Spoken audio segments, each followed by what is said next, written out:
bereit gehen. Oh, sie muss doch gleich bereit gehen.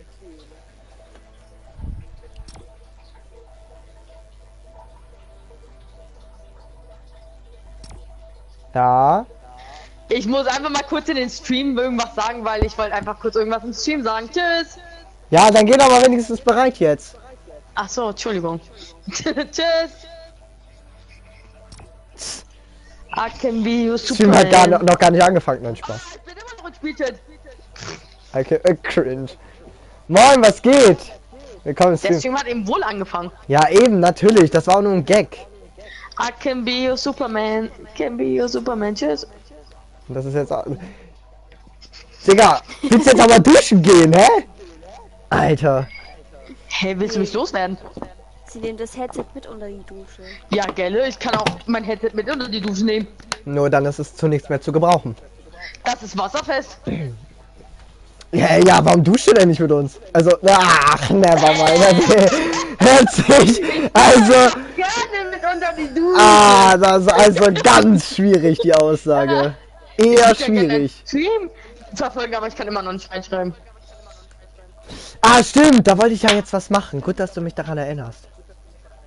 I can be your Superman. Can be your Superman. Ich kann mich nicht bewegen. Ich und Dienstag nach Arbeit.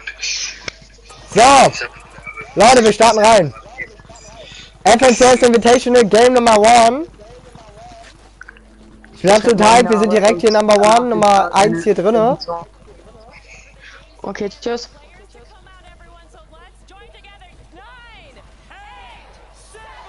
6, 5, 4, 3, 2, 1, Alter! Let's go, moin! Willkommen, Julian! Julian, sorry.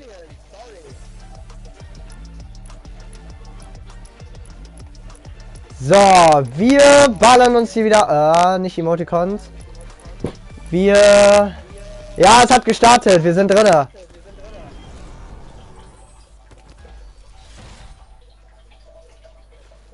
So. Wir stellen das mal ganz hier ein bisschen lauter.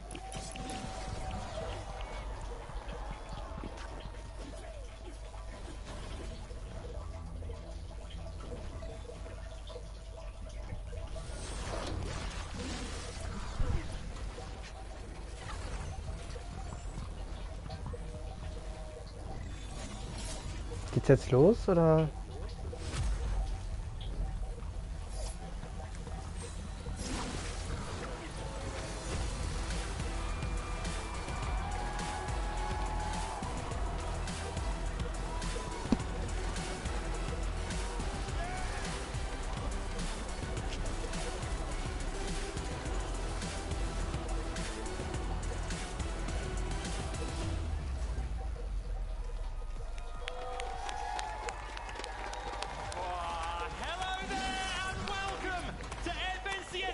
Invitational 2022!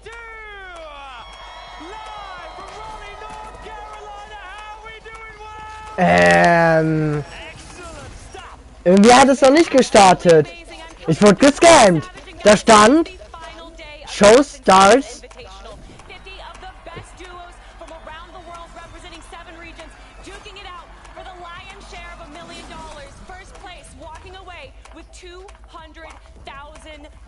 But not just that, they're fighting for the pride and the bragging rights, and of course, that trophy right there. Oh yeah, that's right. Now, of course, Kelly, we have set the scene here. Obviously, we have the amazing audience. We've got you guys watching at home. Everyone is ready to rock. We're missing one key element, of course. The players, the stars of this show. We thought we'd try something before bringing them out here. So if you'd like to, though, by all means, you don't have to. If you want to, though, do stand up, guys, okay? You can stand if you like to. We're going to ask all of you guys to follow me in a clap. All right, we're going to start slow. I'm going to get faster and faster and faster, and then we're going to go absolutely bonkers. Okay, here we go. With me. You ready? Here we go.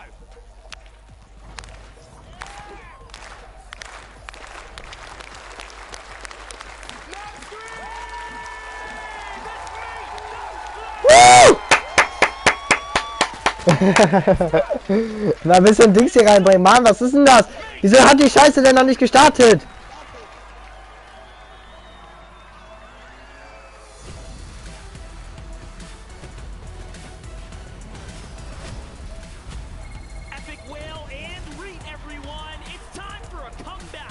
if he wants that 7x next to his name. Currently in 22nd place with 80 points. They have a big day ahead. Give it up for Fabs and Snacky with a contested off-spawn situation. So, wir schauen mal. Also jetzt sehen wir auch die Leute. Leaderboard 45. Nicht so prickelnd. Die waren gestern noch in den Top 10, haben übel geil performt, sind dann aber dick abgerutscht, weil sie früh gestorben sind. Sind jetzt, wie ihr seht, auf Platz 17.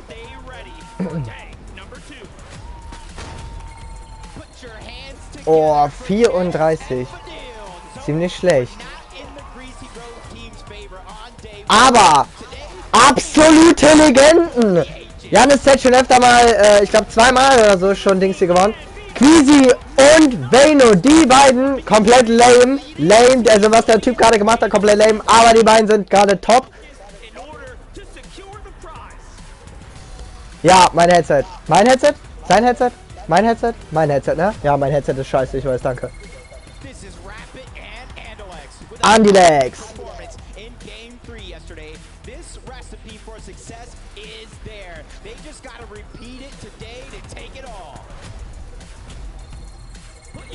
Jason Bazil.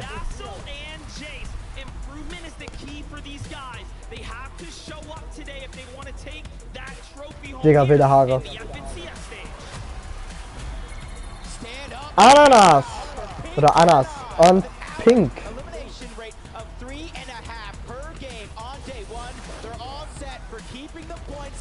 Ich finde sein T-Shirt links ganz cool. Setzi und Kami! Woo! Und das Headset von mir wird übrigens besser ab Nikolaus. Da bekomme ich ein neues Headset. Aqua und Reasonable! Reasonable! Woo! Oh, die sind aber tief abgerutscht. Schwierig.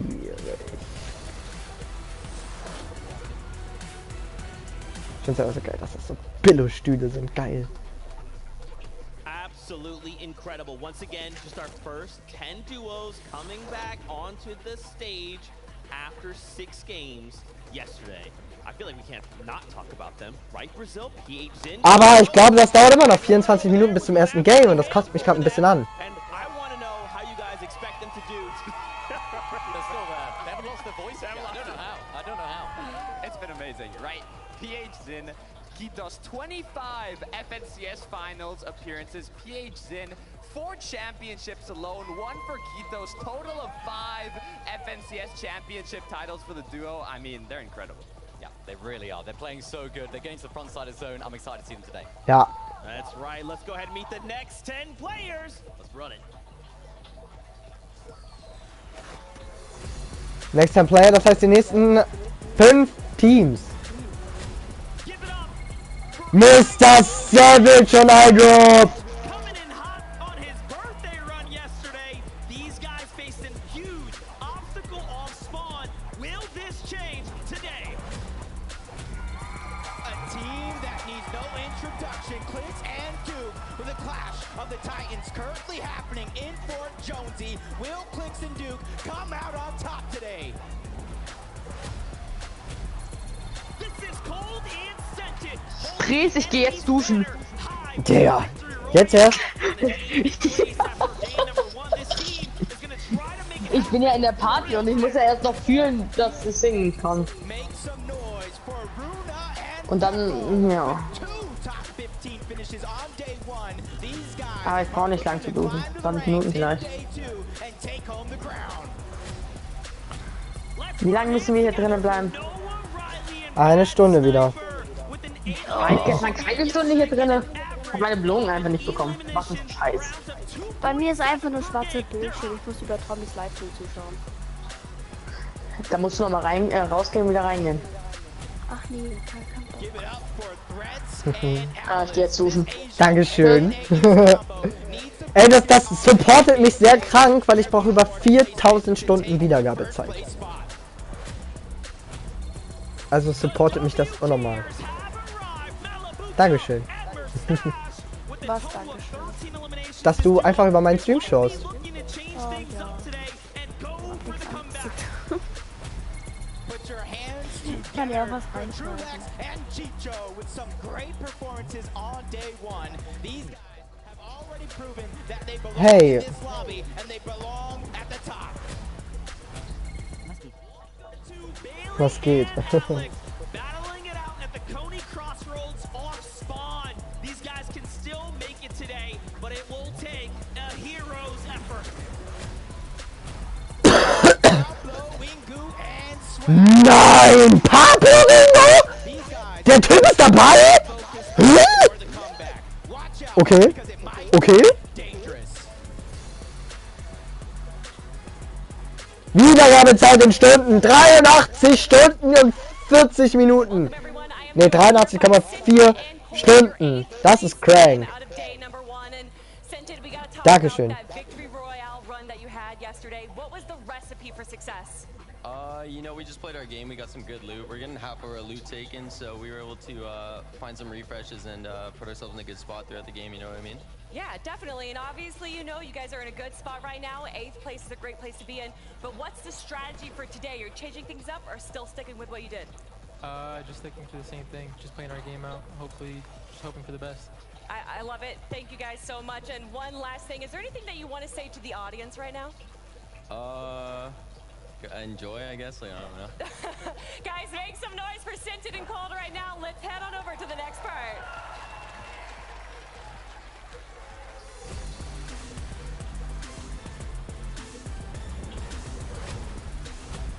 Please welcome Clown and Refscard with a total of 78 points and currently 25th. Clown und Refscard. We'll need to climb the ranks today and pop off. Let me give you Mixin and Ardor coming out hot yesterday. These guys are looking to keep it going for the best possible placement today on the day. Wieso hast du dir eigentlich jetzt Genshin geholt? Hab ich nicht, aber es ist einfach kostenlos. Deswegen dachte ich, könnte man mal bringen. Und ich habe vorhin ein bisschen was über dieses Game erfahren und gesehen und mit der Map und diesen Möglichkeiten, die du hast. Und es ist eigentlich ziemlich nice. Ja, da kommt halt noch viel mehr auf. Drauf. Das ist noch nicht alles frei. Ja, ist ja nicht schlimm. Und man kann, glaube ich, erst auf Level 16 mit. Stimmt. Das heißt, ich müsste auf jeden Fall vorher noch grinden.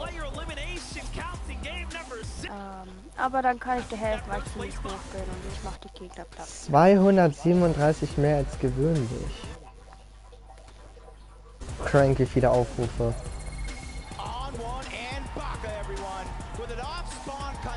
Digga, wieder so eine hohe Anzahl.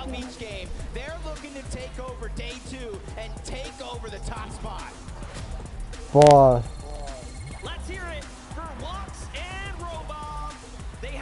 94 Aufrufe in den letzten 48 Uhr. Alles klar. Alter, 19 Aufrufe in den letzten 60 Minuten. Strong. Du bist etwas leise. Ja, ich will. Achso. Nee, aber ich schaue jetzt gerade was nach, weil wenn ich was mitmache, und dann muss ich eine Fanzeichnung von Yumiko machen. Oh Gott, das ist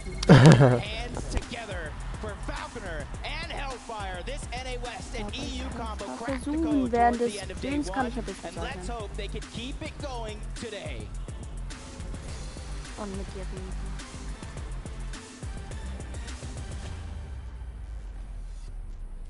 Duos left to introduce, but we have a little moment here. Yeah, Let's talk about Smite and Larson. Sitting in 7th place, we got to see them just 2 back.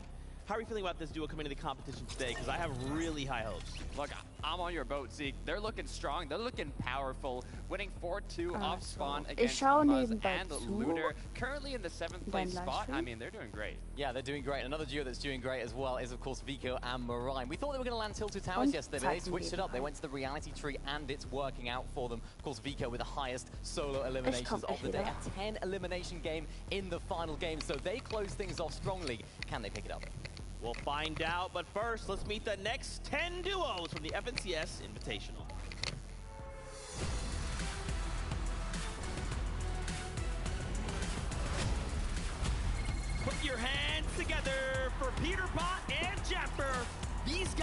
looking to make that great comeback today. We all know they have the potential to do it, but they will have to step it up.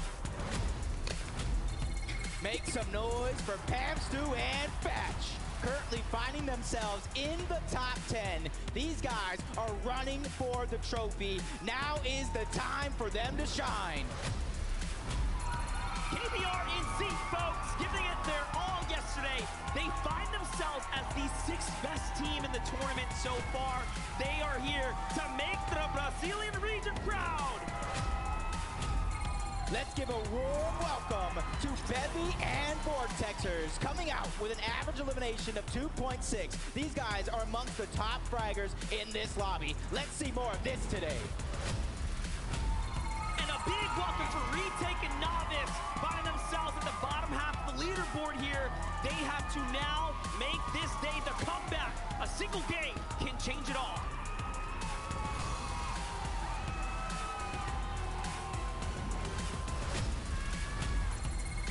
Give it up for Scram and... Oh, Scram! Der Typ war mit Refscan immer. With a top 3 finish in day 1, will they keep that momentum going? Put your hands together for Zaku and Marine with the... Kenn ich nicht, kommen irgendwie aus Korea oder so, keine Ahnung. Sagen wir Asien einfach. A fantastic welcome to Ju and U3. Today is the chance for a comeback for this team, and they are looking for that opportunity now more than ever. This is the Andy and Joe FN, everybody. All eyes are on the prize for this team here as they are currently coming into the competition at 5th. What a showing it was for day 1. Give it up for Cool and Yumi, finding themselves close to the top 10. Everything is possible for this team. Today is their final chance to make it happen.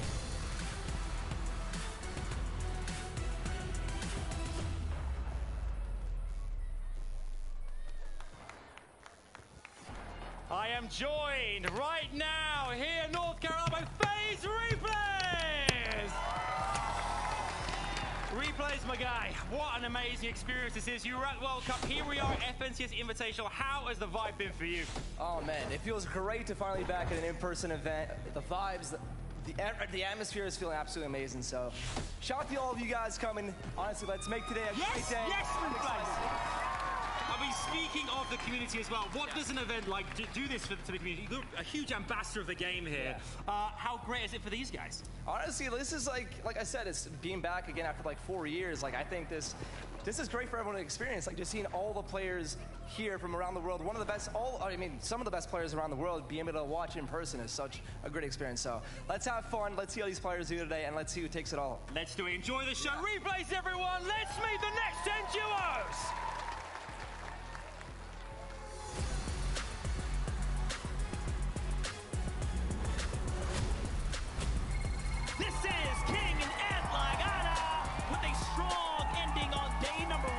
Brazilian duo has to show up and perform even better here on day 2. Can they do it? Please welcome Focus and Spy. The amazing Middle Eastern duo is looking to make strides up through the leaderboard today. Are they ready to do it?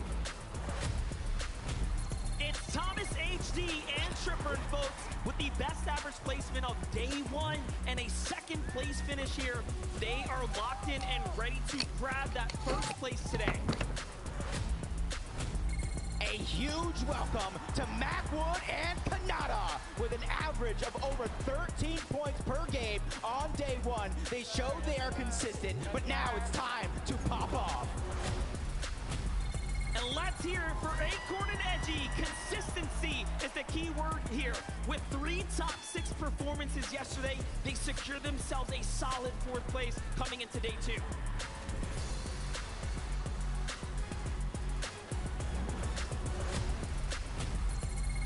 Make sure to get loud for Hand and Vortex. This incredible duo showed they belong in this lobby with an amazing 2nd place finish with 7 eliminations yesterday. And a big welcome to Commandment and Avery with an amazing Victor Royale on day one. Commandment and Avery are focused and ready to get even more here for day 2. A duo that needs absolutely no introduction with the clash of the European Titans in Cloudy Condo. Tayson and Chapix are looking to take over. Let's give it up for Moz and Looter with the contested drop spot at the Grim Gables. I am sure we are in for a treat today. It's going to be a hero's effort to take it off. And finally, let's hear it for Booga and Miro. The fan favorites are ready and looking to make a comeback of a lifetime.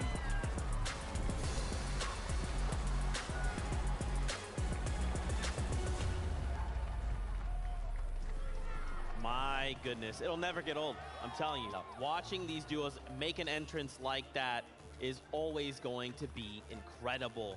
We want to highlight a duo for you here, and it's a lot of probably a duo that we're all hoping, and we kind of touched on, Hope does well, Acorn and Edgy. Edgy having a series of second place finishes in the FNCS, still hasn't seen that first place, and man, he wants it, and he wants it here. Look, he wants it. He's not the only one that wants it. Thomas and Edgy both competing for that trophy, their first trophy. But talking a bit more on Acorn, I couldn't emphasize enough how important their day one is and was for them. I mean, Acorn having the most damage dealt in the first and second zone out of any player shows that they prepared beforehand for this tournament. But the question is, in day 2, will they be contested? Will the change in zones cause them to not do as much damage? There's so many factors that come into play. Yeah, absolutely. And their worst game was a 42nd, and it was when Hydro and Belusi rotated in from that west side. It kind of made things a little bit difficult for them because they had so many teams in the area already. Of course, we have Noah Rayleigh there as well. It's very, very difficult for them to all be there at once, and unfortunately they did fall victim to that. But their other games have been really, really consistent. They've been very, very solid, playing the end game layers really well, and I'm excited to see them perform today. That's right, Kelly, standing by right now with Acorn and Edgy as they prepare for the competition. Thank you so much, Zeke. I am joined by Acorn and Edgy, and guys, make some noise for this team right here.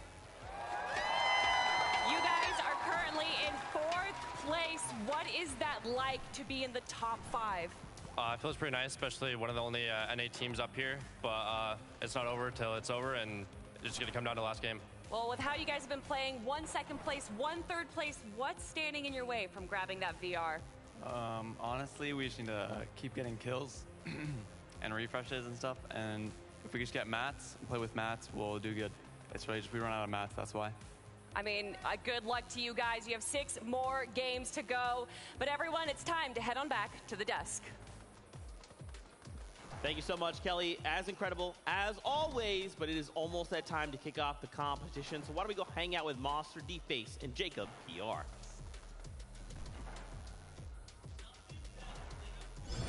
Heading into the action. Let's go ahead and start gearing up, of course, for that first game there, Jacob. Yeah, first game of the day, but it's the 7th game overall in the competition. The FNCS Invitational has not disappointed one bit. That's right. A 2-day competition leaves a lot of stress, of course, on the shoulders. You get that first day out the way, and then you have to think about everything and how it played out. Yeah, and luckily for them, this is a 2-day competition. For some of these teams that might be on the low end of the leaderboard, don't count yourselves out yet. It's all about that mindset, but the mindset has to be ready because game number 7 starts right now. Here it is. The players are on that battle bus, and we get to see it all play out.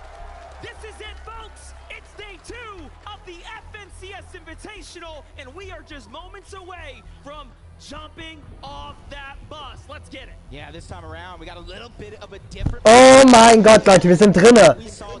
Wir sind in der nächsten Runde. In der ersten Runde vom heutigen Tag sind wir drinne. Hab ich Bock. Auf geht's, Freunde.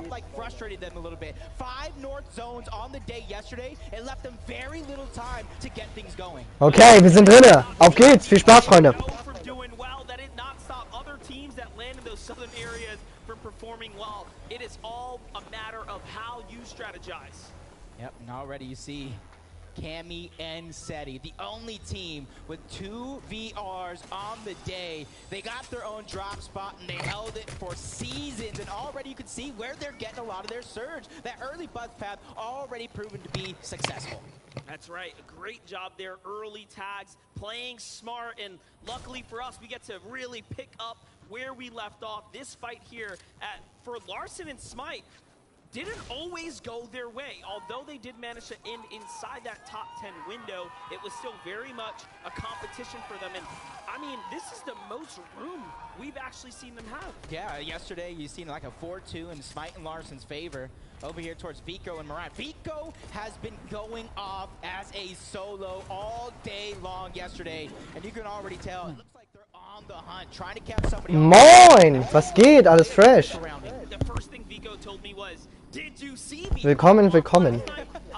Schau gerne mit uns die Mini-Fortnite-Weltmeisterschaft, beziehungsweise FNCS Invitational, was tatsächlich live ist. Ja, man lebt, vegetiert vor sich hin. Bin mal ganz kurz weg in der Küche, mir kurz was zu trinken holen, bin gleich wieder da. Und den hat er so gut geholt.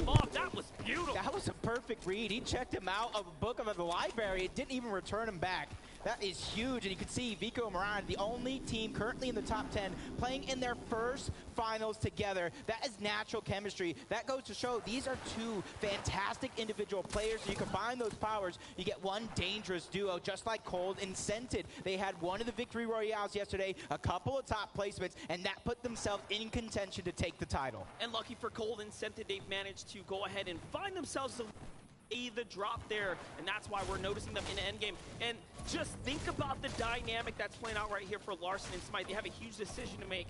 Do we go ahead and risk it all and take the fight for Muzz and Looter, or do we allow them to have a piece of this drop spot so that we play smart, play safe, and earn points? Yeah, I think both of these teams realizing how dangerous it can be, and Smite and Larson, they're in the top, and you got to imagine those 2 games that they got taken off spawn. Ja, ich bin wieder back. That could have changed things, and 96 players alive. This is the same passive 96. that we saw in game number 1. That only so krank. One thing. Storm Surge is going to get chaotic. Ja, Storm Surge wird auf jeden Fall kommen. Nein! Achso, ich dachte, es ist Kami gewesen. Ich will, dass Kami das gewinnt. Ich zeichne nebenbei. Nice.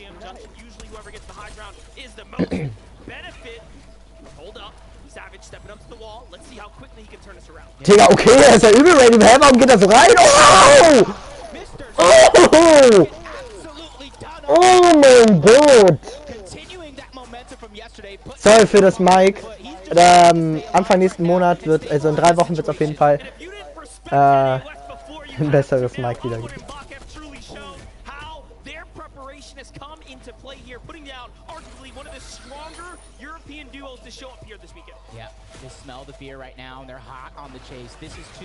Tja, warum gehen die so aggressiv rein? Hä, was ist denn mit denen? Warum sind die auf einmal so alle ready, hä? Ah, die wissen, die müssen rein. Die haben sonst was zu verlieren.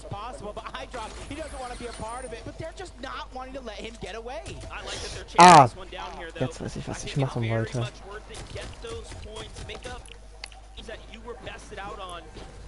So sieht man besser. Oh no! Oh shit!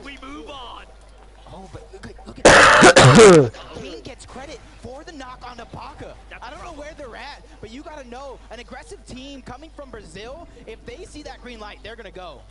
They have to weigh their options at that point. Verdial und Janis Z und die chillen erstmal. Luckily for us, we get to jump on over to Janis and Vadil here at the Reality Balls. This has been a very interesting position for them to play out of because Vico. Ich hoffe, dass die auch noch rankommen. Also geil wäre, die sind tatsächlich auch sehr weit oben mit dabei. Ich glaube, die sind gerade Top 7 oder so.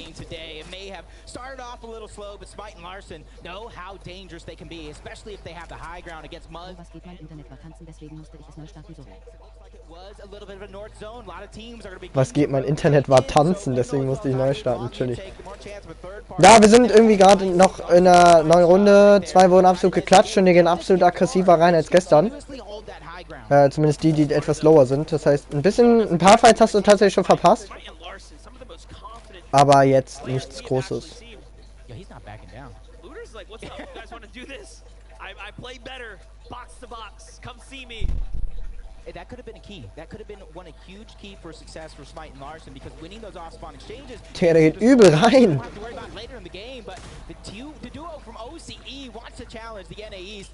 Muzz taking some layers away. Larson just trying to stagger himself. Stark, der wollte seinen eigenen Teammate anschießen.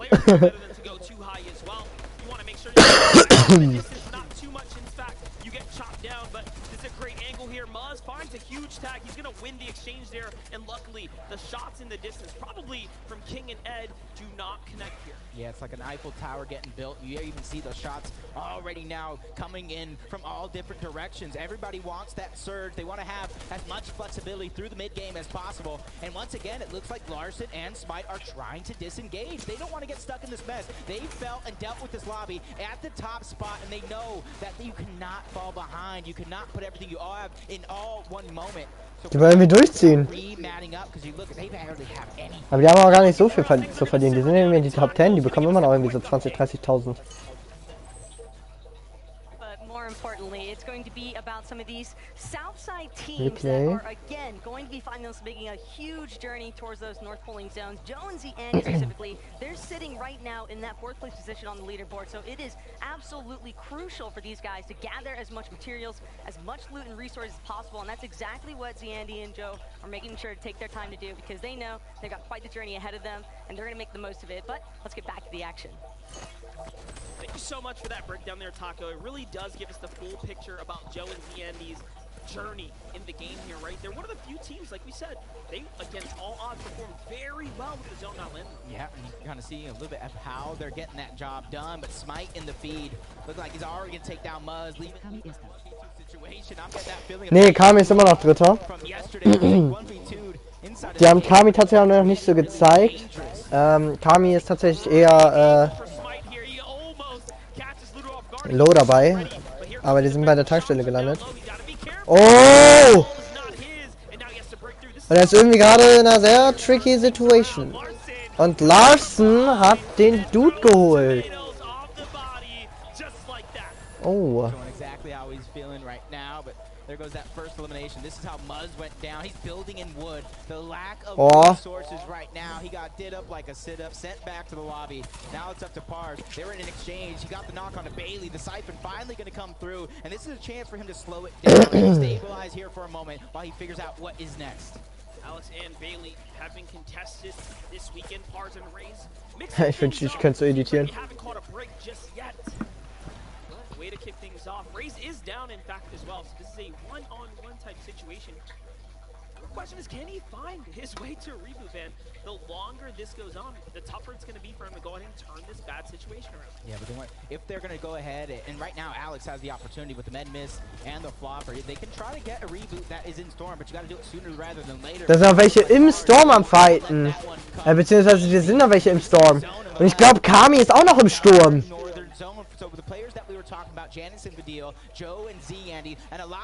OCE, also Ozeanien, is the only region with all their players contested. Schade. Also ich glaube, das bedeutet, dass alle deren Spieler da gestorben sind.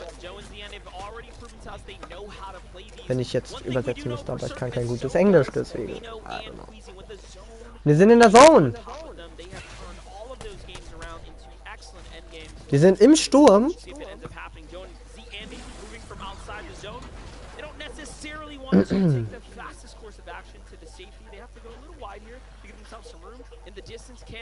So they're hot on their trails as well. And then of course Macwood and Kanata here to the left. That's the resistance. You see Joe and Zandy, 5 games, 5+ eliminations on day 1. Most of any duo. The consistency coming out of some of these teams is absolutely insane. But jumping on board, Queasy and Vino, our first place team. They got the zone that you talked about. Da oben. Queasy und Vino immer noch Erster. Thomas HD und Trippern. Also Vanessa schaut auch gerade über den Stream. Die Schlafmütze schläft schon wieder. Nein, Spaß, die ist duschen. Ja, und die anderen sind... Ah, was ist das denn? Natürlich. Die haben schon viel FNCS gewonnen. Achso, das war aber Dings für deren FNCS.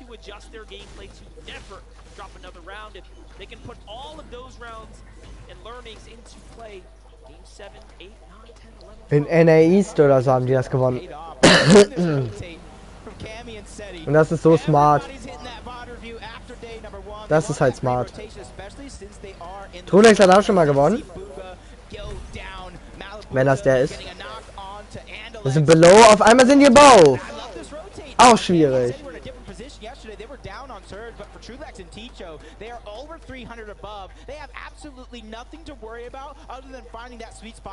Ist er auch above?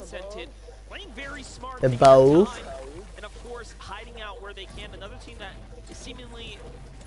Interested in playing as individuals here. Sented trusting in his teammate to watch his back. He works on the loot. 19 above. Above. Denmark has the most players to win of all countries. Behind only the US. Ah, chillig. Dänemark ist. Ach so, die aus Dänemark, nicht aus Norwegen. Nevermind. Flaggen sehen aber auch voll ähnlich aus. Oder auch nicht. Nevermind.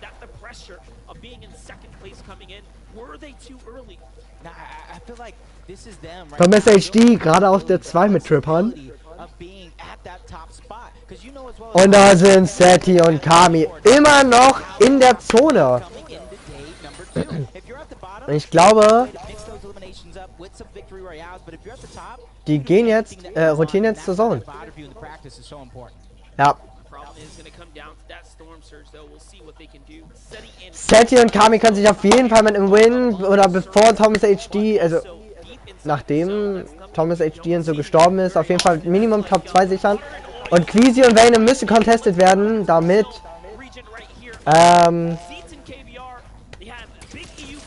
Kami und Seti auf jeden Fall hier als erstes rauskommen. Und Noireli ist dead.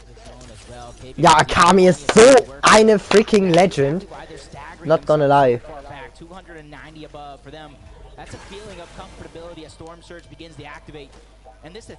Also irgendwie sind die alle drüber über Storm Surge. Das kann ja nicht sein.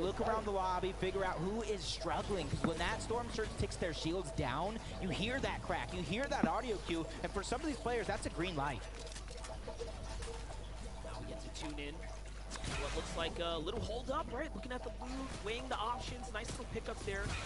But hold up, Brazil versus Middle East is going down right now. Spy is on the low ground here with focus there. It's not looking good. PH loses the wall.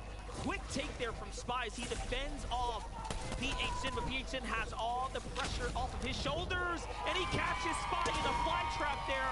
Whoa, whoa, whoa, whoa, whoa, whoa. Digga. Oh! Die gehen so aggressiv rein.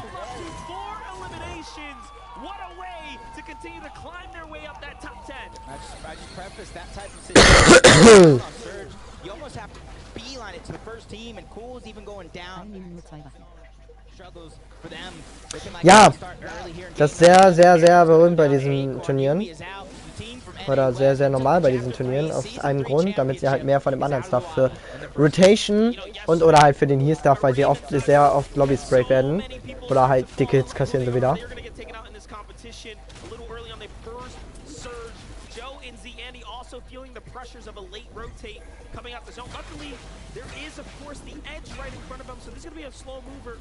They're going to have to burn a second launch pad now, which will open up an inventory slot, but look at Joe and Zandy here. They will have to do something big in order to bounce back. They have Coleman sent it off to the side here. Great early builds there. That's the safety play.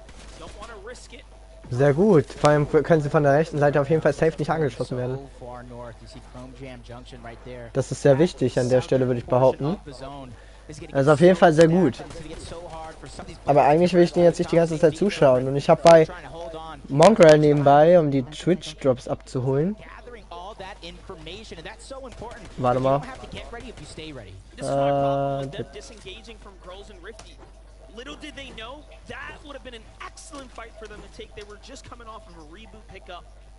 And now ja, der nervt doch übel. use that damage this extra pressure here to perform is going to force them into either peeking, which will open up the risk, or jumping onto a player. Japan, die sind immer noch Zweiter aktuell.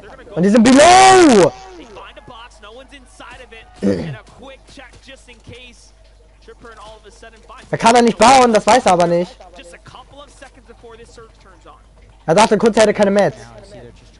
Everywhere. That's the thing in these stack lobbies. When you fall behind on Surge, it is so tough to find the shots that you need because everybody's just bogged up. Nobody wants to peek.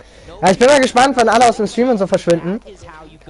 Weil morgen ist ja wieder Schule für die meisten. Wir werden das natürlich noch bis zum Ende schauen, einfach weil wir gucken wollen, wer hier gewinnt das FNCS.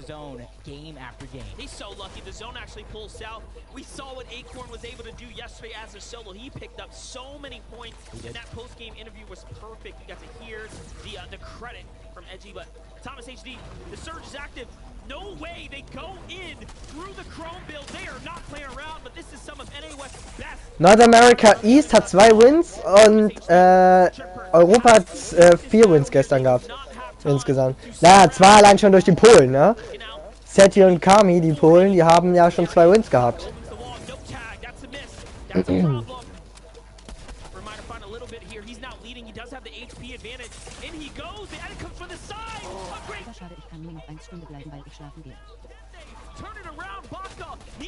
Dann kriegst du wahrscheinlich nur 1, 2 Runden mit. Wenn du möchtest, kannst du entweder den weiteren Stream dann schauen noch. Morgen. Oder einfach bis zum Ende vorscrollen. Da werden wir nämlich nochmal in das Leaderboard schauen, wenn das Ding vorbei ist. Ich werde danach auch noch ein bisschen zocken wahrscheinlich. Je nachdem, wie es meinen Augen geht. Ich hoffe, die werden nicht ganz so gefickt heute. Müssen wir gucken. Und die haben den Tresor. Zumindest ein Teil davon, aber das ist gut.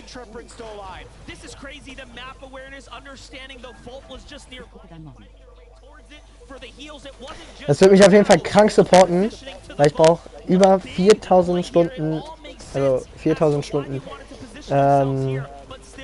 Wiedergabezeit von euch. Also jede Minute hilft. Vanessa, bist du eigentlich noch da? Ja, ich bin noch da. Chillig, chillig.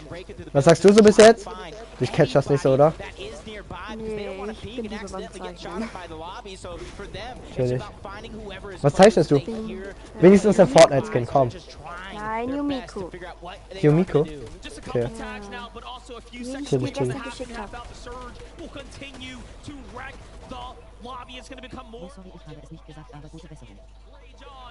Alles gut, aber danke.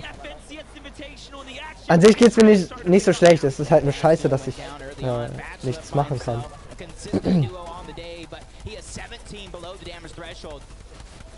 In his line of sight, he's trying to hunt, but somebody, that's Seti who takes that one away. That was Batch's best chance at Storm Surge damage. It's gonna go all the way north here. We know Edgy was a solo, now we have Batch as a solo as well. Oh mein Gott! Seti und Kami auf Top 2, weil... Warum eigentlich? Hä, Dings hier lebt doch noch. Oder haben die mehr Kills? Schaut doch mal bitte auf Seti und Kami jetzt. Bitte. Hä, weil die waren gerade da. Haben wir jetzt nicht gesehen. Tripper und Thomas HD, ein Kill.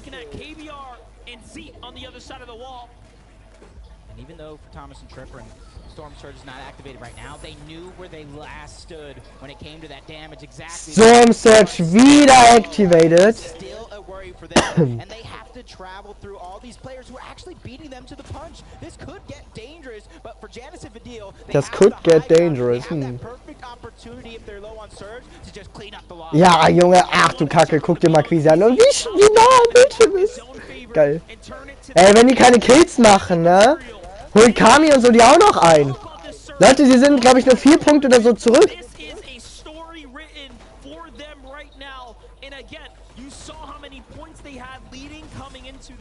Aqua. Reason they are not alive. Reason, a much different story. This is a team that will play for height, and you can see they're already positioned themselves to do it. Oh! Oh! No! The risk, was it worth it? Reason has to leave behind. He turns it around. Another team says, whoa, what are you doing? That's a solo now. And the burning of the mats here to try to survive. Yep, he was right there trying to chop down, and that was tantalizing him to go for that shot right then and there, and he went for it. That was a huge opportunity. Unfortunately enough, it didn't pay off. Wir können gleich mal gucken, wenn die Runde zu Ende ist, wann die gewonnen haben. Also, Akorn. Da! Die haben 2 Kills. Okay. Kami hat noch kein Kill. Kami spielt auch mit meinem Skin. Ist doch klar, der Typ hat genau den gleichen Geschmack wie ich.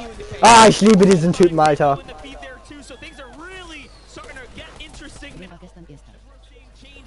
Gestern erster waren Queasy und Veno. Zweiter waren Thomas HD und genau die. Das Duo war gestern erster. Und die gehen auf Highground. Die sind Zweiter gewesen, muss man jetzt dazu sagen, weil aktuell sind Kami und Seti Zweiter. This time around, they're going to have that flexibility because they're 141 above the damage threshold this time, so they don't have to go hunting. They can stay ahead of zone, try to get themselves in a good spot. Kein Stormsurge aktuell. Oh, Seti. Nee, Kami. Hey, doch, gerade war Seti. Was? Nein!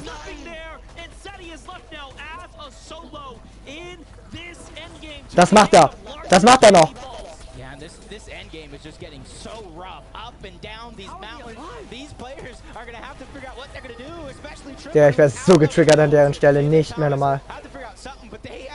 Immer noch Zweiter. Und es ist immer noch nur 1 Punkt Unterschied. Es sind trotzdem 4 Punkte nur bis nach oben. Oh mein Gott. Was die für einen Refresh bekommen haben. Wo ist Seti? Wo ist Seti? Seti in der Mitte. Seti dead! Nein! Das heißt, Queasy und so können noch mehr aufsteigen. Und Thomas HD ist noch weiter.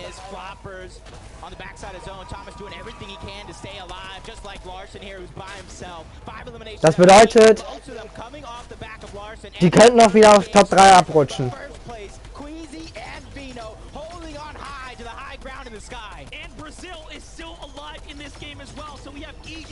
Es ist so schade. Ich glaube, den Skin habe ich tatsächlich auch, oder?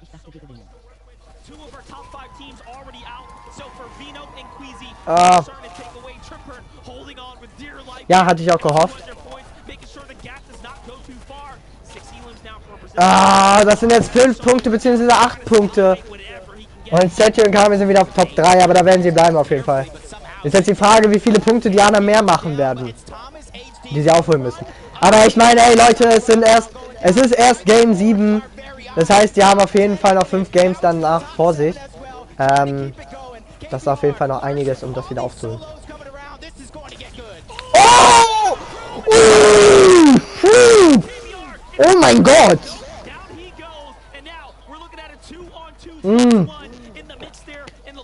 Janis Z ist noch ist noch online, nevermind. Die sind noch dabei! Die sind noch dabei! Ey, bitte, haut Queasy und Veno raus! Video und Janis Z, bitte!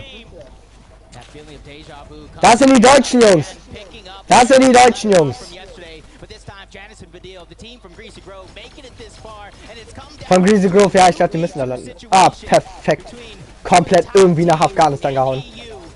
Geil.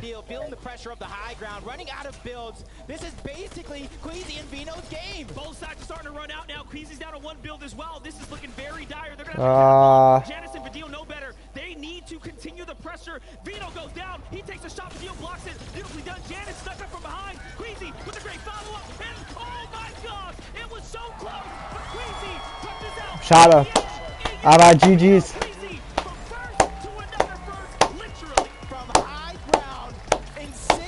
Schade, schade, aber GG's. GG's. Kann man nicht anders sagen. GG's. Ist echt gut gespielt gewesen. So. Und ist jetzt erstmal vorbei. Wir gucken jetzt erstmal. Wann hat Archon gewonnen? Peterbot, ey, der ist voll aktiv hier. Looters. Ja, dann Rapid, lol. Schade. Echt schade. Ich kann den irgendwie nicht. Ja, der ist auch voll aktiv dabei. Der ist auch aktiv dabei. Der ist auch aktiv dabei.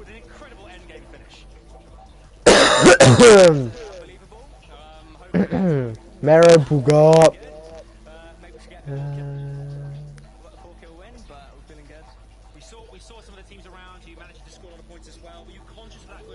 Brasil. Ozeanien. Finzen und Kitos, die sind gerade aktuell auch dabei. Ich glaube, die sind Top 17 oder so. Bogan Mero, klar. Mero.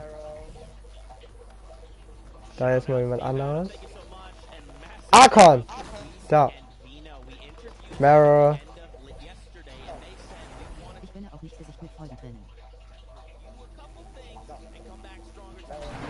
Peppery. Ja.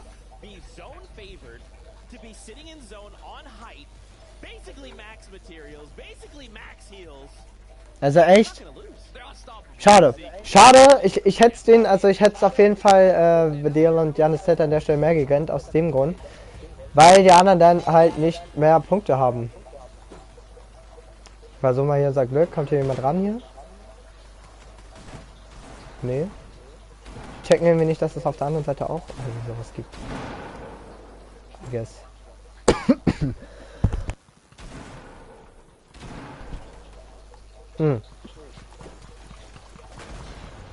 Nein, trag dich bitte hier ein. Hier. Hallo. Da. Sehr gut.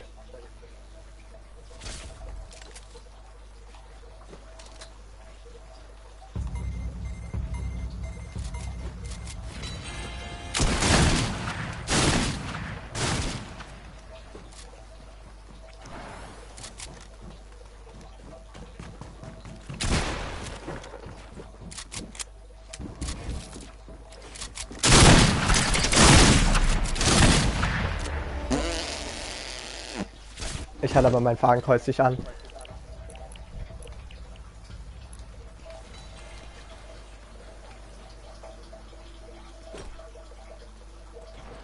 Okay, da bin ich ready.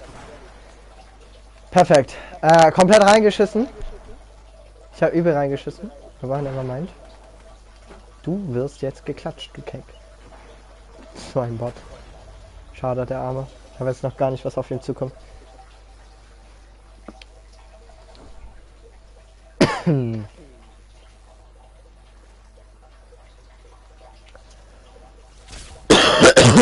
Meine Güte. Du wirst jetzt sterben.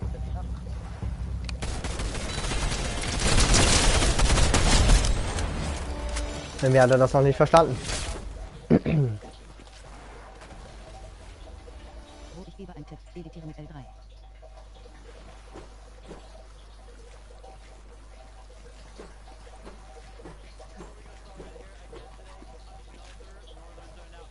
Nee, da kann ich nicht sprinten und nicht ducken und ducken tue ich da eh nicht. Aber ich sprinte da. Nein, da geht Autosprint nicht mehr oder so. Nicht gut.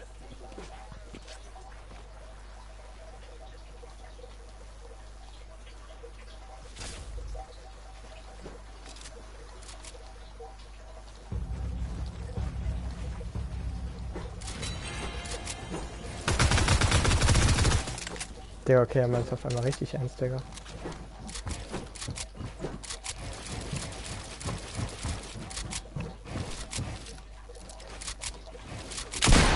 Perfekt.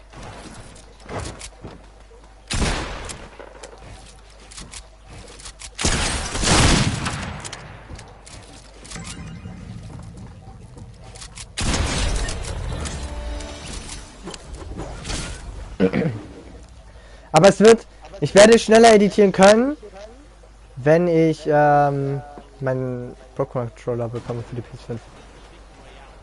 Aber irgendwie ist das gerade noch schwierig. Okay, wollte dir nur einen Tipp geben, aber man kann sprinten, aber egal. Ja, alles gut. Danke auf jeden Fall trotzdem. Wurde mir von einigen schon vorgeschlagen.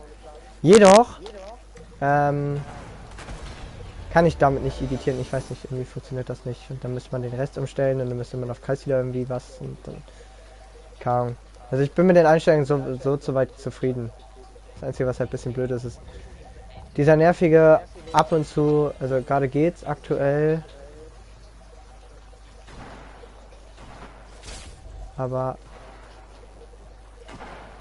ja, der leichte Controller wird. Das ist das, was mich irgendwie gerade aktuell ein bisschen macht.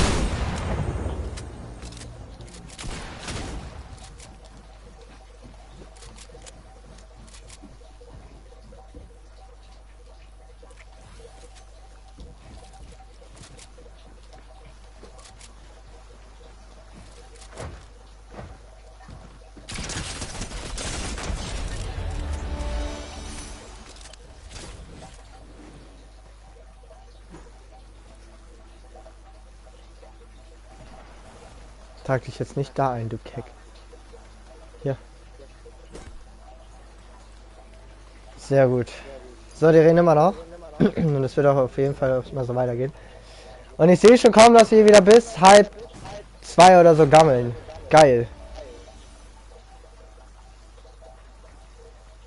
Aber es ist nicht schlimm. Die meisten Leute werden auch dann schon gegangen sein. Aber wir werden das auch verfolgen aus einem einfachen Grund. Wir wollen wissen, wer heute gewinnt. Oh, und da habe ich ihn ein bisschen dick gesprayt und der arme Typ hat gar keinen Bock mehr gleich gegen mich zu spielen.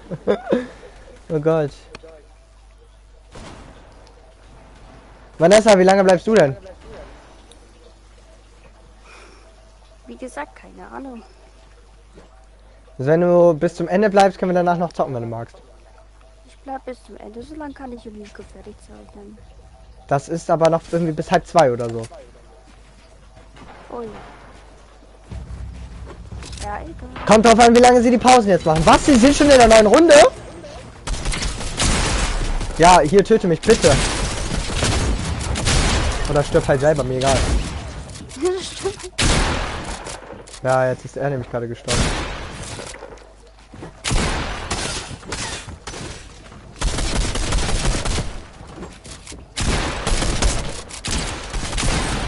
Okay, so. Lass mich spawnen, lass mich... Hallo, hallo! Weg da. Weg da, es geht weiter. Nächste Runde. Kami ist wieder an seinem Landing-Spot in der Tankstelle. Und hat direkt schon ein paar Leute versucht zu hitten. Und ich glaube, die sind heiß. Ich glaube, die haben Bock. Ich glaube, die sind übel ready. Und wir sind direkt hier oben.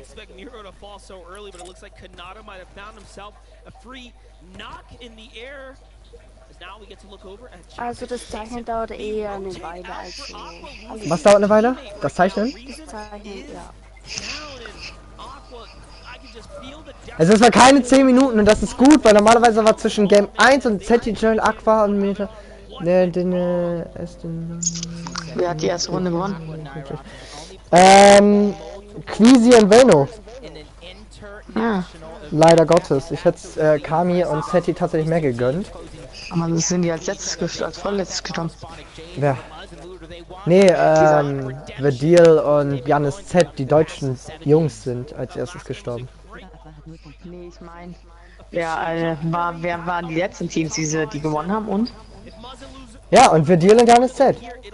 Ach so. Die beiden waren die letzten, die überlebt haben. Also Janis Z und Vedil sind Zweiter geworden und Queasy und Veno sind Erster geworden. Also sind auf der Rangliste gerade auch ganz weit oben belastenderweise. Und das Gute ist, ich glaube, es wird vielleicht doch nicht ganz so ewig gehen, also nicht ganz bis 1:30 gehen.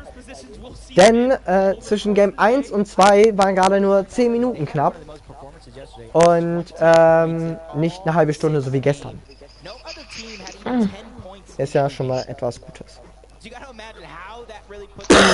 Ja, kurz mal sterben. Oh, ihr wollt wissen, wo das Feuer der Hölle ist? Das ist genau hier. It's going to be a little bit of an easier game, but some of them it's going to be equally as hard as the last. I'm happy we have to jump in with KBR here because Z is down. We saw that exchange happen in the feed there. Remember, they are. Aber check jetzt was wenigstens, dass ich auch jemand haben möchte. Weil Du, was haben wir willst? dass dich jemand haben möchte. Du hast immer gesagt, ich will keine, aber Corona will dich ja, sonst hättest du es nicht. Och, Digga, Junge, der Spruch war so scheiße. Ich könnte dafür schon wieder stundenlang einfach nur in die Fresse schlagen, Digga. Junge, also was eine Scheiße. Junge. So ein Müll. Ich mag dich auch. Ich kann by the way immer noch nicht reinschreiben. Ah, perfekt. Ja, erinnere mich mal nach der Runde dran, bitte.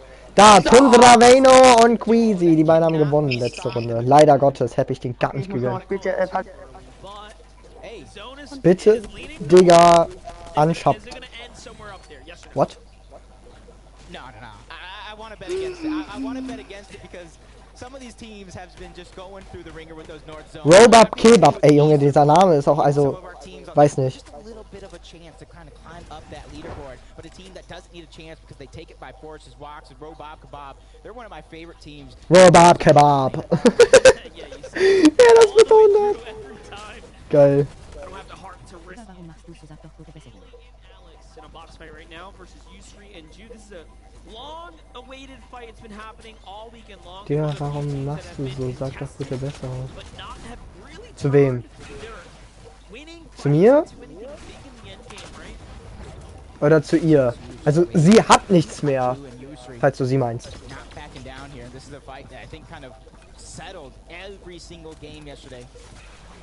Or at least I guess so, between Alex and Bailey, Ju and U3. But Alex and Bailey, I was kind of talking to them. Anybody in this tournament, realistically, including them, can pop off at a moment's notice. You just have to find a way to do it while staying consistent at the same time. And they want to go ahead and get this elimination. They want to go ahead and fight this so that way they can get the surge. Die gehen alle voll aggressiv rein. Later on, because unlike every regular FNCS of the past, our contested teams this side around are actually having very good tournaments. I think what we're seeing right now is stage pressure kicking in. I had a lot of time to kick up. To know Alex and Bailey in the lead up to all of this. Ja, What they've managed to tell sehr me frech is von they're ihr. winning most of Finde ich them auch. head-to-head. So I think when it comes down to raw skill, Alex and Bailey might have the edge over Ju and Yusri, who are newer formed. Weißt du, ich habe ihr das nicht gegönnt. Und sie sagt, ich hätte es ihr gegönnt. Und jetzt gönnt sie mir das. Das ist richtig frech. Ich weiß. Aber so sind Mädchen leider. Also nicht alle, nicht falsch verstehen. Nicht alle. Nicht alle, aber viele. Beziehungsweise einige, sagen wir so.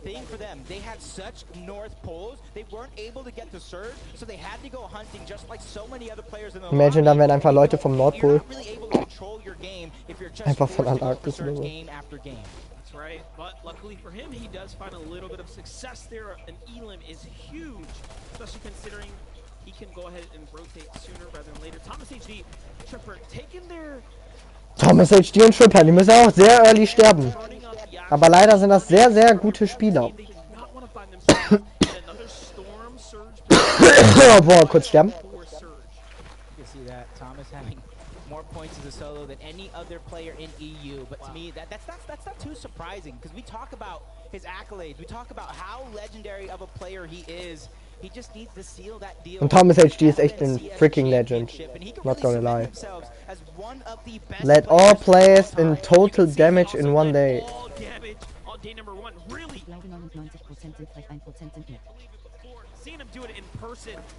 Heißt das, dass er alle Leute mäßig getötet hat?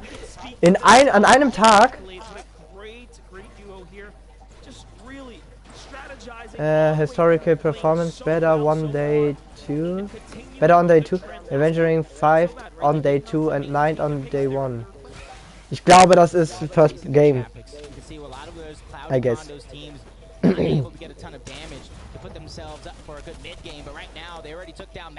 Und die sollen gerne wieder früher sterben.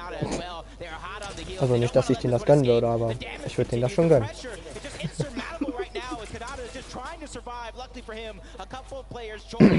Aber nur weil ich halt Kami und Seti mehr gönne. Weil $100.000 zu gewinnen ist schon Barbermäßig. Also ja gut, okay, es sind ja eigentlich 200.000, aber es wird ja auf das Duo aufgeteilt. Und Hazen und Chapik sind da irgendwie gerade am Fighten gegen, ich hab's gerade nicht erkannt, gegen wen. Oh, die werden noch von woanders contestet.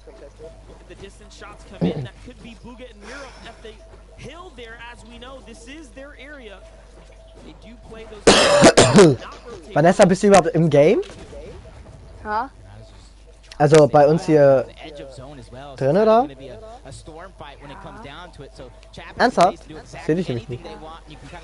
Da sind die Stats. Oh mein Gott, was? Das sind 29 Punkte. Ich hock da irgendwo, keine Ahnung. Oh, und Weiteren Larsen sind tatsächlich auf dem 5. Platz und nicht weiter unten. Ich glaube, das kommt von der letzten Runde noch. Weil die da echt gut gespielt haben, not gonna lie. Ich glaube, die sind 3. oder 4. geworden oder so. Oh! Sehr gut gespielt von denen, not gonna lie. Cubics und iDrop haben sie wurden getötet. Ja, Kami ist 3. Nee, ich meine jetzt Smite und Larsen. Und nicht Kami und Zeti. Aber danke. Trotzdem. Und ja, ich habe aber übel Bock. Digga, what the fuck? Warum ist er so smart? Warum bin ich nicht so smart? Wie er sich da gerade runtergebaut hat. Ich drehe immer meine Treppen und so. Richtig dumm. Ich verbrauche immer 3000 Metz und so. Scheiße, ich glaube, ich mache irgendwas falsch. Aber das finde ich gut an solchen Games. Du kannst so viel lernen. Für dein eigenes Gameplay. Ich liebe es. Ich liebe es. Of tilted towers, center location, it doesn't matter where the zone goes, they have a strategy that has been so solid every single time. And again, as we gave you guys the updates, top 5 has changed as 4th place is now out of the competition. This play from KBR, he tries to throw down a chug splash, but unfortunately sends one into the bush, and look at that, gets eliminated there. Schade. Oh mein Gott, wie gebrochen die sind. Sorry. Man sollte darüber nicht lachen. Aber es ist schon echt witzig. Man sollte nicht, aber es ist schon echt witzig.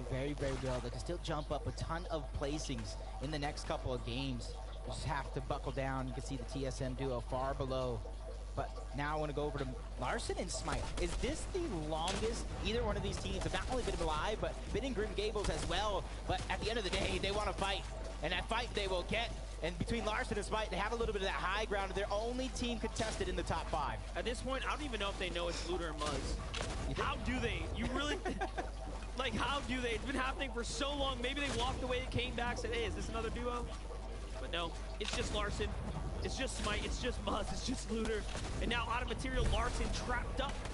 Box like a fish. Und Storm Surge. Und zwar der Larsen, das ist die Top 5. Larsen ist dead.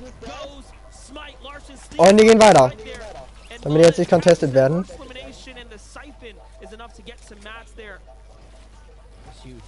That's huge for them, for their comeback attempt. Get as many placements as possible, but there's a couple other teams up here as well, and it does look like the surviving member of that duo is out alive for a moment, but he cannot go back into the storm. Otherwise, he will get eliminated by somebody else. And Thomas HD gets those 2 points. That can be a difference maker. 3 points for Thomas HD and Trippin, who are on the heels of Bino and Queasy, but now 4th place is down. 5th place is down. The top 3 have more of a runway to start ramping up here. Ey, Mann, ich will unbedingt das jetzt. Die sollen mal ein bisschen raushauen hier. Was ist denn los, Seti und Kami? Ihr habt gestern die erste Runde gewonnen und die letzte auch. Mann, macht doch mal was. Bitte. We want to give a huge fighting chance as Sentin and Cole, they're just a below surge, but barely below as they're continuing to find the tags, trying to get themselves above, just like that it appears. Mach doch mal was. But for them, that's not a feeling of comfortability. Boah. Moin, Dondu. Willkommen im Stream. Nicer Name, by the way.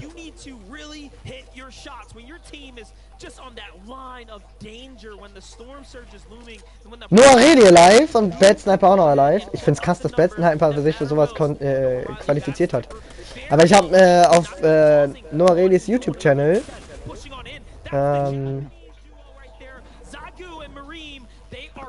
ja, ich glaube, wir den eben noch.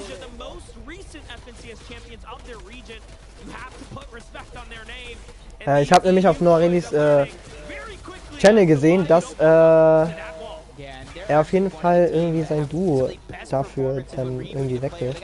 Also wegwirft in Anführungsstrichen.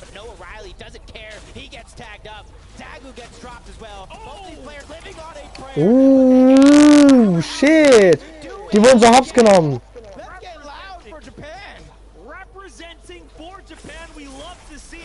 For Japan! Die kommen aus Japan. Aus Japan wollte ich gerade sagen, moin. Scheint einfach Deutsch zu reden, wie ein normaler Mensch.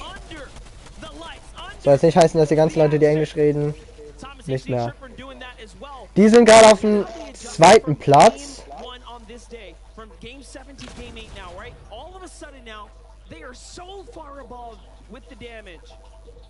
But historically, when it comes to Thomas HD and Trippin, I will say they're a second half team. They're second day team. Historically, they just perform better when their back is up against the wall. And hopefully for NAEs, hopefully for North America all together, Acorn and Edgy can have that same fire. You talk about them being in 4th place on the day. It was only because they had a bad game 2. They had a 0-point game 2 yesterday. Other than that, they were among the top 3 in performances at the second half of the day. If they can continue that here early, they will be on the run to the race. Vino's going to find Hellfire in the feed there. That's going to be a huge refresh for him, but Kitos and PH in holding on. Die sind auf Top 17 gefüllt gewesen noch. Wo die jetzt sind, weiß ich nicht. And this time it seems like the Storm Surge has ran a number on them. Now let's take a look at the current game leaders. Oh, da geht's zu Kami. Und Kami ist halt, die haben wieder einen Kill. Sehr gut, sehr gut. Flasht euch oder so, Leute. Wo ist dein Setty? Video wofür? Heute kommt noch ein Video. Beziehungsweise, scheiße, ich wollte schon wieder hochgeladen haben. Ich hab's echt nicht gepeilt. Na, meint. Ja, da kommt auch das Video, wie ich den Skin gewonnen habe und welchen Platz ich gemacht habe. Also. Und die letzten 2 sind, also Top 4 und 5 sind tot.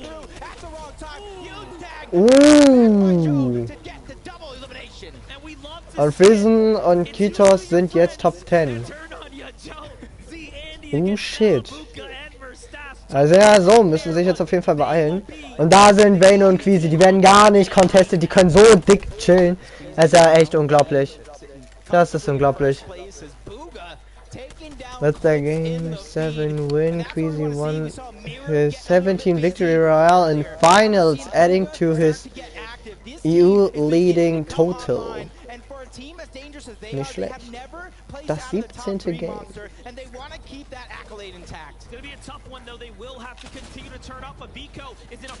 Oh! Oh! Und die Leute aus Japan sind tot. Oh mein Gott, er hat beide geholt.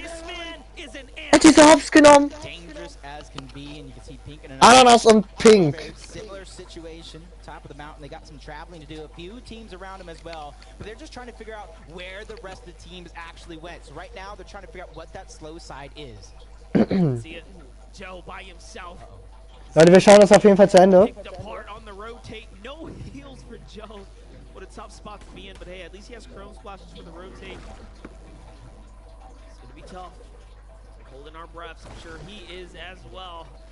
You can see he's just biting his lip, looking around like, oh man, I gotta time this perfectly. When do I move? When do I go? That's the question he's asking himself, second after second. Sind wir noch Top 2 und das gefällt mir irgendwie nicht. Ich würde eher gerne Kami und Setty auf der Top 2 sehen. Aber heute bis zum Ende. Safe und vielleicht noch drüber, je nachdem. Aber wenn ich sowas sehe, kriege ich übel Bock, immer Arena zu spielen. Ich weiß auch nicht warum. Wenn ich sowas sehe, kriege ich immer ganz böse Bock, Arena zu spielen. Vielleicht hängen wir danach noch ein paar Runden Arena dran, aber ich muss gucken, wie es meinen Augen geht. Und wie ich danach auch noch Bock habe und je nachdem, wie müde ich bin.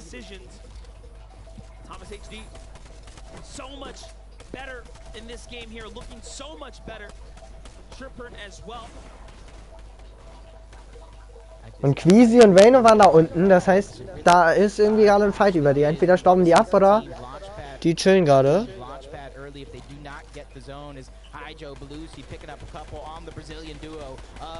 King and Ed. You see Epic Will, a player that usually is lighting up the leaderboard, having a couple struggles. Der wurde da gerade so. Second half team. A lot of these teams are known with their backs up against the wall to come up big.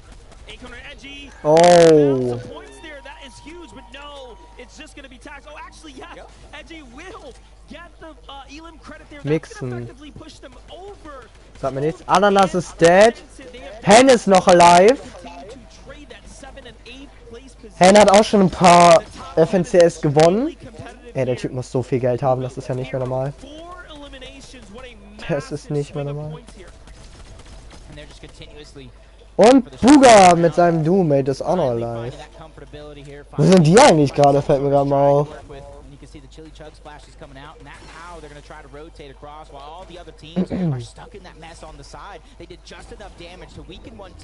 Und Queasy und Vayno sind immer noch Big Chillin'. Und die haben immer noch 29. Video wovon? Von dem... Wovon? Ein Video. Wir werden wahrscheinlich morgen streamen. Oder so. Keine Ahnung, weiß ich noch nicht. Also heute kommt auf jeden Fall wahrscheinlich noch ein Video. Also danach kommt noch ein Video. Nach dem Stream. Meinst du, wenn du mit Video Stream meinst, dann wahrscheinlich ja. Ja, moin, was macht der denn? Ja. Wie viele Spiele spielen die heute eigentlich? 6. So wie gestern. Und dann? Dann ist over. Und wer am meisten Punkte hat, hat gewonnen. Genau. Der kriegt $200.000.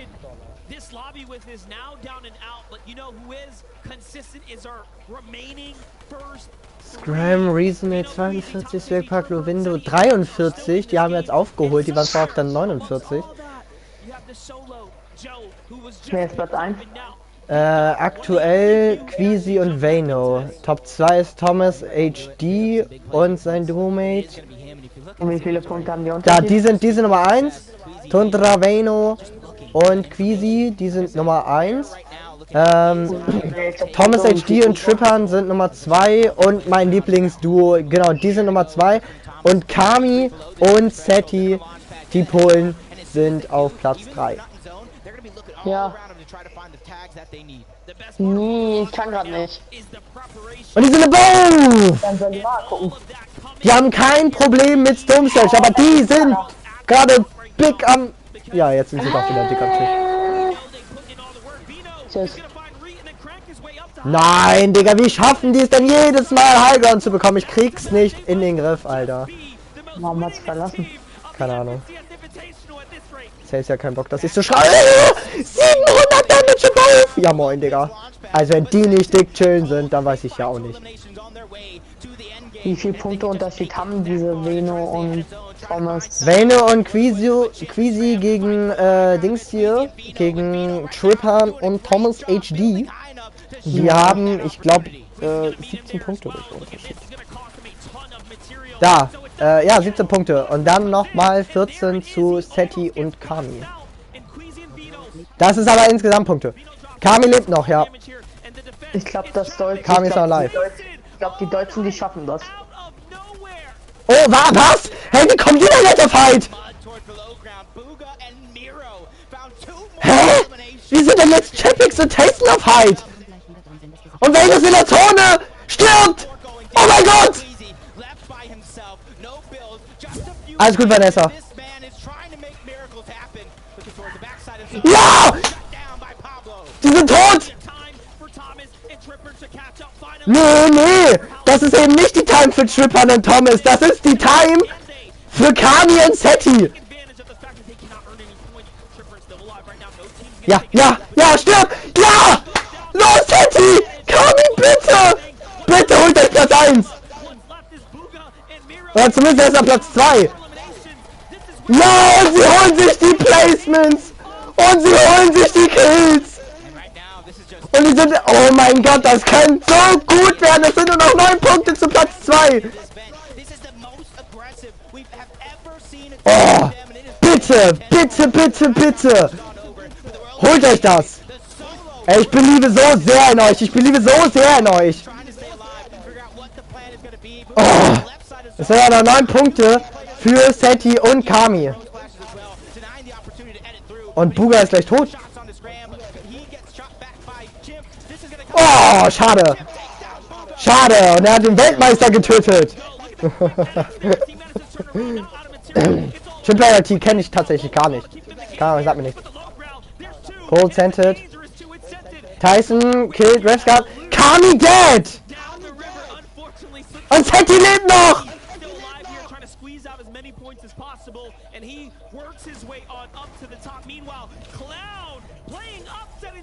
Champ ist tot!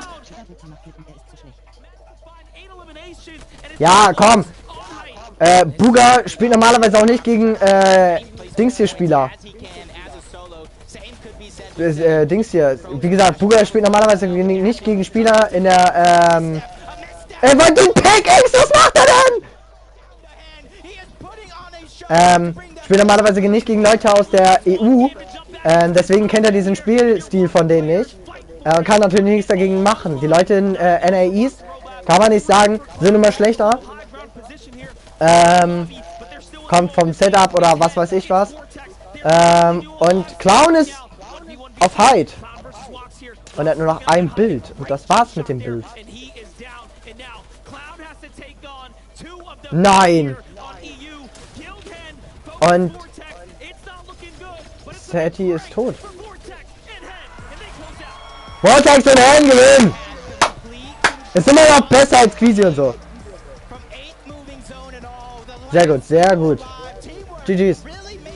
GG's. Kann man nicht anders sagen. Gut gespielt. Gut gespielt. Sehr gut gespielt.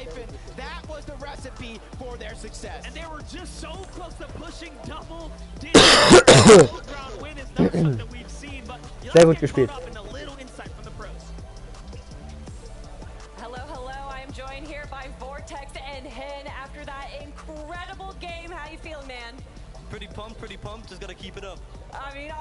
Just keep it up. Ja. Würde ich den können. Nicht ehrlich. Win that next game again. Okay, Digga, er ist ja übel ready. Er ist ja übel ready, Digga. Er hat ja richtig Bock. Stimmt, die haben echt ein paar... Nee, gar kein Bock. Ja, es ist auch immer ganz cringe, Digga, wie die sich versuchten so zu... Es ist, ich weiß nicht. Schwierig, ja, schwierig.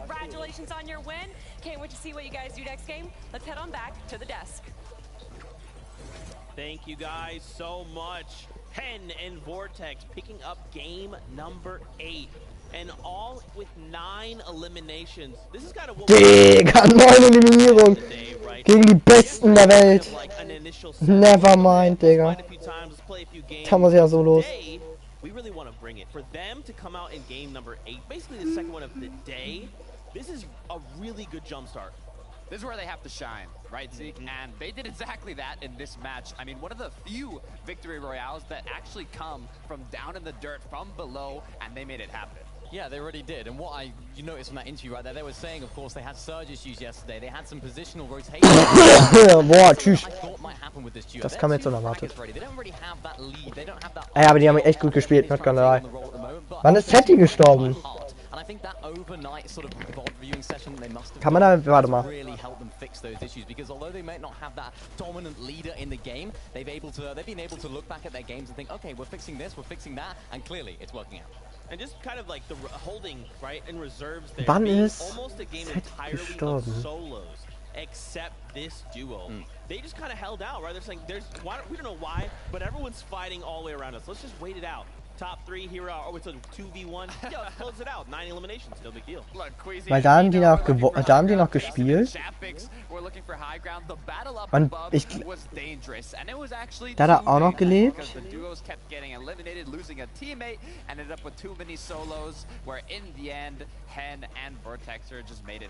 And I feel like looking back at the game, Queasy and Vino, they were looking good, right? For a moment, they just, well, Ich hoffe, die machen das jetzt öfter so. Das ist übel geil. And then we kind of blinked, and I was like, hey, there's someone in there. And you guys like, oh, it's them. Like, no, someone's above them. It's Tayson, it's Chapix. Where did they come from? Angilai. Angilai. Kami da tot. Top 7. Aber Seti lebt noch. Zu dem Zeitpunkt. Seti hat auch gerade eben noch gelebt. Also der ist ziemlich spät, hat er erst gestorben. Chapix, Tayson. Chapix tot, Tayson tot. Das heißt, der Hyde ist auf jeden Fall nur noch. Clown war auf Hyde.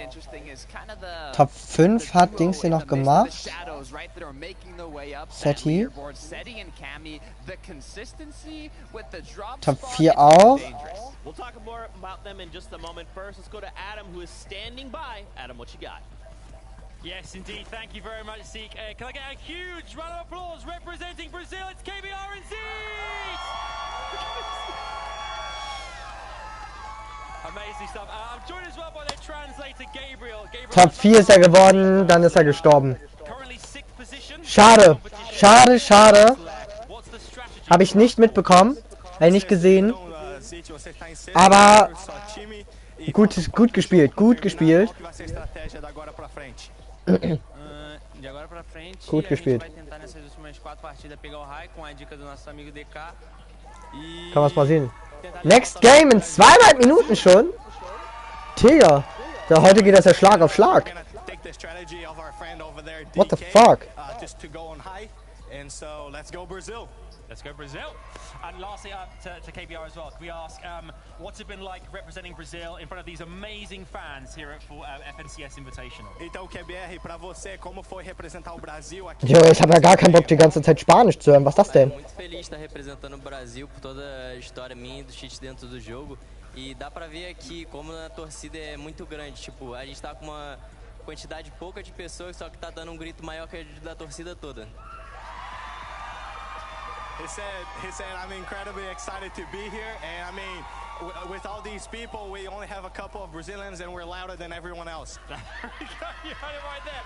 Thank you very much, KBR indeed. Let's head back to Zeke and the desk. Thank you so much, Adam. I mean, what more can you say? Vamos, Brazil! I tell you, this corner right here, they're going absolutely ham. My goodness, let's kind of focus back up now. Oder soll ich dir ein Like geben oder jemand anderen doppelt? Ich habe schon gelegt Gesicht mit Freudentränen. Moin. Oder jemand anderen ein Doppeltes. Ja, komm, gib's jemand anderen doppelt. Ich hab's nicht so nötig.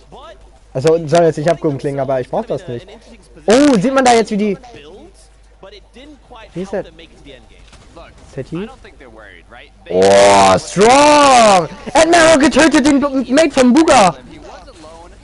Ah! Ah, oh mein Gott, wurde er ekelhaft getötet. Ach du Scheiße. Lol, lol, lol, lol. Er wurde echt ekelhaft getötet.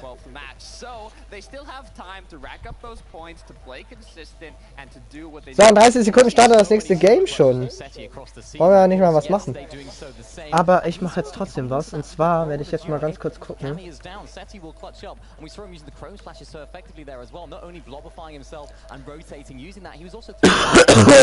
Oh. Moin. Sorry, Jungs und Mädels.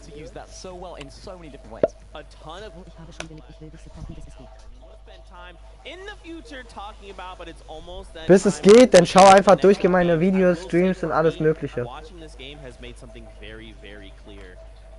Das ist das Einzige, was du tun kannst. Und auf jeden Fall danke. So, wir schauen mal hier ganz kurz. Oh ne, live. Ich muss bei live rein.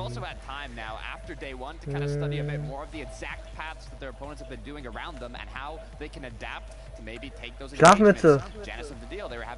surrounding Storm Surge being uncontested, but now they were able to get to the late game in that first matchup. They're doing a better job adapting, and that's what all these duos need to do. Yeah, adaptation is the most important. You mentioned Janice and Vidil, of course. Last night, Vidil was sat in the VODs the whole night looking back at what went wrong. Of course, you mentioned the Janice social media post earlier on as well. They were struggling for those surge positions. Of course, they're used, they're synonymous with going on that dead side of zone, and of course, they weren't able to find as many tags. There isn't as much action to the south of them as they may have had last season when, of course, they did win. So it's a little bit rough for them, but there's still plenty of games to go. That's right. Game 9 is on the way. So, Monster D-Phase, Jacob, over to you. Let's go ahead and start gearing up here. We have the pleasure of starting to get into the late half. These are what we call the Ich glaube, es geht in die nächste Runde. Game 9 will solidify Ja. just about the halfway mark for day 2. Yeah, and you're seeing some of these teams heat up just like that battle bus. Monster, you said it. Game 9 is about to start, and for a lot of these teams, Ja, Schlafmütze schläft. half of the day. This is the second chance they're going to get here to try to pick up as many points as they can. And for teams like Muzz and Looter, Larson and Spy over towards Grim Gables, they're feeling each other out more and more and more. Last game was the longest it has ever taken, in my opinion, for any team off spawn to finish a fight. That's right. It was a So. drawn-out battle for Smite and Larson. A tough result from that as well, as they were one of the first contested duels to actually fall there, which is, again, that is how things Ich hoffe so sehr, dass Teak und Seti gewinnen, Queasy und Vayno early contested werden und Trippan und Thomas HD im Midgame sterben. Das wäre nice. Natürlich gönne ich das Geld jedem von denen, weil sie es einfach alle verdient haben. Aber ja, ich gönn's denen halt einfach am meisten noch normal. Kann man auch mal so offen sagen hier, ne? From first through third, it's definitely competitive there as well. So, a divide. Meanwhile, Booga and Miro affected. Bevies and Vortexer find the two. Jo, Vico war für 78% vom ersten Tag, war Vico für 78% der Eliminations für sein Team verantwortlich. Das ist strong. Das heißt, 4 von 5 Eliminierungen hat er gemacht. Tschüss. Das ist krass.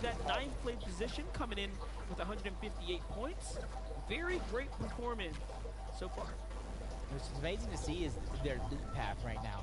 They hadn't popped a single shield, big or small, and they got themselves almost 100 shields each, and that's because of Reality Tree and those mushrooms at the bottom. Wartet mal. 15 HP or Nee, ich glaube, Kami streamt das nicht mehr. Ich glaube, die streamen das nicht. Getting tagged up from the sky, that high position, going over to Muzz and Looter, and it's doing them wonders right out of the gate. It's going to be interesting to see what they do with the amount of damage that they got. Do they want to go aggressive and try to take advantage? But you can see in the feed, Mr. Savage and iDrop already getting busy, taking down on one. Ich will irgendwie wissen, That's right. wie... Lucky for us, we get to tune in with Zagu and Mareem, and this is very cool and also extremely interesting. They have officially switched up their drop spot here on day 2. We have not seen anyone as notable as high placing as them actually try a new strategy, and already they have had a pretty clean start to the day, but they've also slipped down a little further than they would have liked. We jump on over to retake versus Vico here. Schade. Das streamt nicht. Also früher war das so, dass sie mal streamen mussten. Scheint ist das aktuell nicht mehr der Fall. Und Seti sind auf jeden Fall wieder dran gekommen. Die sind nah rangekommen wieder. Sehr gut an der Stelle. Some of that pressure, and you see the sharing is carrying. Minis being passed around. Nav is going for the piece control. Unfortunately enough, a missed opportunity, but that's not going to stop him from trying again and again and again. He knows the amount of damage he just put on the Vico cannot go to waste. Now keep in mind, Vico and Marine are inside the top 10. They cannot afford to fall now. That will have devastating impacts to the standings, and a huge side angle there. Marine is hurt. Forced into the low ground position, forced to run away from Novice. Man hat nur so die Person im Hintergrund scheinen, das triggert ja übel, hä? Meanwhile, Zaku falls to backward there with a knock, so the changes, the adjustment, it is heating up in the south zone. It's heating up on the west zone. We have a lot going on right now. I don't know if they just saw him, but Macquin and Kanata jumped on him from Shimmering Shines all the way to one of the highest spots on the map. As Bad Sniper taking down both the NA West duo. Raised. So you said it before this one. Action is heating up rather quickly here on day 2 as teams look to take control. Ich würde gerne wissen, wo die landen. Sieht man ja nicht immer. Trying to catch Novice off guard. The shots to come through, that actually saved Vico's life, even though it wasn't a ton of damage. That would have allowed Novice to keep going. Buys him some time here, and this is why he took those zip line out the side there, trying to find these new angles. There's something so special about watching high-tier players navigate the map. Very much a strategy type of situation, type of game, when you really break it all down. But Ryan and Vico are going to go ahead and settle down now, as they need to go ahead and recuperate all of these lost resources. So was it worth it, right? Was it worth it? On average, you need around, I don't know, 400-600 damage, right? Around that range, around that first storm surge area. But can they climb back loot-wise? Weiteren Larsen, Top 5 aktuell. I guess. It could definitely prove to be worth at the end of the day, because it's not going to expend any of their utility in order to regain it back. What do we think about this? Larson and Smite leave the draw. They say, all right, Muzzlooter, you got it. Last game was solid. You can have Grim Gables. I'm getting out of here. It almost looks like they left TSM duo trying to go ahead and still put the damage on the Muzz and Looter, as he, Andy, and Joe floating in all the way from Synapse Station, trying to put the Tiki tags on the Kanata, and that's going to be his shield disappearing right before our very eyes. But ultimately enough, the Cloudy Condos teams, who lack damage very early on, beginning to put in their own tags. Everybody right now feeling the pressure of the leaderboard to try to get active, to try to pick up as many points as possible and close the gap. See the look of focus on Z Andy's face here, as he's got a lot of things to think about. Players to the left, players to the north. Tough spot to be in. On the other side, Acorn and Edgy still housed up in their position. Remember, Noah Riley is here, but Edgy is down, so Acorn left to try to play this one out. Krass, dass einfach schon Game 9 ist. Ich glaub's nicht.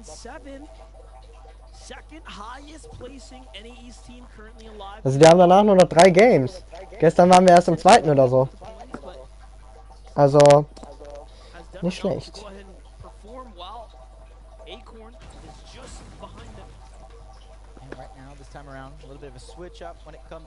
Mann, Seti und Kami, macht doch mal ein paar Kills mehr.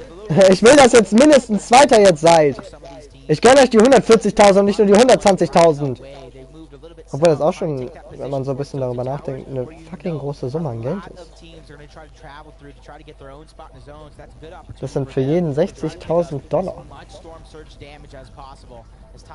Kennt man irgendwie den aktuellen Kurs? 60.000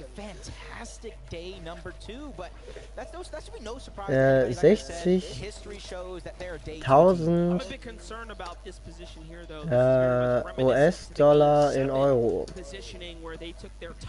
57.921,90 Euro kriegt jeder von denen. Macht das, macht das. Ich glaube, in der Runde wird sich entscheiden, ob Kami Zweiter ist und so. Also, wie die ranken.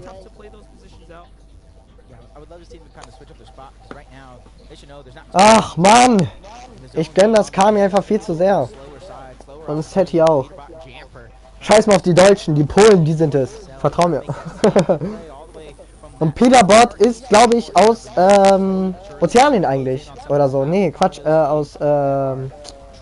Aus Nordamerika West, glaube ich. Nordamerika East ist Buga. Weiß nicht.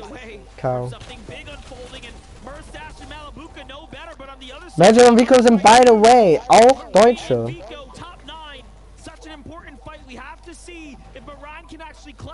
Top 9? Oh mein Gott. Aha.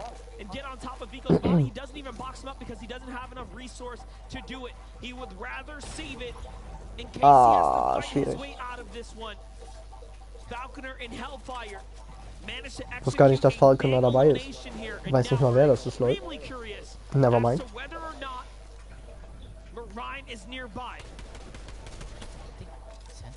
Aha.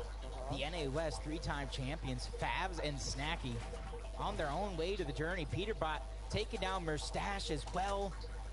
Everybody really trying to prove their own path. They don't want to have anything other than their own decisions. Really find out if they're going to make it to the top or not. But this one continues. Ja, Peterbot hat schon gewonnen. Also viele von denen haben tatsächlich schon sehr oft FNCS gewonnen. Also was heißt sehr oft?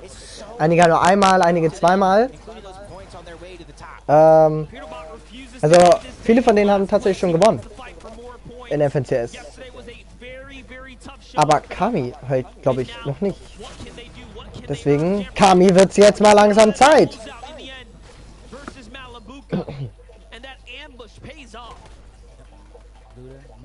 Und da sind Queasy und Vayne und die sind halt immer so big chillen, das ist ja nicht mehr normal. Also, an sich schön für die, aber irgendwie gönn ich denen das nicht.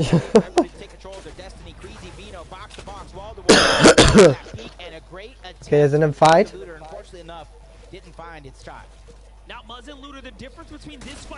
Oh, das war close.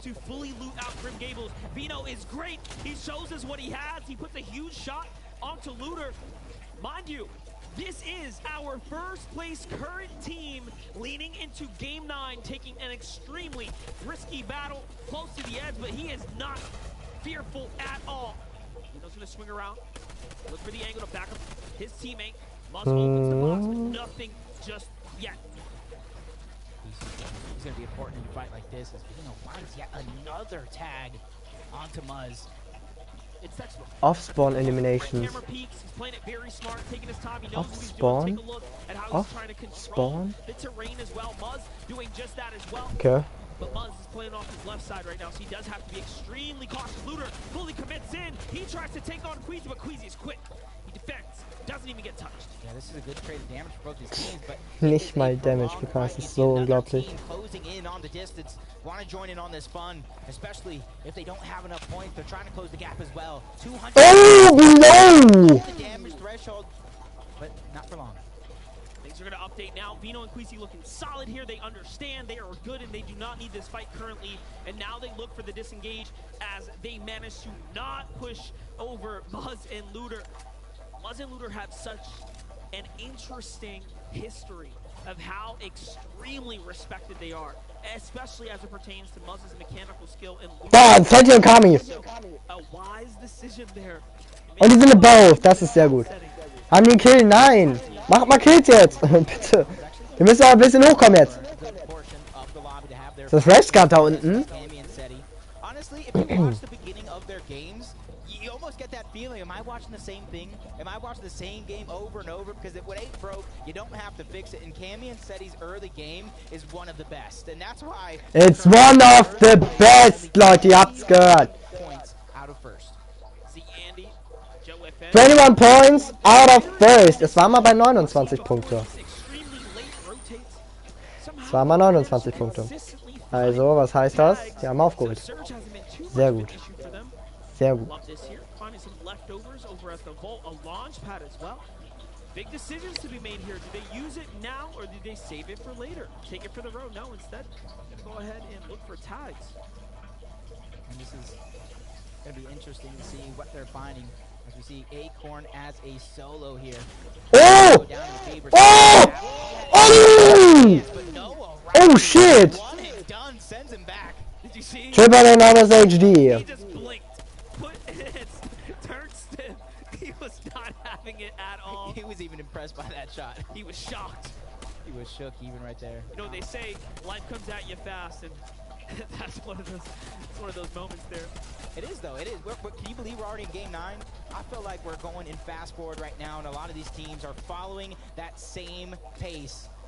And jump on board, one of the best EU teams here in the lobby, suffering to Storm Surge. Trippin is actually going to go down, 23 below. Thomas, he's trying to do everything he can to find the damage. What a huge engagement happening here. There's a lot of story unfolding. PH Zin is hurt as he finds one. Kitos is going to go ahead and slide on in after the knock off the Tripper, but they get up. PH Zin. Oh! Das könnte Platz 2 für Kami und Seti sein. Thomas HD gets the opportunity to honestly try to play for a clutch here, but it's not going to be Santos have already said in their interview, all they are here to do is make Brazil proud, and there's no way they're gonna let Has made Brazil proud. Oh, shit! Die haben die ja komplett hops genommen. Wisst ihr, was das bedeutet? Wenn Kami und Seti diesen Kampf gewinnen, sind die Zweiter. Also bitte, bitte, bitte, bitte gewinnt es! Bitte! Putting the shots in from the distance. They know Storm Surge right now might not be a wordy, but later on in the game, it might have to be something they think about again. Pivotal moment right there, finding those tags, giving themselves more time to work with, as they are one of the last teams to have to make this rotate right now. Us casters have the wider look at the map, so we can tell how much is really going on here, and this southern area is looking dicey. Yeah, Tilted Towers is majority in there. You can get different elevations. Got to be careful when traversing through that. As KBR, you see elimination onto Peabot. Human Jamper. Such a good run here on day 2, trying to make a comeback for themselves, bumping up a couple placements. But KBR indeed overall have been Kenn ich nicht. Nein. Oh, ich dachte gerade. Ich dachte gerade, das ist abgestürzt. Ich wäre sauer gewesen, ehrlich gesagt. Ich habe mich da ganz dick beschwert. Looking to go ahead and wrestle that one away, but the lobby is focusing on them. It's not going to be an easy rotate.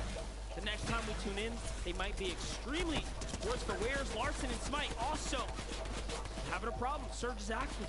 Just soon. 20 seconds away and they're below the surge. And you're seeing what happens when they don't take that off spawn fight. Both Muzz and Belohnungen. for damage. And Und die sind 5. oder so gerade. And it's causing them to use a lot of their resources to try to survive this. As you see Reek picking up 2, taking down threats at Alice, a team for specifically for this event. So geht's auf jeden Fall ab heute. Every angle that they have, but still below on surge, not finding that comfortability just yet. They do know that the body was eliminated there though, so although no tags, they will find some heals, and that is going to be a difference. Storm Surge aktiv. Und die haben ein dickes Problem. Die sind immer noch below und die werden weiter below. Die versuchen jetzt irgendwie ein paar Hits rauszubringen.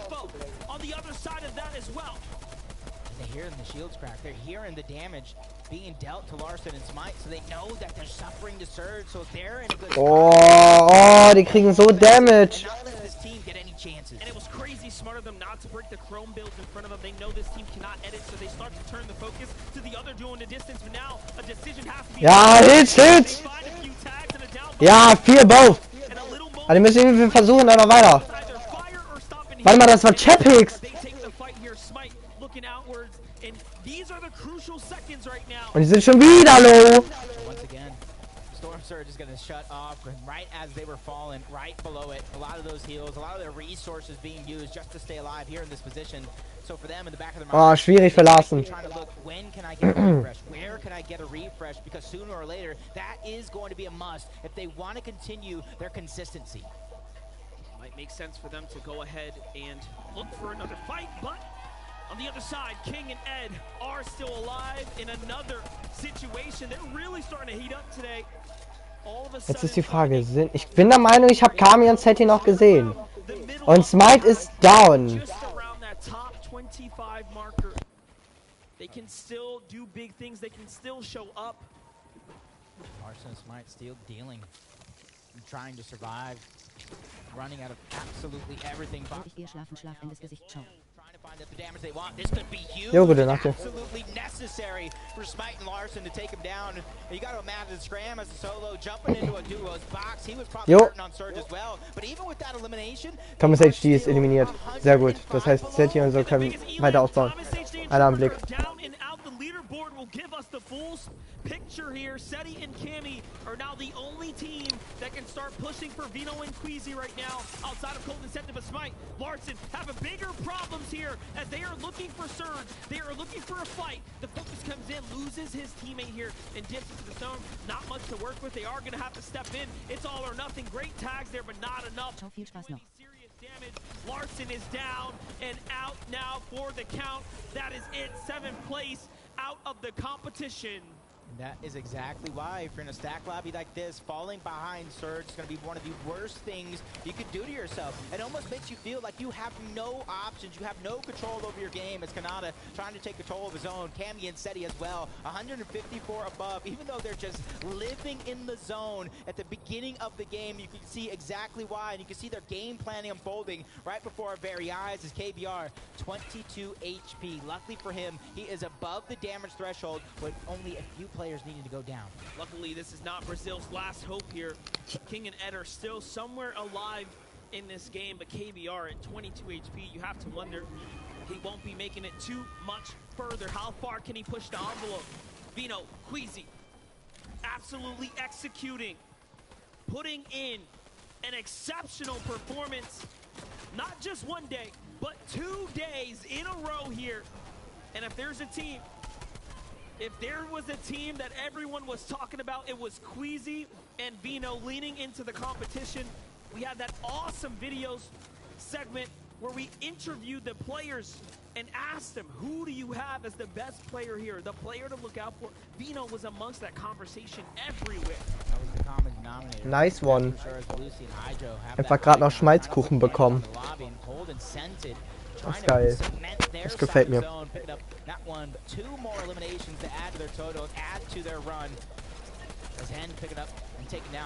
Oh! Hey, scheiße, ich habe so viel verpasst. Die haben 3 Kills. Ey, bitte, Seti und Kami, bitte. Second place spot, and last game we talked about it, the same thing, 21 points behind. They have closed that gap. Now they're only 13 points behind Vino and Queasy. Tough spot to be in here. Like we said, KBR has to push the envelope. He is by himself. What exactly will he do here? Running low on material, just a few builds left as well, so it's only going to get him so far. Commandment, Avery, about halfway through their resources, but looking very much solid. Launchpad's going to come out, but the head bounce, that's going to cancel the strat there, unfortunately for him. This is still alive here, alongside Duke. Six alive. He appeals to work with, but already the lobby focus. He tries to fight his way to Launchpad. This is tough. Oh, wichtig. Moments away from being kicked out, and now he's holding on. I don't think it's going to be enough. This is looking like it might be wraps for Duke. He will need an elimination. Das reicht nicht. Desperately running to the zone and nothing. Es reicht nicht. Es reicht nicht. Er hätte laufen müssen, wenn er sich splasht. But from height to height, Hijo, Belusi are still up top. They are so high up. Yeah, time to get off of this. Reposition down later. Yep, check your watch, because you know what time it is right now. 6 moving zone. This is where typically Queezo und Queasy und Vino werden oben contested. Ich hoffe so hart, dass die sterben. Weil da sind irgendwie gerade alle. Oh mein Gott, hä?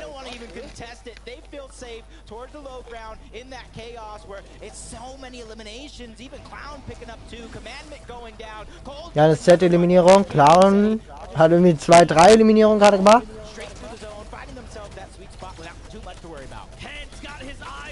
Oh mein Gott.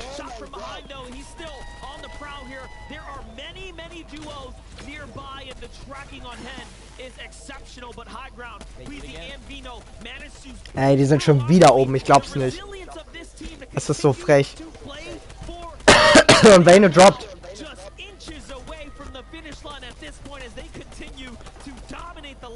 And look at that, they're going to be able to hold high ground on top of the blimp. They only just have to force one duo and then maybe read down off. It's cold, scented, working their way. Ey, von mir aus könnten die auch durchgehend nur auf Seti und Kami sein. That is a recipe for success as Hen, Vortex, all the way back. 6 eliminations, trying to find their way forward. Macwood, Repstar, they're all joining the action. Let this be a lesson for every player here. Kami und Seti immer noch alive mit Kills.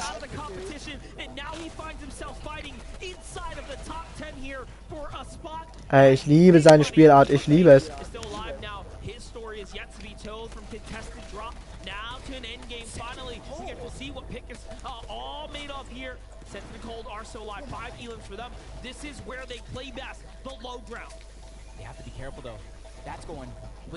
Cold und Scented.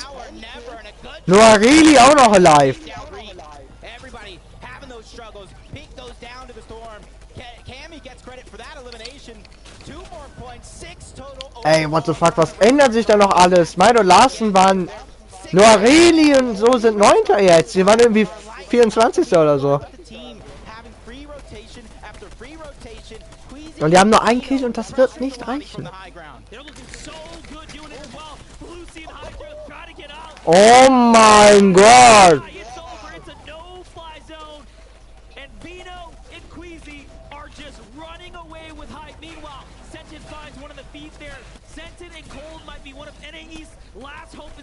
Mr. Savage alive mit iDrop. iDrop irgendwie 1 HP.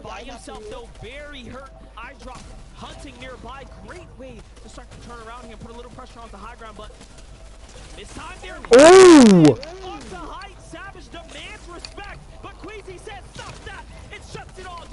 Perfect opportunity to stagger himself to the backside of zone. Spots eye drop up, but he continues to drop down low. High ground was taken away by Cammy. Venus down.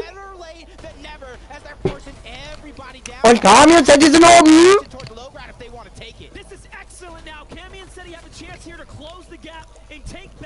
Oh mein Gott, bitte. Oh! Oh! Oh ja, ja, ja, ja.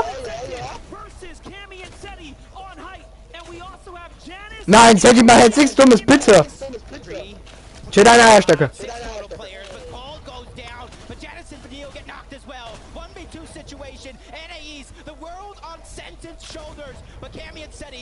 Oh, bitte, bitte, gewinnt das, bitte!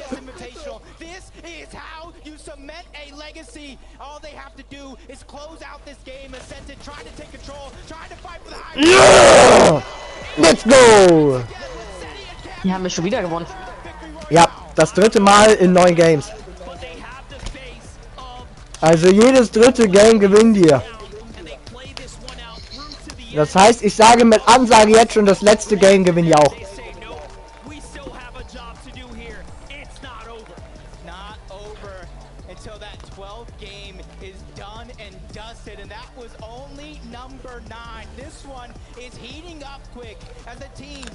Wartet mal. Einen Augenblick, tut mir leid, dass ich da kurz wegschalten muss. Ich muss kurz was gucken. Okay, ich habe noch 8,82 auf der Playstation. Also ich kann mir noch mal 1000 V-Bucks kaufen. Ich wette mit euch. Guck mal, die müssen wieder nach vorne kommen. Kami und Seti haben gewonnen. Deswegen kommen sie jetzt nach vorne auf die Bühne. Sie haben gewonnen. Die Polen haben das 3. Game in 9 Games gewonnen. G freaking G's.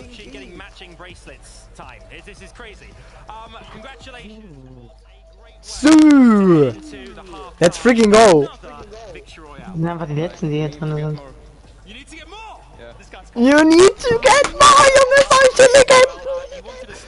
Solche Legenden!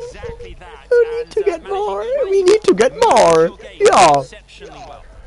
You're managing your games exceptionally well. Yeah, thank you so much. We just have to be confident going into the last 3 games. Wer ist jetzt auf dem ersten Platz? Sie sind sehr confident, das ist sehr gut. Also, ich muss 1000 V-Bucks aufladen und mir heute noch Sachen kaufen. Wenn sie das wenn sie das nächste Game nicht gewinnen. Also wenn sie das 9. Game nicht gewinnen.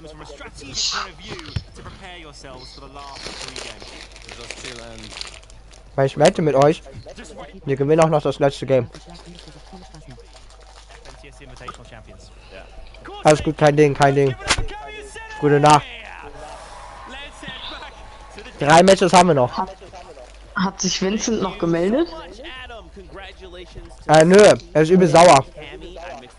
Ja, das habe ich mit. Er will einfach nur das Geld und dann ist er weg. Aber ich weiß nicht, wenn das so geiert, Digga. Weißt du, und so ist so. Und er meinte so, ja, ich bin nur wegen dem Geld und so. Ich weiß, habe ich gelesen. Sehe ich nicht, Digga, sehe ich nicht. Ehrlich nicht. Eigentlich sehe ich das nicht. Er abonniert sich erst wieder. Ja. Wenn er das Geld bekommt. Finde ich tatsächlich ziemlich frech eigentlich. Dann würde ich ein neues Gewinnspiel machen. Ja. would just like to set the stage a little bit for the duo. These guys were stacked all game. They had borderline max materials. Look at the loadouts. They had the launch. Wie lange bist du noch in Quarantäne? Even in the situations where they Morgen, Welle. Nee, bis Dienstag oder so. navigate builds like it was nothing. Bis Dienstag oder Mittwoch. Bei uns kann man sie 3 Tage freitesten. Ja, bei uns erst ab 5 Tagen. Warte mal, bei euch ist das 3 Tage. Das heißt, der erste Tag ist ja der Tag, wo ihr euch testet. Dann der zweite und der dritte Tag. Und dann könnt ihr euch freitesten. Also praktisch am 4. Tag freitesten. Nee, am 3. direkt. Okay, das heißt, ich kann mich direkt am Dienstag freitesten. Vom Schnelltestergebnis, wo du das Ergebnis hattest, oder beim PCR-Testergebnis? Du kannst es zu Hause freitesten. Was? Ja. Der, ich muss da unbedingt nochmal bei dieser Versicherungskassen-Dings-Scheiß da anrufen. Ja, doch. Hey, du hast doch einen PCR-Test gemacht. Ja, habe ich. Aua. Was für ein CT-Wert hast du? Was? Da steht irgendeine Zahl drauf. Digga, keine Ahnung. Ach so! Wir sagen jetzt mal keine Ahnung. Ach, das meinst du. Warte mal. Du meinst positiv und daneben steht irgendeine Zahl, ne? Ja, genau. Warte mal.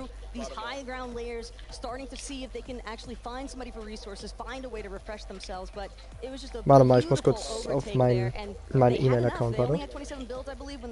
Ich springe hier eh gerade rum. Ja, ja. Zack. Boom, turns it into a victory. Wow. Mini Miner, you were standing by here during this break period. What you got? Thank you so much, Zeke. Now let's take a little look at our game number 9 winners, Cami and Seti. How did they manage to get into the position to win the game? Let's take a little look. As you can see, that is their drop shot, the Cami split as they call it. And we can have a look at how they're getting their surge off spawn. It was something I talked about on the desk. These guys had a little bit of a problem, right? They were having a few issues with their surge, going down in that first moving more often than not, and it was down to surge. But look at this. They have the Ich weiß nicht, was hattest du? 29. Ich hab 25. Dann bist du noch ansteckend. Also, wenn du über 30 bist, dann bist du nicht mehr ansteckend. Also du bist jetzt noch so mittelmäßig ansteckend. Dann würde ich mal denken, dass das so... Bei mir, ich war auf 29, ich war nicht mehr ansteckend. Aber ich war auch 2 Wochen positiv. 2 Wochen positiv, Alter. Das muss auch nee, sogar 3. Sogar 3. Digga, ich kotze, wenn ich so lange... Ich schwöre bei Gott, dann bringe ich mich selber um, wenn ich so lange positiv bin. Ich meine, mein Dad und mein Bruder waren ansteckend und haben nur 5 Tage gehabt. Ich denke mal, du hast auch nur 5 Tage, aber man kann eigentlich mit sich zu Hause freitesten. Nee, das ist nämlich in Hamburg ist das anders. Da sind nicht 3, sondern 5 Tage. Ja, du musst 48 Stunden ohne Symptome sein. Was ist das denn? Willst du mich verarschen? Nee, die Finja, die war ja jetzt auch vor kurzem positiv. Die durfte sich auch erst freitesten, wenn man 48 Stunden... Willst du mich verarschen? Nein. Digga, dann bin ich in 5 Jahren hier noch nicht draußen, Digga. Warum soll ich dich denn verarschen? Was bringt mir das? Dann bin ich schwör's dir, dann bin ich in 5 Jahren noch nicht draußen. Du musst 48 Stunden. Junge, ich habe die ganze Zeit Schwindel und selbst habe ich, wenn ich kein Corona hatte, hatte ich Schwindel die ganze Zeit. Das ist auch ein Anzeichen davon, ja? Ja. Ja, und ich habe durchgehend Schwindel wegen meinem Kreislaufproblem. Also wenn ich jedes Mal sage, dass ich Schwindel habe und bla bla bla, also sprich auch ein Symptom davon habe, darf ich immer noch nicht raus, oder was? Was ist denn das für ein Bullshit? So ist das vollkommen richtig. Ja, schön, das heißt, ich werde nie wieder aus dem scheiß Zimmer rauskommen, oder was? Verarsch mich doch nicht, Digga. Nach 7 Tagen darfst du ohne Freitesten raus. Ah! Und mit Symptomen. Schön. Aber dann musst du 10 Tage in Quarantäne bleiben. Also bis Freitag. Ja, ich habe mich nämlich auch nicht freigetestet. Naja, oder vom PCR-Test. Aber das Ding ist, du weißt nicht, ob das so ist. Warum PCR-Test? Wenn dann Schnelltest.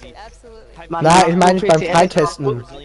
Ja, ich meine, ab wann zählt das Ergebnis? Also ab wann zählt diese Woche, beziehungsweise diese 3 bis 5 Tage? Wenn du das PCR-Test bekommen hast. Alter, da muss ich ja echt bis Mittwoch hier drin hocken. Ich heul.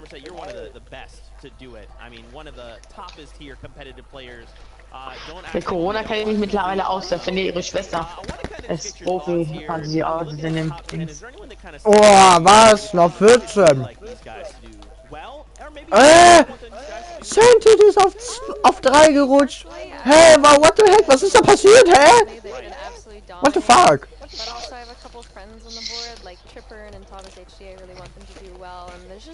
Ey, bitte, Santi Kami, setzt euch durch. 1, 2, 3, 4, 5, 6. Digga, Santi und Kami haben die meisten Wins.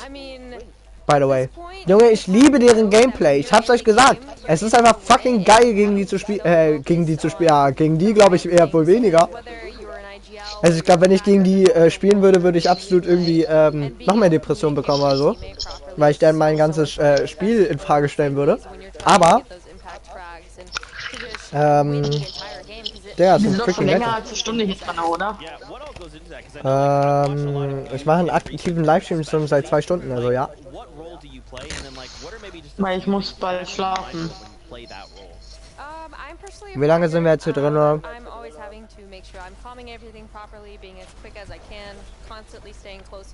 Also,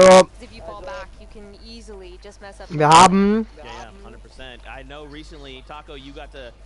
vor einer Stunde den Anfang von Game 8, I guess, ist das. I guess it's Game 8? Ja, von Game 8 gesehen. Ich glaube, wir sind um 8:30 hier reingegangen. Ja, glaube ich auch. Also da steht zumindest aktiver Livestream seit 2 Stunden. Und ich habe ihn, glaube ich, gestartet, kurz bevor wir hier reingegangen sind. Wenn ich jetzt aus Fortnite rausgehe, krieg ich dann die Belohnung, wenn ich es geschafft habe? Dürftest du ja. Wollen wir es mal ausprobieren? Kannst du machen. So, ich werde jetzt auf jeden Fall noch irgendwie was anderes machen hier. Das ist fucking langweilig. Wollen wir eine Runde Boxfight? Ja, komm.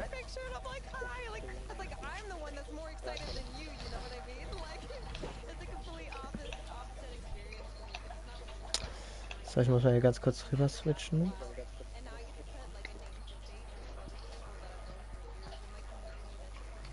Ja, und Mongrel spielt eine Runde. Chillig. Komm hier rüber.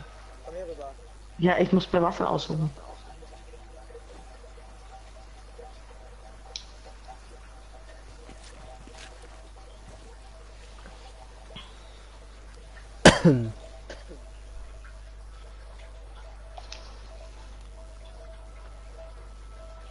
Digga, Mongrel ist auch wieder strong unterwegs.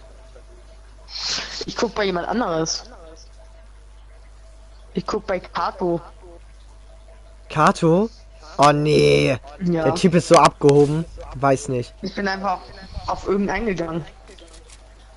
Ich hätte dann auch eher bei Stamplay geguckt oder so. Kato spielt übrigens, by the way, die ganze Zeit mit Restology morgens. Absolute freaking Legend. Das ist der Dude, von dem ich ein Abo bei dem ich ein Abo geschenkt bekommen habe. Übel nice.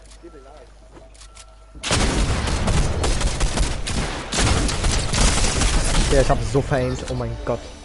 Ist ja nicht mehr normal. Warte mal. Nein, bei mir hat man die ganze Zeit dieses hässliche Ding gesehen, fällt mir gerade auf.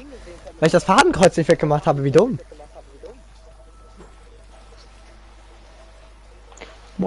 Schlafmütze hat hier, ist hier erster. Ne, hier muss mein Skin stehen. Genau hier. Strong.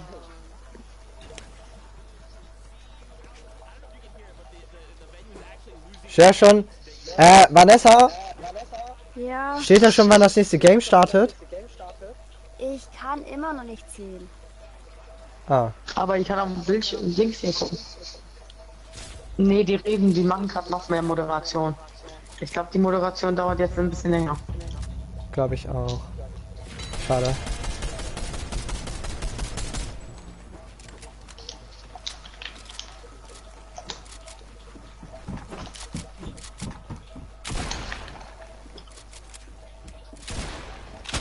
Digga, ich veraim so hart. Digga! Was mache ich hier? Ich spiele wieder... Digga, ein 36er Headshot weiß ja nicht, Digga.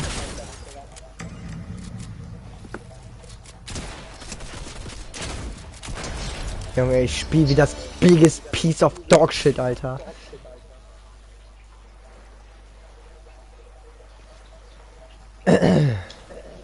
Aber muss man auch noch Waffe nehmen. Währenddessen einfach noch ein bisschen leveln. Normal.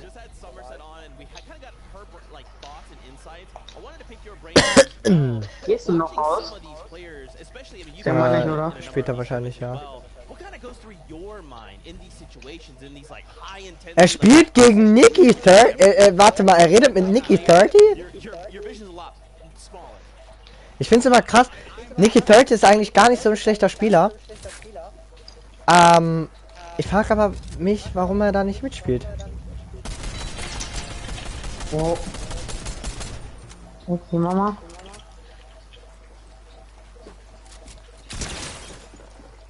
Leck mich auch am Fuß.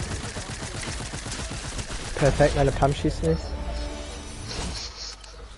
Ich habe gerade 3.500 EP für diese Elimination bekommen. Never mind. So, noch 3 Games. Scheiße. Also ich schätze mal bis 1, halb 1 gammeln wir hier safe noch rum. Ich nicht, weil ich muss morgen in die Schule. Und ich schreibe morgen eine Englischklausur. Und ich schätze mal Dings ja auch nicht. Vanessa bestimmt auch nicht. Also ich zeichne und ich werde jetzt bald fertig.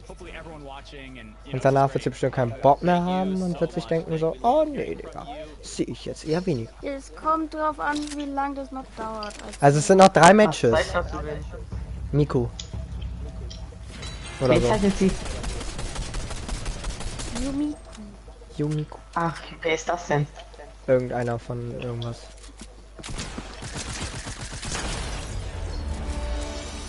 Yumiko. Genshin. Ah.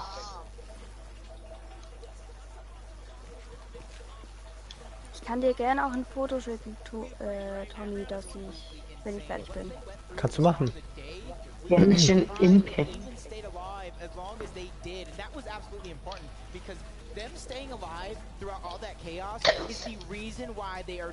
Junge, lass sie wieder spielen, bitte. Die haben Leute, die sind voll hyped. Aber es ist eigentlich gut, um erst mal ein bisschen runterzukommen. Vor allem jetzt auch für Seti und Kami.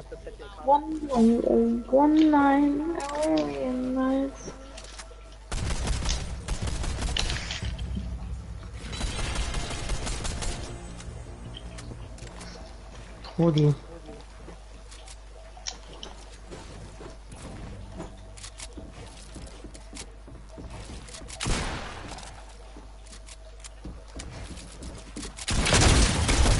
Mami.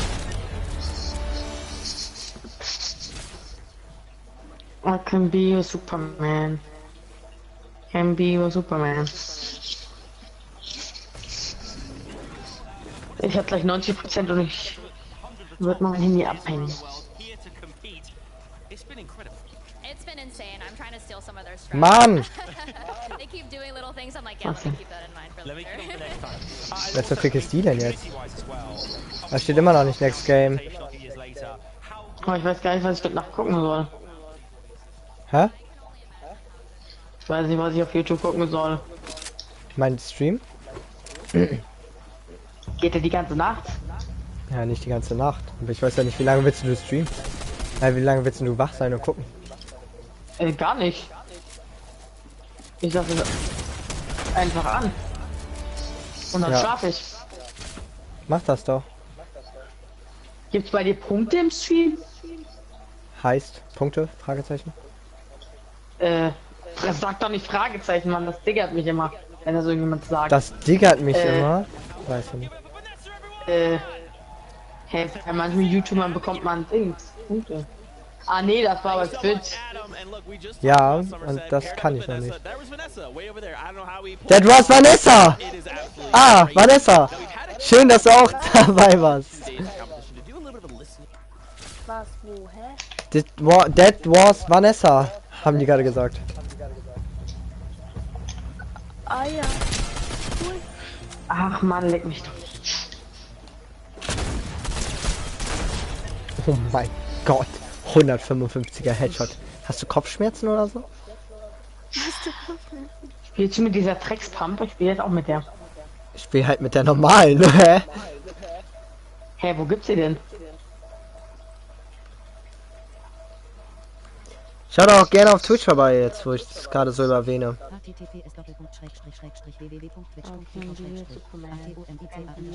Wenn wir da 30 aktive Zuschauer knacken, streamen wir öfter auf Twitch und dann kommen auf YouTube nur noch Videos. Weil ich will Kanalpunkte unbedingt einfinden. Ich habe da so Bock drauf, ne? Ich will das so gerne auch für euch und dann können wir die ganze Zeit... Dann können wir,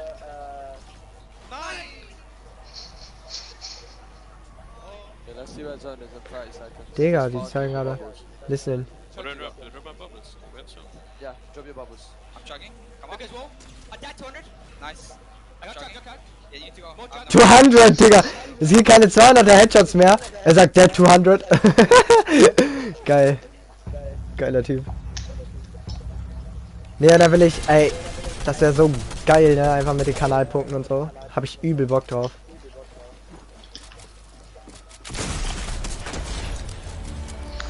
Wenigstens habe ich dir schon mal einen guten Hit gegeben.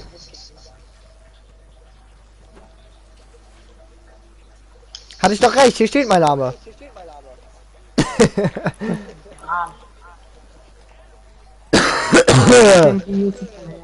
MBU Superman. Okay, mir kann morgen nach bis um 7 schlafen.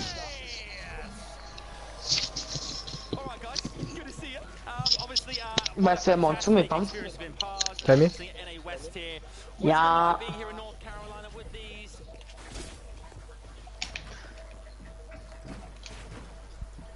Digga, Mongrel geht in noch eine Runde in der Woche. Ah moin, ich hab gar nicht gecheckt, dass wir hier schon wieder fighten.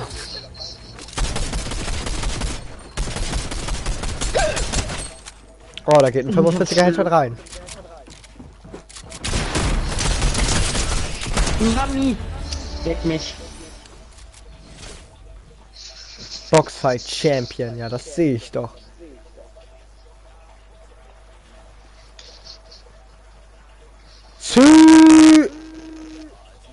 I can be a Superman. Can be a Superman. Nehmen wir jetzt irgendeine Pump. Und irgendeine AR. Ich lass mich überraschen. Nee, das ist nicht besser, ne? Das andere ist besser, oder? Das ist scheiße.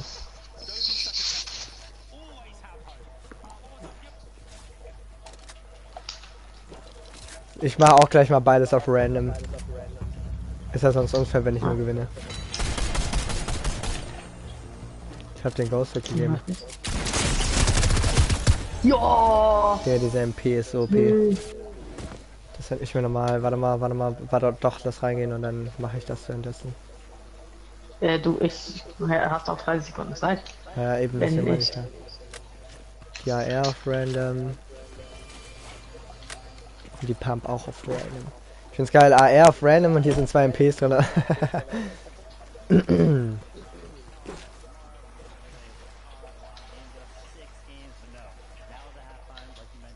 Was ist das denn hier? Ach, andere. Edit Wars! Das wäre nice. Wir sollen auch gleich mal spielen.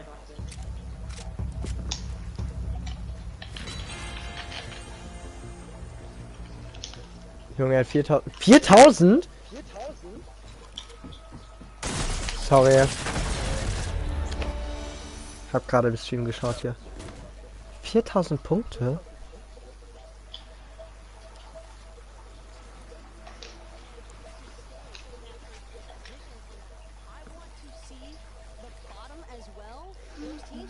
Wo ist denn Bad War? Hier oben. Da drüben. Mal rein. Da. Edit Wars, aber nicht Bad Wars. Ach so, ja, weil aber das ist eine eigene Creative. Da Ja. verlassen wir das hier. Ich weiß. Oh nee, bockt ja mich gar nicht. Ah. Die Superman.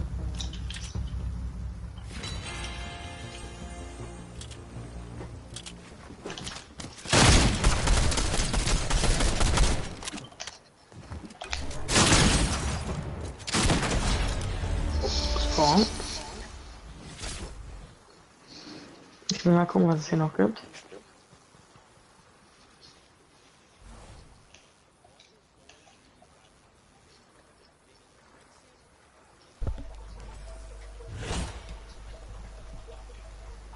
So.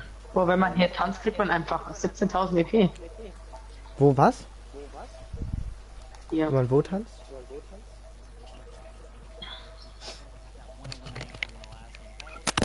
Ich krieg dauerhaft EP.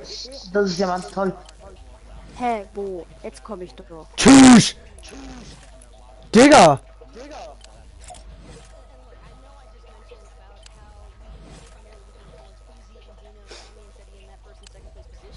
Hä? Hä? Hä? Neue XP,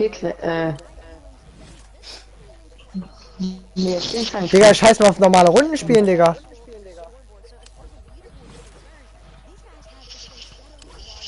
Dance hier einmal, du bekommst irgendwie 11 oder 17.000 EP oder so. Dance du danach weiter? Nee, nach einer Zeit geht das weg. Ja, dann mache ich das jetzt so lange, bis es weggeht, Leute.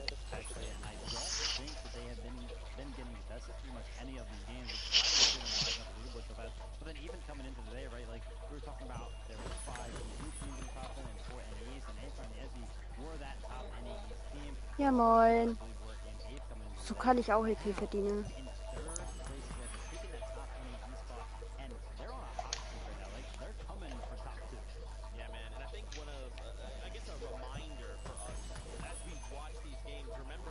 Ja, was muss man hier machen?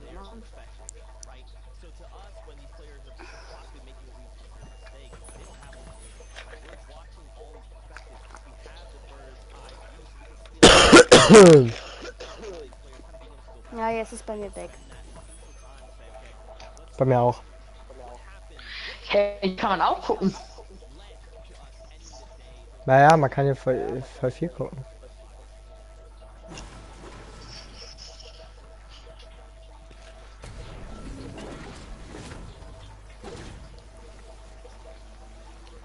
Ich versuche gerade.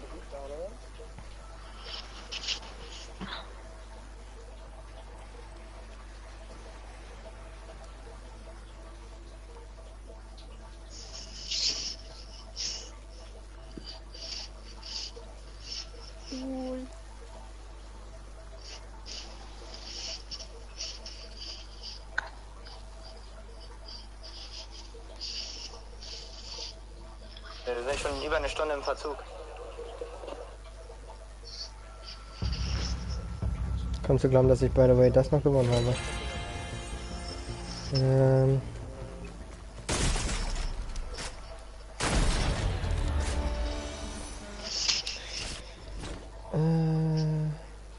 Ach lol, man kriegt da auch EP? Nee.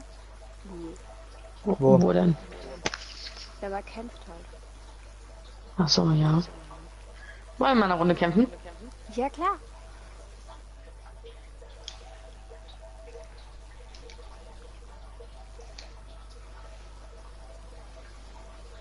Chick, eine neue Runde hat anscheinend angefangen. Ernsthaft? Ja. Like I just have to perform here for the next 3 games. Yeah, and some of them don't even really care for the break even, right? Like Das I ist so know we gelogen. had that interview with Cammy and Seti. Hey, nein, die sind in der Runde da oben gewesen. Right before the break basically. And Cammy was just like, or Adam asked Cammy. Nein, das war... Ach, so verwirrt. Das waren Rückblicke von den letzten Runden.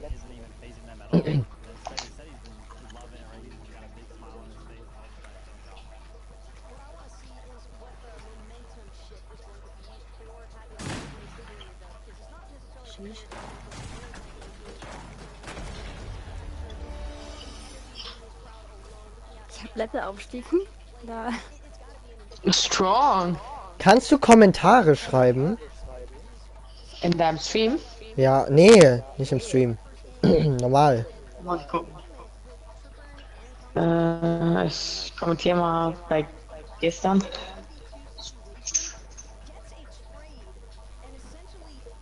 Ja. Ja? Also ist es... Ja. Okay. Wir sind schon über eine Stunde Ich sag's mal. Muss ich gucken. Das ist wichtig. Warte mal, auf welchem Video hast du jetzt kommentiert? Bei gestern. Ja, welchem gestern?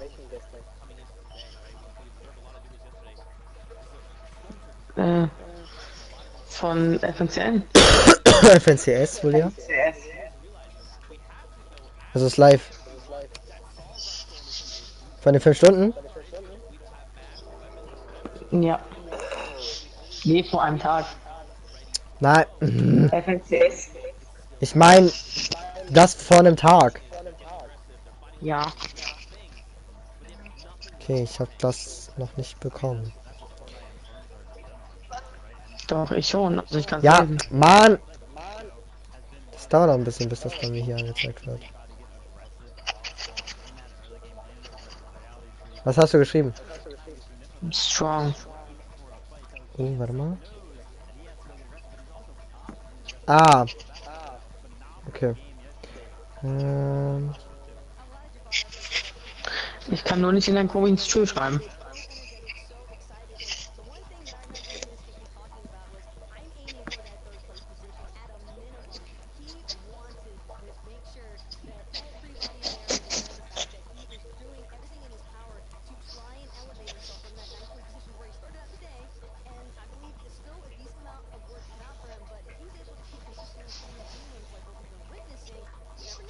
Ich habe schon wieder 2 Aufrufe mehr, nice.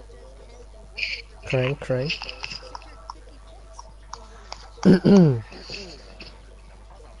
frag mich gerade, wieso YouTube so Faxen macht. Danke, YouTube. Ich weiß nicht mal, warum das war. Ihr wurde nicht mal gebannt oder so eigentlich. Außer Nick hat mich gebannt. Ja, was das natürlich durchaus möglich ist. Aber warum kannst du mich da nicht freigeben? Weil normalerweise habe ich dich früher mal gesehen. Aber jetzt sehe ich nicht mehr deine Kommentare. Och nee. Vielleicht hat er mich auch so gebannt, dass ich gar nichts mehr machen kann. Ja, eben. Frage ist, wie können wir das ändern?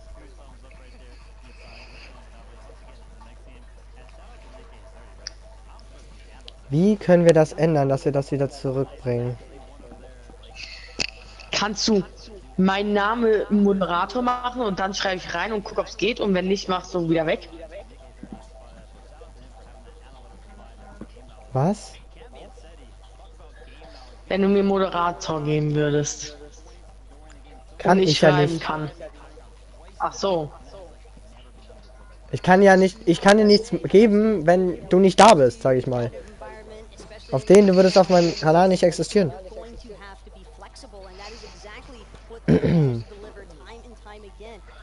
Ich Abo beenden. Und wieder neu abonnieren. Alle. We might have 3 victory royales, but at the same time, we're still not in first place. That as well, I think, is an incredible metric to get for just how in control Peasy and Vino just have been throughout each of these rounds. Yeah, that's right, you guys. This insight is next level. Why don't we check with Mini Miner to get his thoughts on the competition? Thank you, Zeke. Now, yeah, this is a huge moment in the tournament, right? We're halfway through day 2. Game 9 has been completed. I want to talk about how these players are feeling mentally. How strong you have to be in these moments as a player on that huge stage in front of this incredible crowd to stay calm, stay confident, and stay effective in your plan. We've seen so many teams switch things up on day 1, and I think we've seen less of that in day 2. We've seen teams that are sort of thinking about, you know what, let's just stick to our guns, let's just stick to what we know, and let's try and see if it works, right? We're seeing Cami and Seti returning to low ground quite often as well, picking up elimination after elimination. I touched on their Storm Surge strategies earlier on as well, and these guys are looking really, really strong when they are tatsächlich mehr Frauen als Männer gucken meinen Stream. Und meine Altersgruppe ist über die Hälfte bei 35 bis 44 Jahren.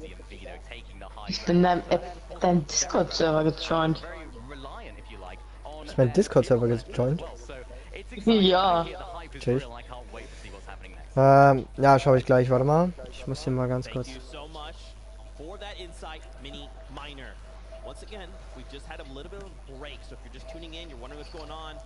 We played 3 matches. We gave the players a moment to breathe. We had them step away, collect themselves, Geh mal and kurz now they rüber. are back. We will be getting into games in just a little bit. I want to turn attention to the standings. Queasy Vino have maintained this lead almost Ja, ich bin so sauer, dass wir immer noch Top 1 sind, ne? Aber ich freue mich, dass die...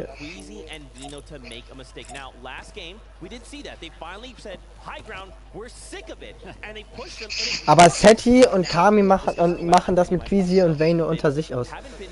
Das sage ich jetzt schon. So. Zack, zack.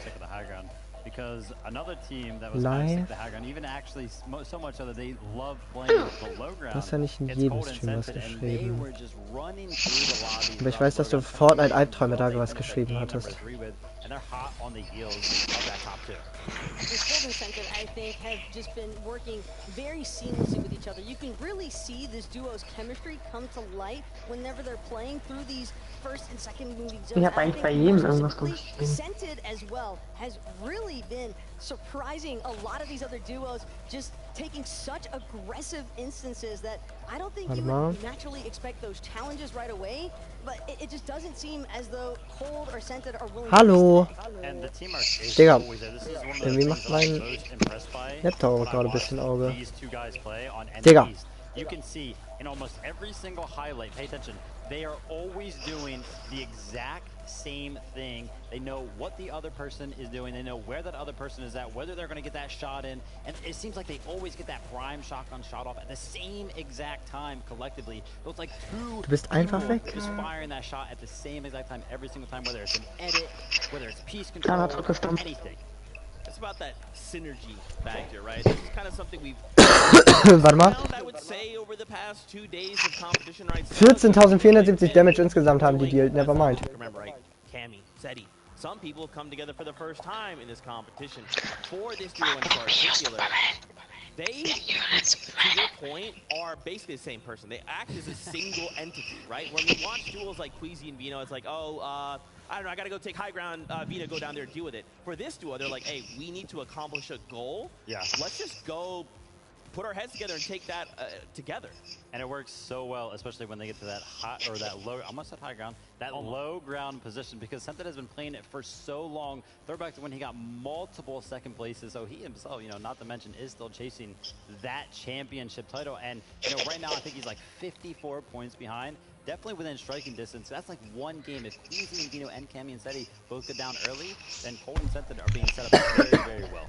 And that's another thing that I love about looking at the top 10 of the leaderboard, and even seeing some of the players that are in those 11th through 20th positions, is that there are so many duos out here that we see in that top 10 who are chasing the prestige of their first championship title for an event, and to accomplish it here at the FNCS Invitational, one of the first in-person events that we've been able to witness in quite some time for Fortnite. It's just absolutely insane, and I can understand why these players are just so excited to continue the competition, to keep trying to showcase that this is what we've been grinding for.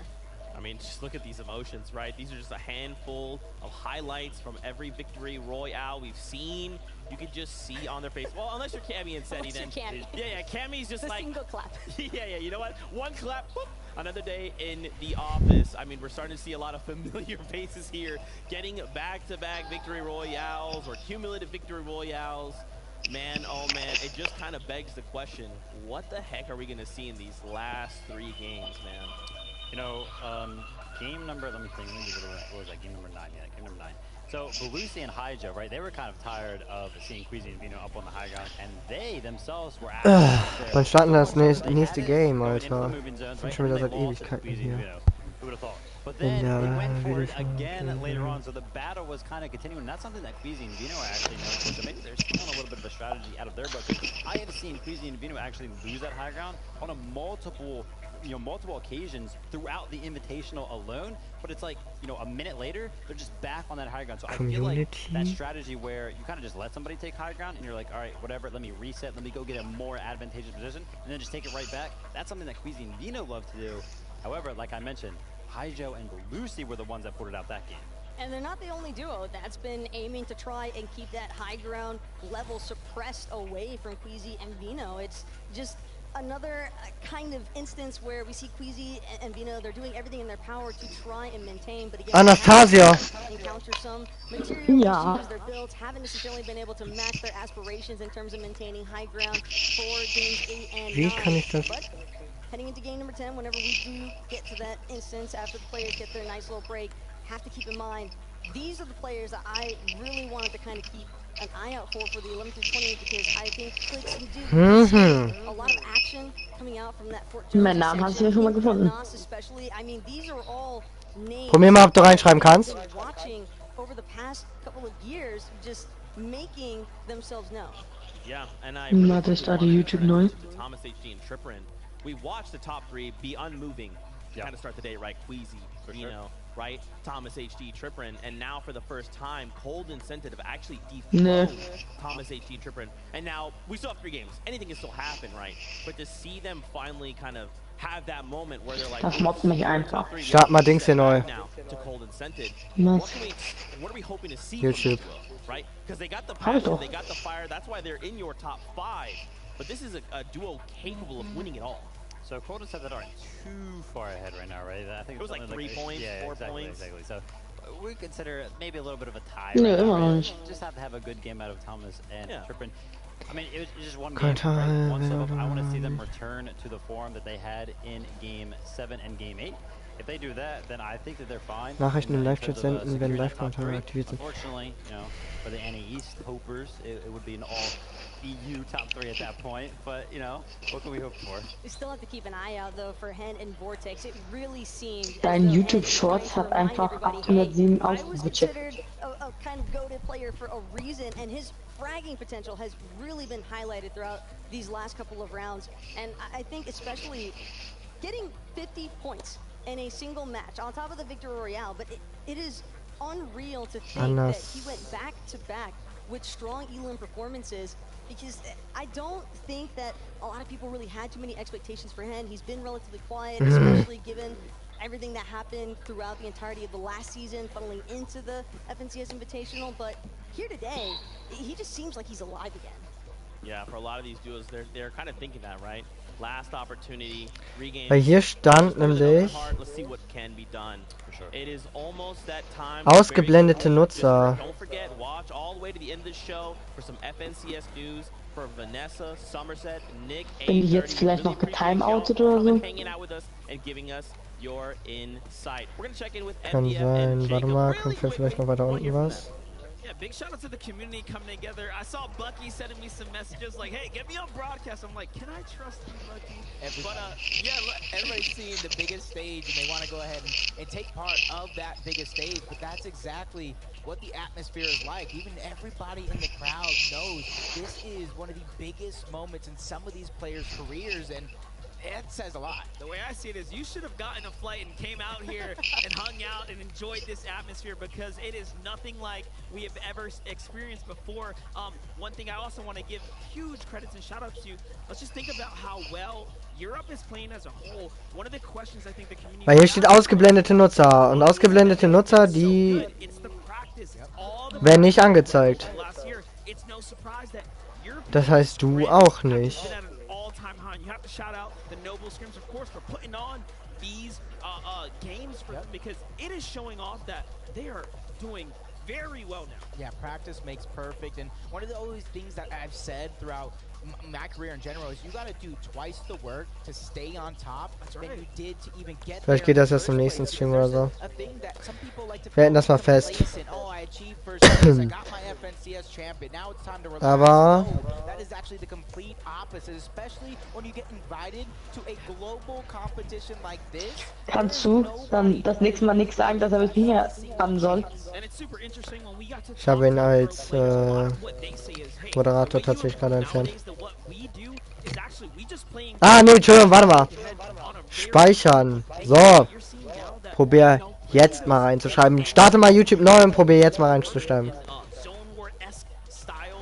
That's what we love about creative, is you can take it any way. That is some of the best practice you can use to start to hone in and become some of the best of the best. Yeah, and you can even see like that practice that Yes, time and time again, that 6 moving zone, that's when you can really count Damn. on them to really try Nice to one. go ahead and take some of Strong. that. You can count on the desk to go ahead. Boah, das hätte ich gedacht. Thank y'all so much. Fantastic as always. We're getting ever closer to starting game number 10. We're almost there. We're making sure we're checking that battle bus, making sure all players Ich weiß auch nicht, warum Nick mich immer bannen tut. Weil er dich nicht mag. Oh, darunter muss dein Stream leiden. Verstehe ich auch nicht. Werde ich ihm auch sagen, falls er fragt, warum er kein Mod mehr ist bei mir. Weil an sich... Ja. So, ich entbann mal alle hier. Kriegen alle jetzt noch eine zweite Chance. Irgendwie 200 andere Leute. Digga, die sind irgendwie alle gebannt. Nein. Also einige sind von mir gebannt, andere nicht. Aber scheiß auf die. And this right here, this answer is going to be biased because I was like, like I'll straight up tell you, I was like one of the most passive players to ever play Fortnite, right? So aggression to me would have never have been the answer. I personally would just be maybe looking at the positions that I'm setting up on throughout that mid game. Sehr gut. You know, maybe this hill isn't working. So, dann viel Spaß beim Schreiben. Es geht. Hä? Darius? Ist noch Moderator, genau. Warte mal. But if the topic's aggression, one thing that I love to see is that we have some of these newer viewers, I think, as far as competitive experience is concerned, especially when it comes to playing at an in-person event. But Nee, ich bin 3 Minuten nachdem du weggegangen bist, raus aus der Party gegangen. Bin mit Chick in der Lobby, aber die jetzt gleich auffallen. Ja, das haben wir geschafft. Warte mal. Xerox. Natürlich. Und die absolute Legende Luca. Darius. Nightbot. Obvious. Also den gibt's auch noch. Das ist der Bot, der automatisch immer so Sachen sperrt und so. Achso. Dann Traxy Build.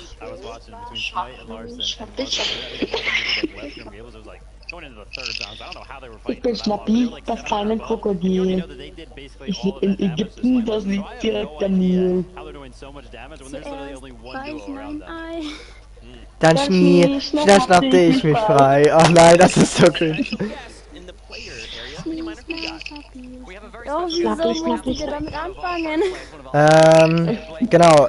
Also Lasse, Xerox, Kartoffelbrötchen mit Senf, Darius, Luca und Traxy, beziehungsweise auch Nightbot. Und ich glaube, Traxy... Wer war? Also ich weiß noch, wer Traxy ist, aber ich hab den Namen gerade nicht mehr im Kopf tatsächlich.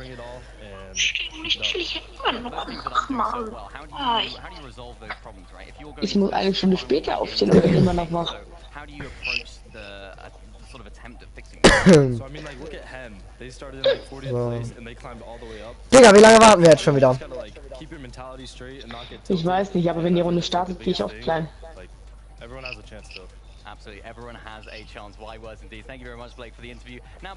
Digga, wollen die mich verarschen? Was denn? Die haben vor einer halben Stunde mit Nikki 30 geredet. Die letzte Runde war knapp 40 Minuten her.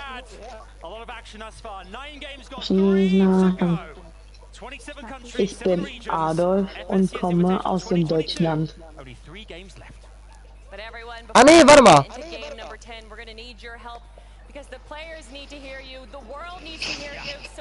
Ah, ist jetzt ungefähr eine Dreiviertelstunde her. Strong. Chillig. Wir gammeln jetzt echt eine Dreiviertelstunde dieser scheiß Dings hier. Boah, meine Fresse, aber jetzt weiß ich zumindest, wie ich Leute wieder entbannen kann. Und ja, du warst tatsächlich wirklich gebannt auf dem Kanal. Du warst nicht nur getimeoutet, nicht nur gesperrt, sondern wirklich gebannt auf dem Kanal. Und das von meinem allerbesten Freund Nick. Also, wahrscheinlich von Nick, ja. Game 10! Endlich! Geht eine neue Runde los? Ja, Gott sei Dank, Digga. Jetzt sind die offline.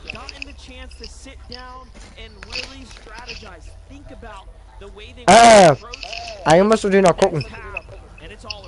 Warum? Eigentlich musst du bis 12 noch mit uns wach sein. Warum? Einfach so. Ich habe morgen Schule und ich schreibe immer noch Englisch. Aber ich könnte gerade mal Englisch lernen, solange ich noch hier drin bin. Ja, danke. Lern noch ein bisschen Englisch, chill noch ein bisschen mit uns. Guck währenddessen noch das Invitational und dann fertig. Ja, aber ich denke ja nicht, dass ich länger als 12 klein werde. So, es sind jetzt noch 3 Games zu spielen. Ich bin ready, Digga. Ich hab Bock. Was ist doch eigentlich? Hast du Geschmack, wenn du Corona hast? Hä? Hast du Geschmack? Also, ob ich was schmecke? Ja. Ja, klar. Sei froh. Ich hatte keinen Geschmack, wo ich Corona hatte. Ja, ich weiß. Ich schwör's dir, dann würde ich aber auch gar nicht essen. Gar nicht. Aber soll ich dir jetzt mal was verraten? Aber safe Call, die Soße vorhin vom Mittagessen hätte ich safe geschmeckt trotzdem. Soll ich dir jetzt was verraten, wer Auge gemacht hat auf dich? Soll ich euch mal was verraten? Warte, kannst du gleich erzählen? Soll ich euch mal was verraten, Stream? Wir werden morgen Abend wieder streamen. Morgen Abend wird es einen Schaffstream wieder geben. Weil wir werden wahrscheinlich morgen Mittag auch schon streamen. Weil meine Augen machten tatsächlich nicht so viel Faxen. Das ist sehr, sehr gut. Weil das bedeutet, dass der Tag für mich tagsüber nicht mehr so langweilig wird. Warte mal, ich mach kurz Fenster zu, danach kannst du mir erzählen, wer Auge auf mich macht und warum.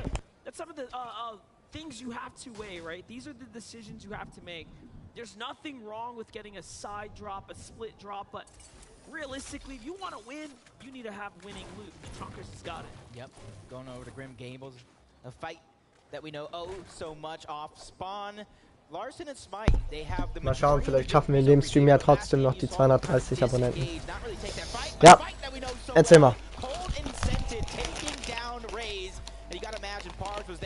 Hallo? Auf einmal ist sie gegangen. Schlafmütze schläft schon wieder.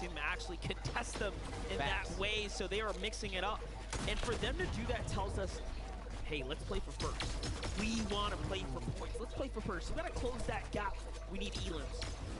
And for Scented and Cold, a couple second place finishes, close Hallo? right there, really smelling and tasting. Entweder hast du dich gestummt oder du bist im Party-Chat oder so.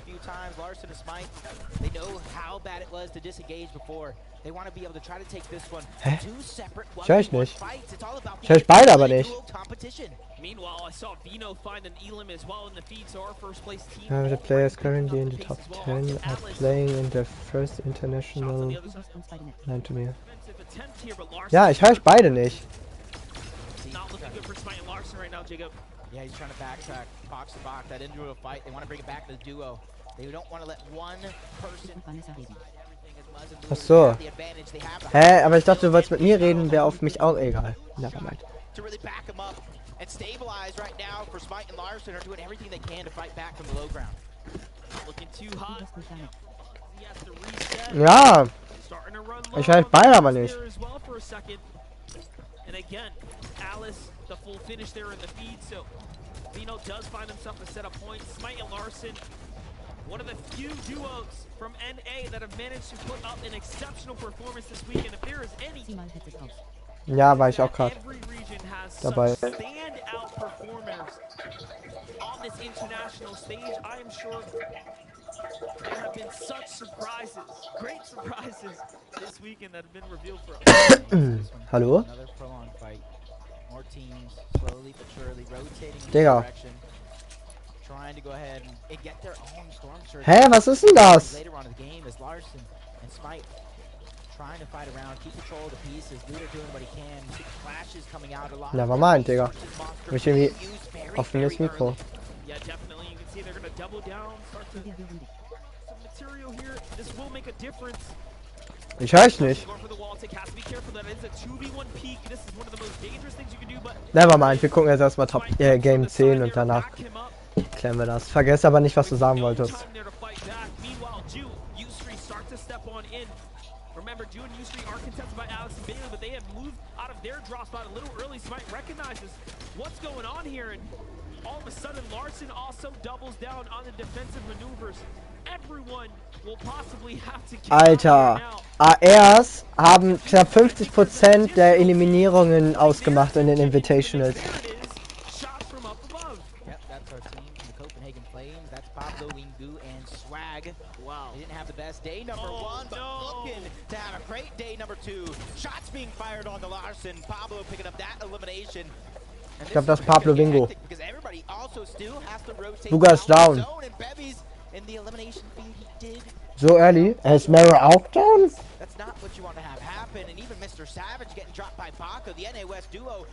Larson ist down. Nee, am Buga, okay. Tayson finds Aqua as well, so all of our contested drops are leaning towards a conclusion. Mr. Savage is down. And Zeke, KBR by himself right now, our 5th place team currently in the back half here. Already has a big task in front of him. It's making up the points and much tougher one. We get to see how Buga was actually eliminated. Bevy's in Vortex. Oh! Shock. Trying to escape. All the while, a tough day for Buga. Comes Freezy and Vino flying high through the sky, watching all that action from Green Gables as the dust settles. And you can even see what their plan is. They know some action is down there, and they too want to take part. Their early game aggression on the back of Vino already net themselves one elimination, but they know how stacked it has actually been. But Scented goes down. Scented goes down for the duo from OCE. And do not forget, Scented and Cold are the highest current positioned NA East team. Cold is now by himself. True Game 9, also bis Game 9 war das Leaderboard fast identisch zu Chapter 3 Season 2, weil Vano, Thomas HD und Setis Teams waren in den Top 5.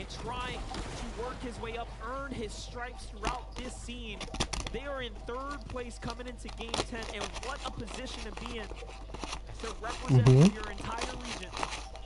And if there's any pressure right now, it is solely on Cold's shoulders to stay alive. I said early on that at this point in time, with how stacked the top side of the leaderboard is, you cannot afford to have any sort of bad game. Und alle, also ich sag euch, mindestens 70% der Leute im Chat von Mongrel sehen das genauso, dass Seti und Polish das noch gewinnen. Also, dass das Polish Team das noch gewinnt. Kami und Seti etc. Also was für etc. Die beiden, dass die das gewinnen.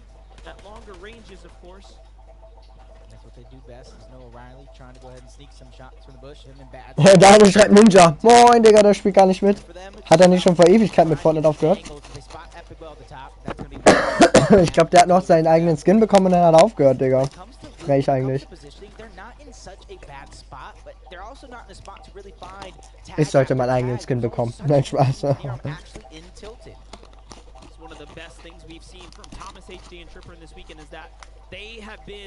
Probably the most malleable team, the most flexible team. Great tags here. Tripper manages to land on a rotating duo just in the distance there, but it just shows you they play. Für die bin ich gar nicht mehr. Ich will einfach nur noch, dass Squeezy und Vano sterben. Leider sind die leider sehr, sehr gut, was Competitive angeht. Aber ich glaube, dass Vano und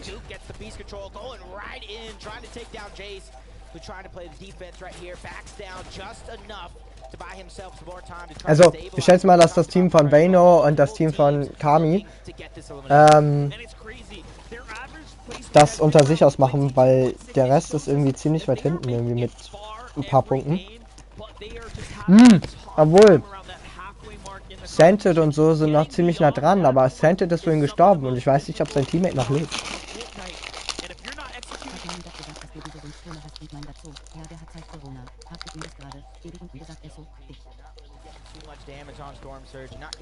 War zu lang, das ist nicht der ganze Tag.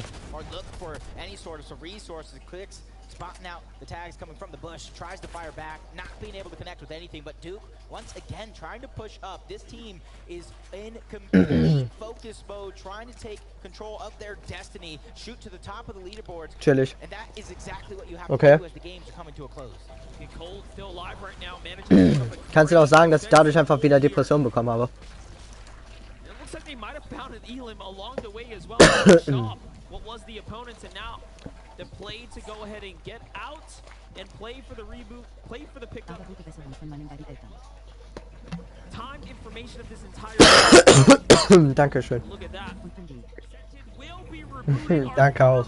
Team have a chance in this game. The crowd giving them some life. Was? Let's see if they can take a page out of Asia's FNCS champion Zagu and Miram. After their reboot, they ended up with a second. 3 players rebooted per game on day 1. Also jedes Game von Day 1 wurde einer rebootet. Und das mitten in Afghanistan. What the heck? Ich glaub's nicht. Oh shit. Ja, aber da will ich auch eingehen, weil das ist eigentlich so free. Das ist eigentlich so free.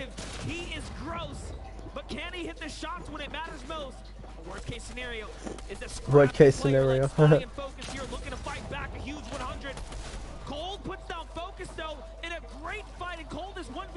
Alter, was? Hey, Scented! Ach nee, Scented wurde gerebootet! Ah, was? Was? Alter! Alter! Alter! Nicht schlecht, nicht schlecht. Die haben sich gut wieder zurückgekämpft.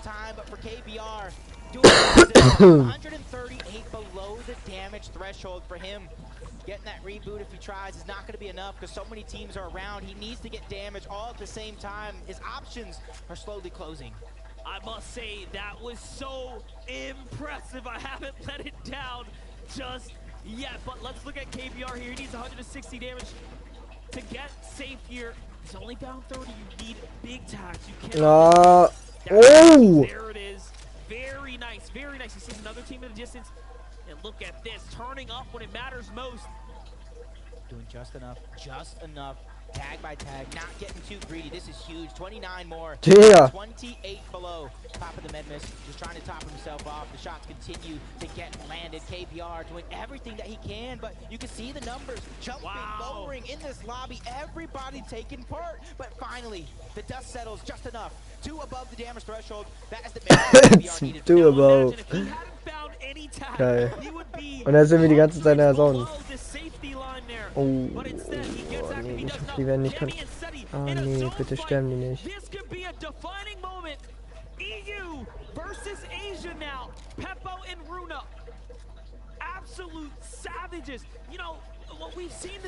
Setja hat die Splashes, die Chrome-Dinger mehr benutzt als jeder andere Spieler in den Top 15. Seit diesem... Ja!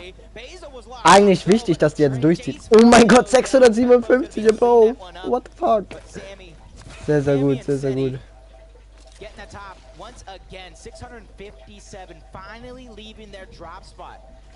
Sehr gut. Sehr gut.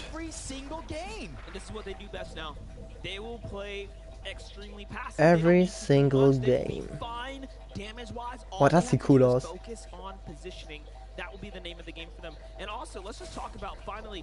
Nur Reli noch alive. Smite und Lars sind schon wieder eliminiert. Und Noah Reli und so sind jetzt in der Top 7. Vorher waren die Top 9. Ist ja also 2 Plätze wieder hoch. Schon wieder. Sehr gut von denen. Und beide live. Auch sehr gut. Das ist, glaube ich, die aus Season 8, Kapitel 2, I guess. Aber Safe Call, die hätte ich nicht gespielt. Ich hätte die Paar-Patrouille gespielt. Diesen grünen Skin. Erinnerung. Oh mein Gott, hat er die Hops genommen.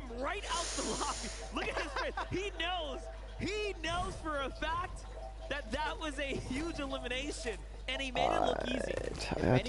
Er hat die schon hops genommen. Kann man, also kann er anders sagen, er hat die schon hops genommen. He's gonna point at himself with 2 fingers, and honestly, it would be more if he had more. If you needed a clip to show you why, that's probably one of them. Die müssen sich gerade irgendwie zurückkämpfen. Team from NA West, scrappy as can be, and that's why I kind of looked at them as a very under the radar team. What a crazy reaction time there from Thomas HD. Was bedeutet es, wenn man dieses FNCS Spitzhacke hat? Das bedeutet, dass man FNCS schon mal gewonnen hat.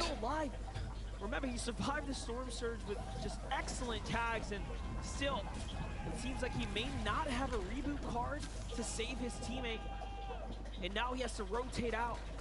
But we've seen some interesting stats. When you actually pick up your teammate, you have, believe it or not, lower chances as far as the stats go to place higher, and that's because more often than not, you are worried about splitting your loot, effectively lowering your chances. So he actually has a great. Ist es einmal im Jahr? Play his game, play to the best of his ability. Yeah, it's all about those solo. Was ist einmal im Jahr? FNCS? And cold coming back from the depths. That cold, if anybody can do it, it is. Nee, FNCS ist einmal in der Season. Also praktisch einmal in 3 Monaten, alle 3 Monate. Nein, Kiwi ist down. Thomas HD kämpfen sich wieder zurück.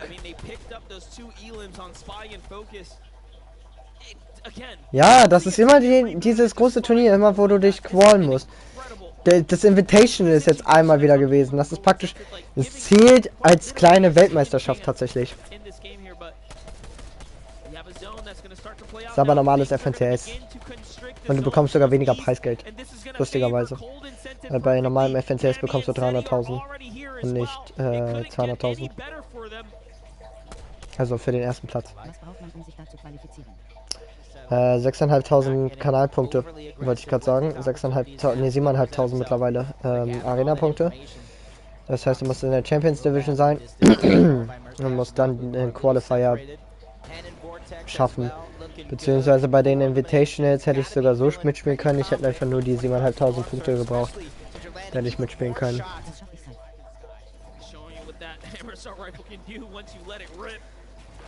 Ah, ich weiß nicht, ich glaube das 4. könnte man schaffen, aber ist die Frage, ob man da weit kommt dann, ne? Also 4. Qualifier könnte man schaffen, weil die ganzen Guten sich bei den ersten Safe schon qualen. Das sind wirklich die Besten der Besten. Aber ich könnte mir vorstellen, dass man beim 4. Qualifier oder beim 3., je nachdem, es gab mal einen 4. Qualifier. Dass man das, guck mal, wie weit er vom Bildschirm ist. Die anderen hängen ja voll nah dran und er ist voll weit weg.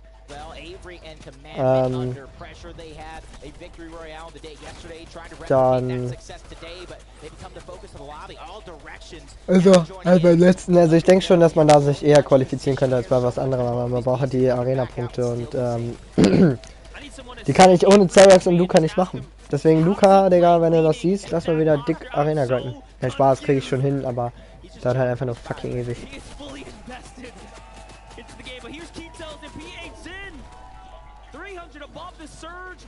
Ich weiß tatsächlich, weil ich ja eher auf Level gehe und nicht so schwitzen tue. Na gut, ich habe mir letztens den Skin freigeschaltet und so, aber nevermind. Now I have 9 games players in the top 10. Aha, crank.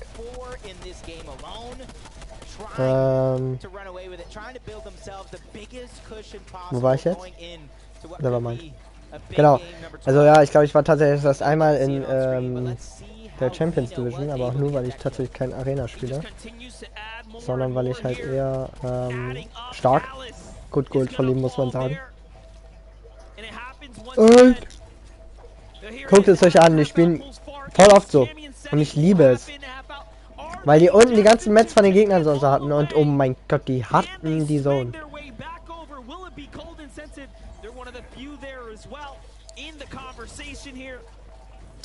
Müssen alle moven.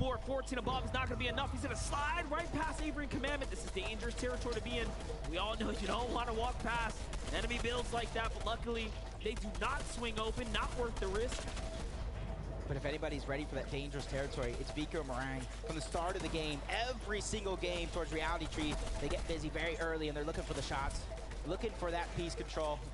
And you see that duo that was Ja, once there. aber ich denke, das ist gar nicht so unmöglich. Ich bin reingekommen mal und es war übel schwitzig. Es hat auch ewig gedauert. Ich weiß gar nicht mehr, wie ich reingekommen bin. You know, you put them in a lobby like this, you expect a couple of games, maybe one, maybe two, to go this way. This is a high ground team. Now, the problem of today, or this weekend has been... Kanada, ich habe gehört, er sollte mal gebannt worden sein, tatsächlich. Also, er sollte für das Turnier eigentlich gebannt worden sein. Warum auch immer.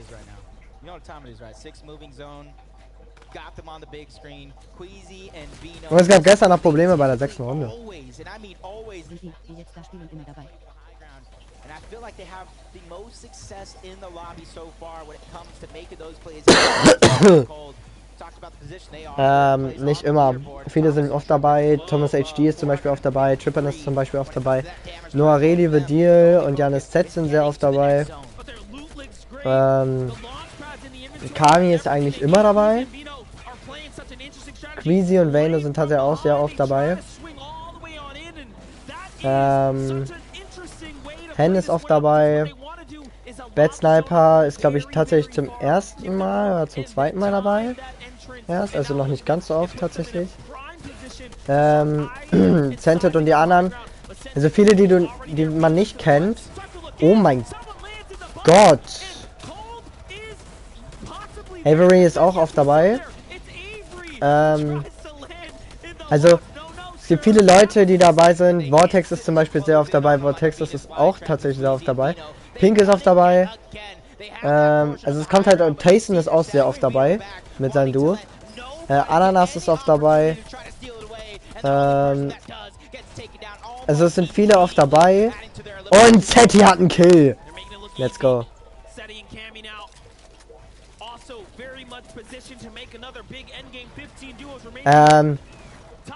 Und die... Es gibt voll viele, die oft dabei sind. Aber es kommt halt immer drauf an, wie die sich qualen. Zum Beispiel Mongrel war auch sehr oft dabei und es hat sich oft aber auch nicht qualen können. So. Also das ist so die Frage. Immer. Ist halt die Frage, wie gesagt, wie die sich qualen, ne?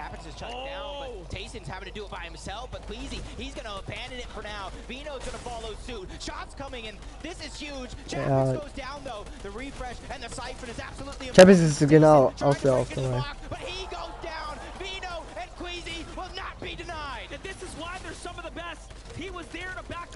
Es kommt immer drauf an, wie die sich qualen und wie die Bock haben zu spielen. Einige haben auch zum Beispiel gar keinen Bock zu spielen. Benji Fishy könnte sich safe immer qualen, hat aber keinen Bock mehr Fortnite zu spielen, sondern spielt jetzt lieber Weiteren, warum auch immer. Obwohl er in Fortnite das Safe Call mehr Dings hier machen könnte, Safe Call mehr Preisgeld. Deswegen ist immer so die Frage, wie die Bock haben auch und wie die sich callen können. Wie gesagt, Mongrel hatte immer Bock oder oft Bock und konnte sich ab und zu aber nicht callen einfach. Deswegen ist es immer so. Und Crazy ist down! Oh mein Gott! Das ist so wichtig!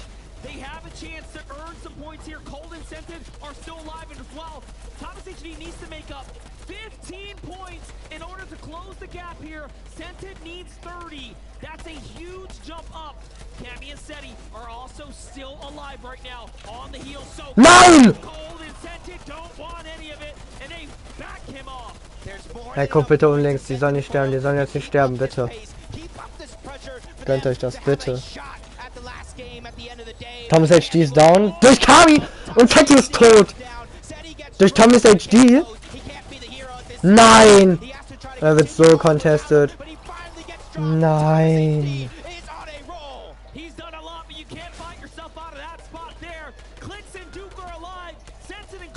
Fuck.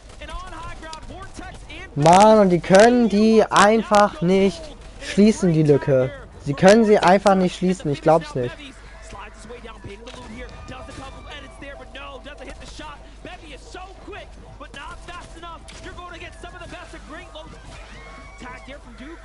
Klicks live, lol. Wo kommt der denn jetzt her noch? Ah, Klicks ist auch übrigens live dabei. Tatsächlich, Buga ist auch drauf dabei, aber nicht bei Europa. Also das heißt, wir will nicht auf ihn treffen.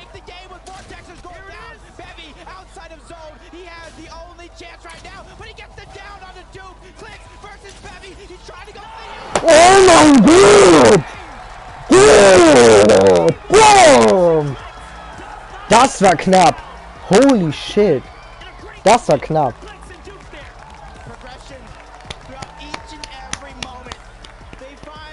Das war knapp. Aber gut gespielt.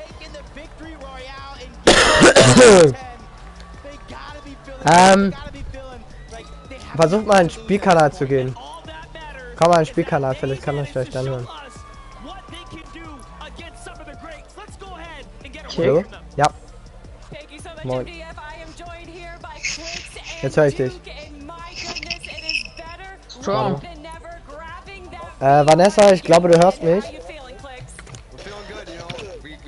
Ja. Lol. Ja, komm mal wieder zurück. Ich höre sie auch. Perfekt. Lol, ja. Ja, warum auch immer ich euch gerade nicht gehört habe, aber ja. Ja, endlich.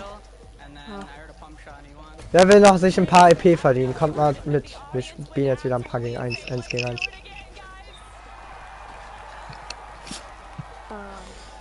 So. Ich muss Englisch lernen. Ich habe nicht einmal Englisch gelernt gerade.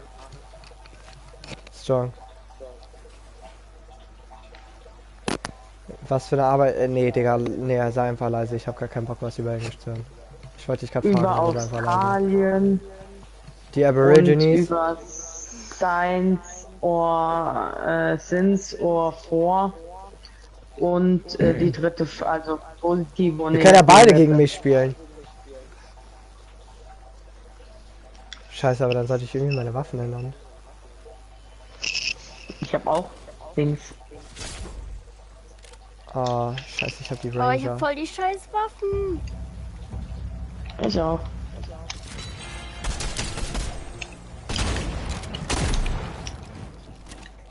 Wieso ist das im Edit-Modus, Digga? Will ich ja gar nicht.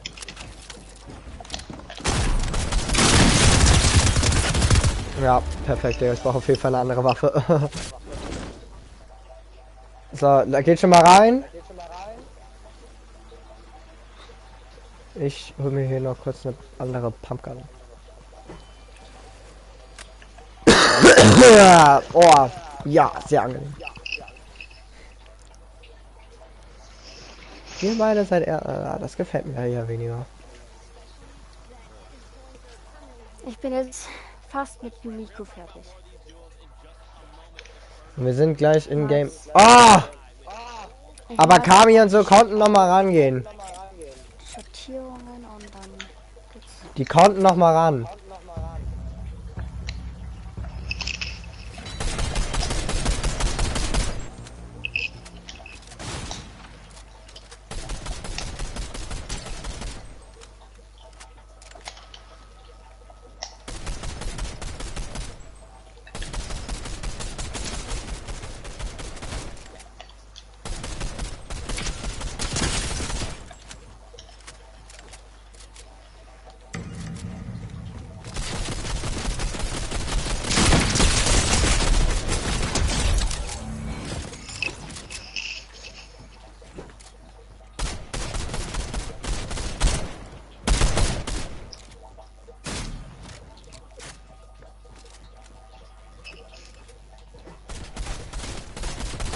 Ich bekomme kein XP mehr, also kann das besser spielen.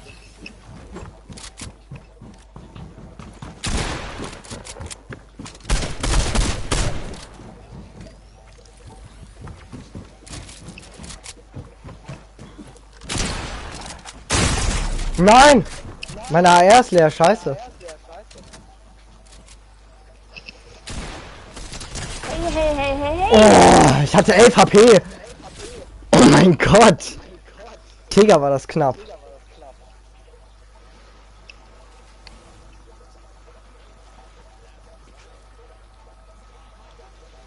Willst du Vanessa wirklich alleine lassen? Nein. Aber ich kann nur 6 Stunden schlafen. Egal. Schlafen. Wer braucht schon Schlaf? Ich habe die letzten 2 Stunden eigentlich frei, aber ich muss zur Sport. Wer braucht schon Schlaf? Weil ich liebe Schlaf.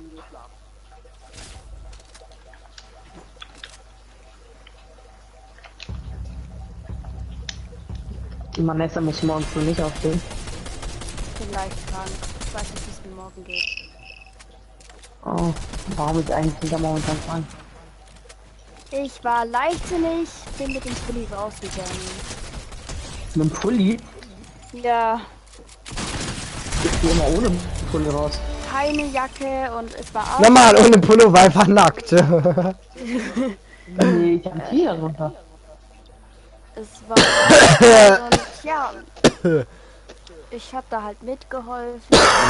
gemacht. Kurz sterben. Das war halt nicht gut, glaube ich. Ah!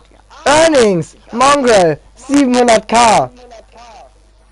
Muss ich abwarten, wie es mir morgen... 700k Earnings! Hallo! Leute, können wir bitte kurz darüber reden?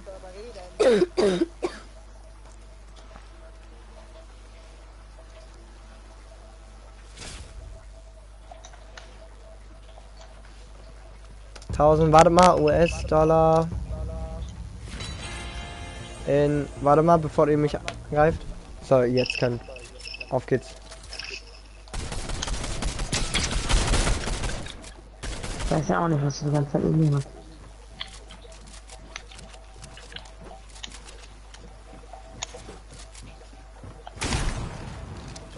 Wo kommst du denn her?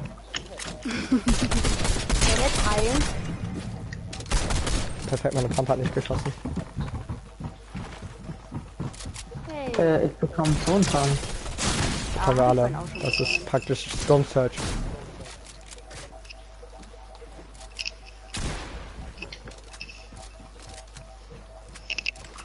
Ich hab eigentlich gar keine Lust mehr. Ich würde nicht schlafen. Was ist das? Schade. Hey. Ich weiß, wer auch jetzt krank ist. Also krank wird.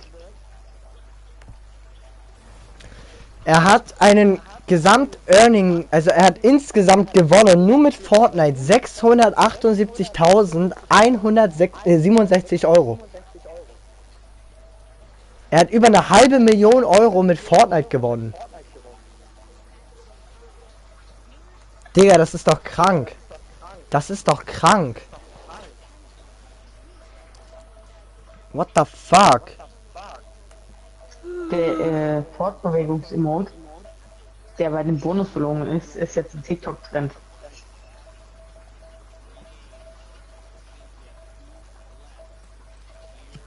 Der was? Was? Dieser düm.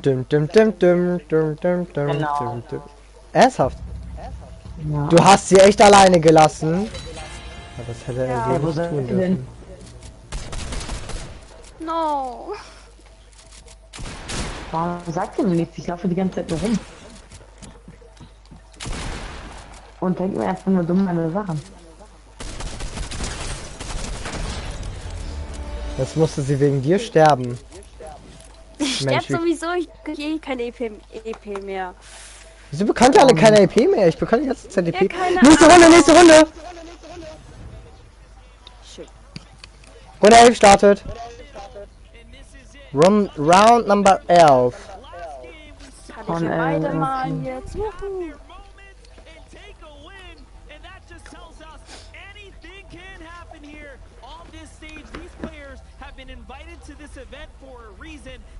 Ich habe mir den FNCS-Ring geholt.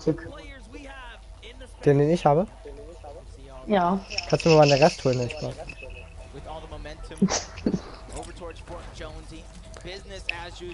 So. Vielleicht muss ich das ja heute noch machen. Was denn? Ja, 1000 V-Bucks ausgeben. Ich habe ja gesagt, ich werde die 1000, also ich werde mit 1000 V-Bucks aufladen. Also normalerweise will ich das spenden für Horizon Forbidden West. Oh! Wo holt sich da direkt die Punkte?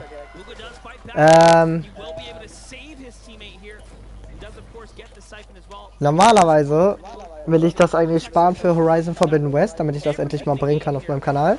Also der zweite Teil von Horizon. Jedoch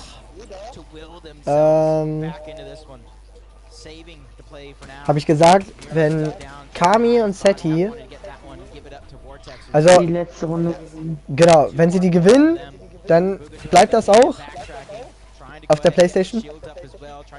Sollten sie die nicht gewinnen, hole ich mir noch für 1000 V-Bucks Stuff.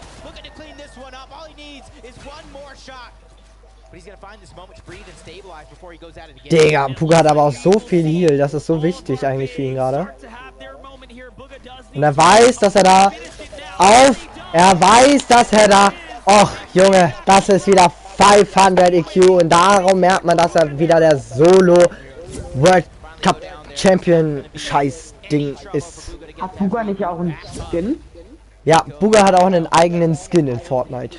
Er ist der einzige beim FNCS hier gerade, der das hat.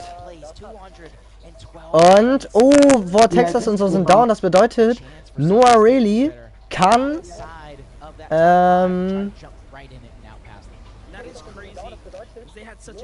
Noah Rayleigh und so können auf Top 6 hochrutschen. Wenn sie Punkte genug holen. Retake. Also ich finde seinen Namen cool, obvious. Digga, Retake, Junge, what the fuck. Geiler Name, not gonna lie.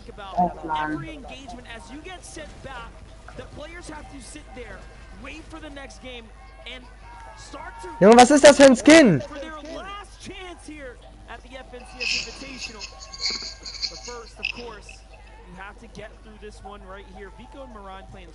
Was ist das für ein Skin? Ah, ich glaube, ich ahne, was für ein Skin das ist. Aber crank, dass er so ein Skin bei so einem Turnier... Nevermind. Jedem das seine, ne? Larsen und Smite leben noch, aber sind im Fight. Moin, Emily, by the way.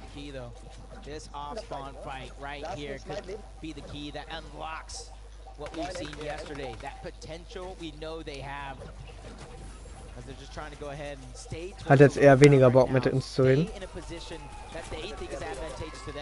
The shots coming in on the side of Looter, trying to take that piece control over. He peeks through. Looter gets out just in the nick of time. You can see them with that bubble shield. Moin. Guck mal, sie löst mich jetzt ab. Hört man mich? Digga, sie löst dich jetzt gar nicht ab. Du verpisst dich jetzt nicht. Doch. Nee. Kannst du knicken. Doch, ich guck noch in den Stream und wir können ja... Nee, du guckst die Runde jetzt mit uns noch zu Ende. Danach kannst du dich verpissen. Danach kannst du die letzte Runde im Stream noch schauen. Leck mich am Schuh.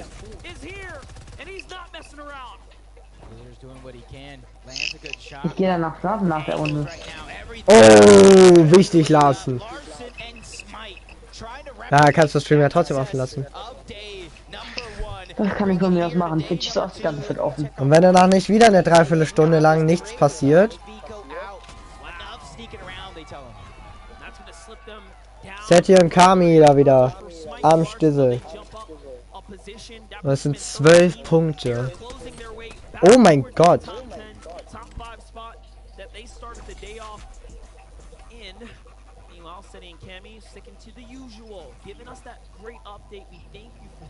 Seti guckt oben und Kami chillt unten. Geil. Ey Mann, ich will, dass die Erster werden. Da, oh mein Gott, Noah Rayleigh und so kommen auf jeden Fall gut ran. Brauchen noch 13 Punkte nach oben. Ist ja so wichtig für Kami und Seti, dass Queasy und Vayno jetzt früh Early sterben. Ich weiß, das war doppelt gemoppelt, weil früh und Early ist beides das gleiche. Weißt du, wer gestern bei der Rock-WM mitgemacht hat? Nee. Knossi und Monte. Okay. Gesundheit, mein Schatz. Also es ist ja so wichtig, wenn die beiden jetzt eigentlich sterben würden. Dass, wenn die beiden sterben würden jetzt. Aus einem Grund. Weil dann haben Seti und Kami, weil die safe ins Endgame kommen, also ich könnte mir nicht vorstellen, dass sie es nicht könnten.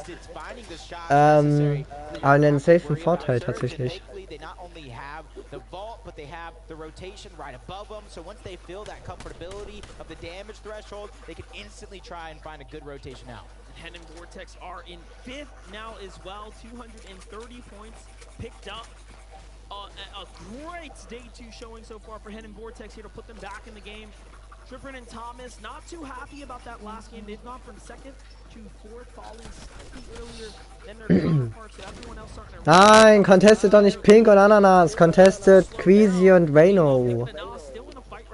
Wenn die gerade von denen getestet werden. Ja, dann Ananas, gib dein Bestes.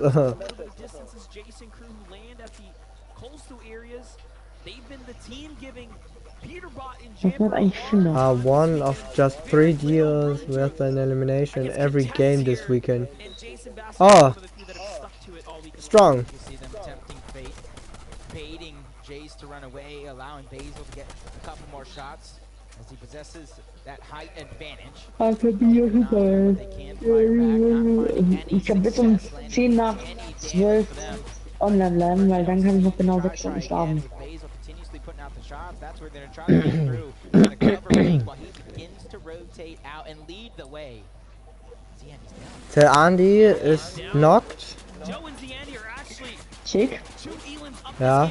Soll ich mir die PS5 mit von beiden US kaufen? Was kaufen? Ja, die PlayStation 5. Mit? Mit dem Spiel Horizon Forbidden West. Vor beiden? Nein, du hast nicht vor beiden gesagt. Das heißt Forbidden. Ups. Alter. Alter. Die Lieferung kostet für 20 Euro.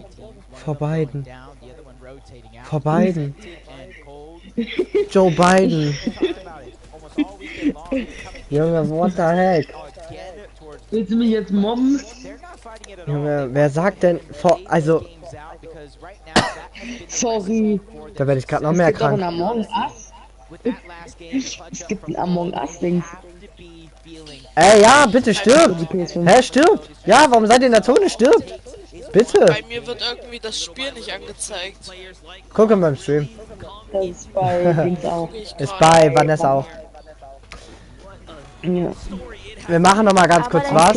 Guck ich so nebenbei, ich mal eigentlich nur. Ja, ist doch okay. Ey, solange du den Stream noch offen hast. Ich dachte die ganze Zeit jemand anderes ist drin. Solange du das offen hast, supportest du mich auch trotzdem. Du musst ja nicht mal zugucken. Dann machst du ja trotzdem Wiedergabestunden. Oh, das kann sehr wichtig werden jetzt für Noareli hier. Und ich habe einen geholt. Ist der eine da eigentlich AFK? Wer? Mir hängt mein Bildschirm. Ich gucke einfach hier auf Twitch jetzt weiter. Vielleicht, dass du nicht bei mir weiter schaust, aber mal. Wenn du auf Twitch streamen würdest, würde ich hier auch gucken. Wofür denn? Warum denn unbedingt auf Twitch? Weil ich da viel besser so... Ich finde das auch viel besser als YouTube. Ja, ich weiß. Dann abonniert mal alle meinen Twitch, dann kommen da auch in Zukunft die Streams. Ja, ich meine, jetzt für die Leute, die den Stream nachschauen wollten. Oder whatever. Ich glaube, ich muss mal Werbung in meiner Story machen. Damit die dich alle abonnieren, damit du endlich auf Twitch streamen tust. Ja, die sollen mich mal alle erstmal auf YouTube abonnieren. Und dann bringe ich die dazu, auf Twitch zu abonnieren. No way. No way. No way, die besorgen sich nicht. Digga, what the fuck? Warum sind die so pfeifett? Warum sind die so intelligent? Wie kommt man da hoch auf zu dieser Münze da oben? Hintenrum, unten links.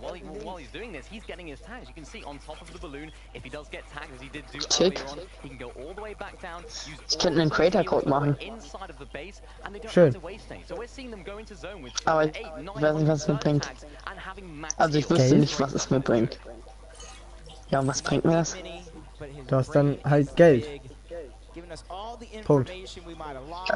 Das sind 5% von jeder Dings, von jedem, der man Creator Code benutzt. Ja, nee, 10%. Glaube ich. Echt? Also in Nee, Clash of 5. Clans, die bekommen 10% von den Juwelen, die die ausgeben. Ja, aber Fortnite ist halt nochmal deutlich teurer eigentlich. Ah, weiß ich gar nicht eigentlich. Also, schwierig. Guck dir an, wie viel Heal die haben, Digga. Die sind solche Five-Heads. Das ist ja nicht mehr normal, Digga. Das ist nicht mehr normal.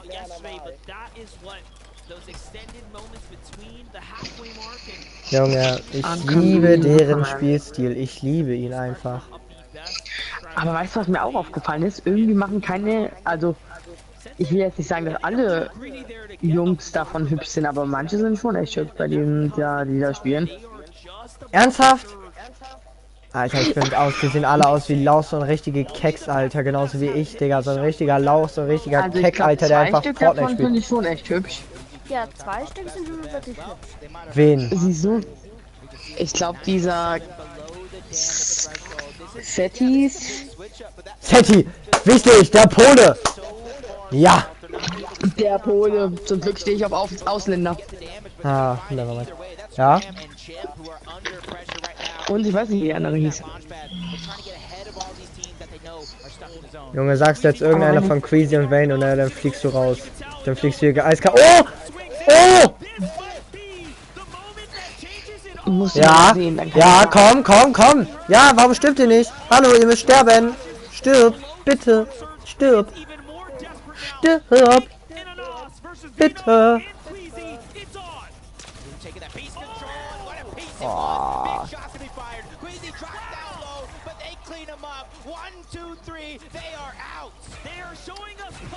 Mann, Digga, warum sind die so gut? Ich hasse es.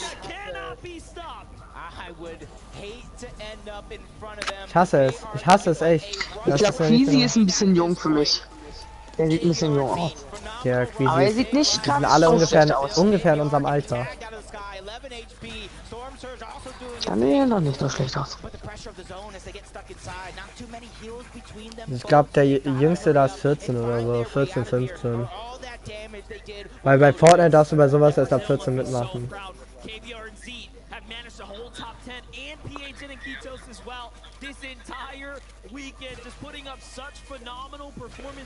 Junge, ich liebe die beiden, ohne Spaß. Guckt euch das an! Guckt euch das an! Die sind um die ganze Map geflogen und haben sich diesen Heal da gesucht. Oh! Und das ist so wichtig, dass sie sich da die Hits holen.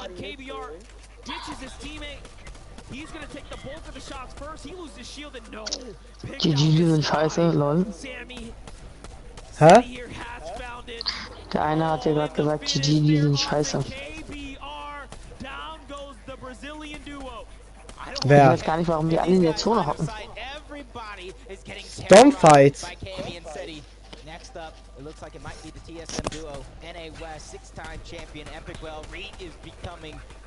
Digga, das alle klickt. Kami and Setty's gameplay is unreal. They are playing it so well every game. Junge, ich liebe diesen Kommentar. Wenn der in meinem Stream gewesen wäre, Digga, der hätte einen neuen Moderator bekommen. So ein Ding wäre das gewesen.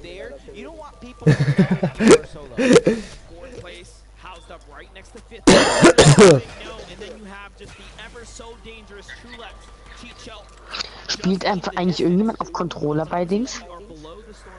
Ja. Bad Sniper spielt auf Controller. Der Typ, der mit Noah Ready zusammen spielt. Ja, nur. Nein, Spaß, die spielen tatsächlich alle auf Maus und Tastatur.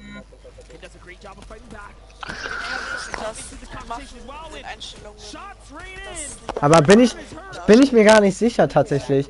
Aber ich glaube, dass da Minimum 99% auf Dings spielen.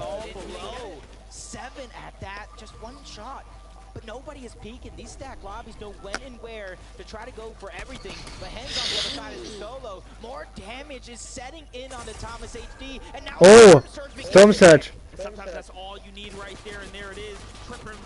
Waren 7 Damage.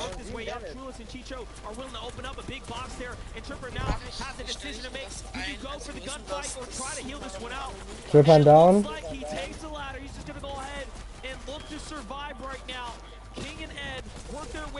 Oh shit. Wir sind above auf jeden Fall, das ist jetzt wichtig. Man muss jetzt nur noch hoffen, dass er nicht mehr so lange gecontestet wird. Und da ist er down und er hält sich den Kopf, weil er ist traurig, dass er da nicht weiterkommt. Top 4 und sie hätten es versuchen können hochzuspielen, weil ich glaube, Scented ist nicht tot. Ja. Diese Emily hat gefragt, wie sie das Anonym rausstellen kann. Sie macht einfach den Anonym-Modus in der Einstellung raus. Meine Fresse, bist du leise.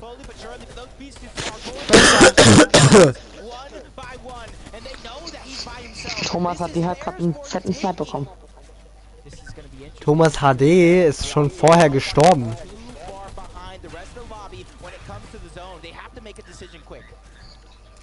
Thomas HD ist nicht hier gestorben. Janis Z hat auch jemanden geholt. Haben die alle, die das mitspielen, schon mal gewonnen? Kannst du unten gucken?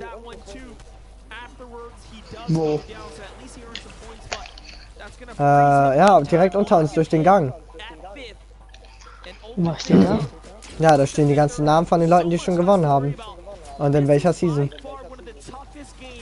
Und in welcher Region. EU steht für Europa, NAI steht für Nordamerika West, East. In Season 3, Chapter 3, Season 3 hat einfach dieser Wave, Deal und Janis Z gewonnen. Ja, und die spielen auch gerade wieder mit.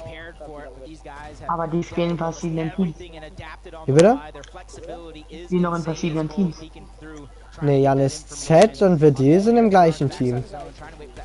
Achso. Wave Noireli ist in einem anderen Team mit Bad Sniper.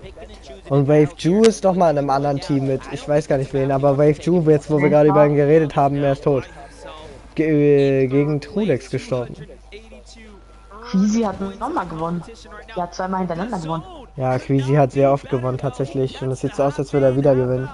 Und das will ich nicht, deswegen sollen die jetzt mal sterben, damit hier... Ja. Mit Mitro, ne? Und Tayson, oder? Mongral und Tayson mit Mitro, ja. Habe ich auch gesehen. Mega geil. Das war Season 4, ne? Kapitel 2. Ja. Digga, ich kenn's schon auswendig. Ja, war eine fucking geile Season und die haben so gut gespielt und zu dritt haben die so krank gewonnen. Das war echt unglaublich. Da ist nur Redi mit Bad Sniper. Hat doch niemand mal deine, haben auch irgendwann mal deine da gewonnen? Armin und Ding? Ja, ich glaube nicht tatsächlich. Aber die waren immer dabei. Und sie waren immer, glaube ich, in den Top 5. Was? Denn bei welchen? In Europa. Okay, da haben sie nicht gewonnen. Und da ist deine Frage beantwortet schon. Schlecht. Aber die haben immer Geld gewonnen, denke ich mal. Ja, haben sie. Safe, immer weil sie dabei waren. Die müssen ja praktisch nur da jetzt dabei sein, in den Top 50 Teams und gewinnen schon Geld. Aber ich glaube, die waren immer in den Top... Die liebt Queasy und die so. Ja, gerade wird denen gerade zugeguckt. Echt, mir wird not bad Dings zugekommen. Bad Sniper. Ja. Jetzt ist Replay. Even a slightest of a worry. Quicks and Duke had their moment last game. Macwood and Kanata might just be doing it here right now. I have not seen them in a better position yet. They have the maps, they have the launch pad, they have the positioning. They could do the unthinkable, which is play for high ground. Die Spitzhacke sieht schon echt fresh aus. Ja, ich finde... Ja, angeben kann man damit sehr gut. Aber ich finde die jetzt nicht so dolle. Ich finde die neue, finde ich scheiße. Ich finde die alte fand ich viel geiler.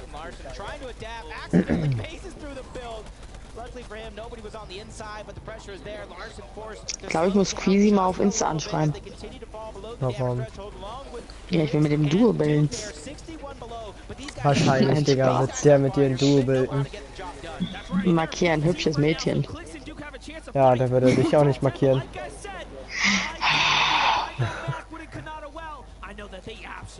Digga, wer sind die denn? Auf einmal haben die Highground. Hey, wer ist das? Wo kommen die her? Kannst du mal gucken, ob Kanada und Wood gewonnen haben schon mal? Und wenn ja, in welcher Region? Kanada und Wood? Mit H, Kanada. Ist mir auch klar. Aber heißen die so Kanada und Wood? Ja, ja, die haben das im Namen.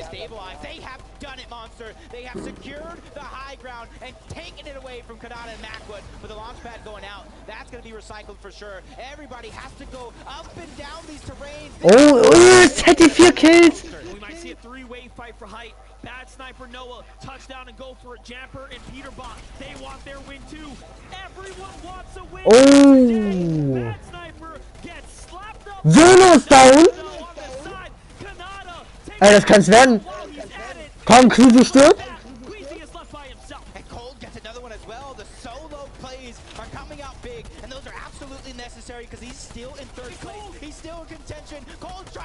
Nee. Oh! Das wäre so heftig gewesen.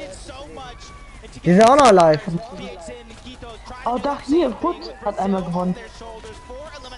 Hä? Comes and Goes, T1, Hood. Nicht Hood, Wood. Achso. Mit W. W-O-O-D. Und die haben High Ground. Kami und Schoki haben High Ground. Noch mehr in mein Ohr pusten. Ah, ja, geil.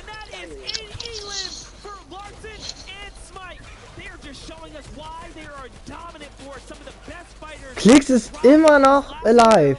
Und Noreli ist auch immer noch alive. Der, wo ist die Zone von ihm überhaupt? Ach so, moin, Digga, der ist irgendwo da. Hey, wie ist denn die Zone da? Man kämpft erst in der Zone? Hä?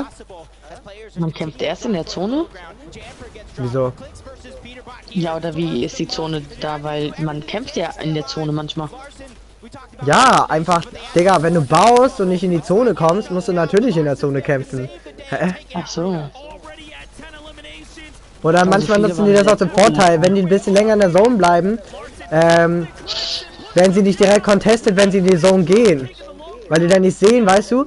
Und, Digga, warte mal, mir fällt gerade auf, dass Kami und Seti das gewinnen können! Warum ist Squeezy und so tot?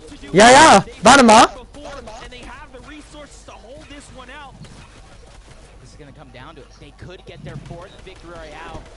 Oh mein Gott! Digga, Larsen hat auch Kills und Snake 11! Die haben insgesamt 11 Kills! Und Seti hat 6 Kills! Ich krieg hier doch schon wieder den Kollaps, Digga!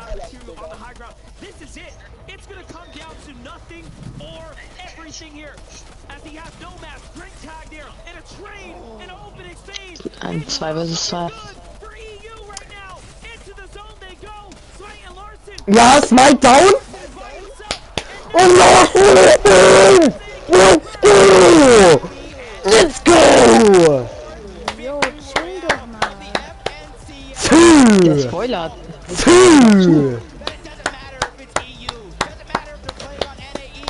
Let's go! So gut gespielt! So gut gespielt! Let's go!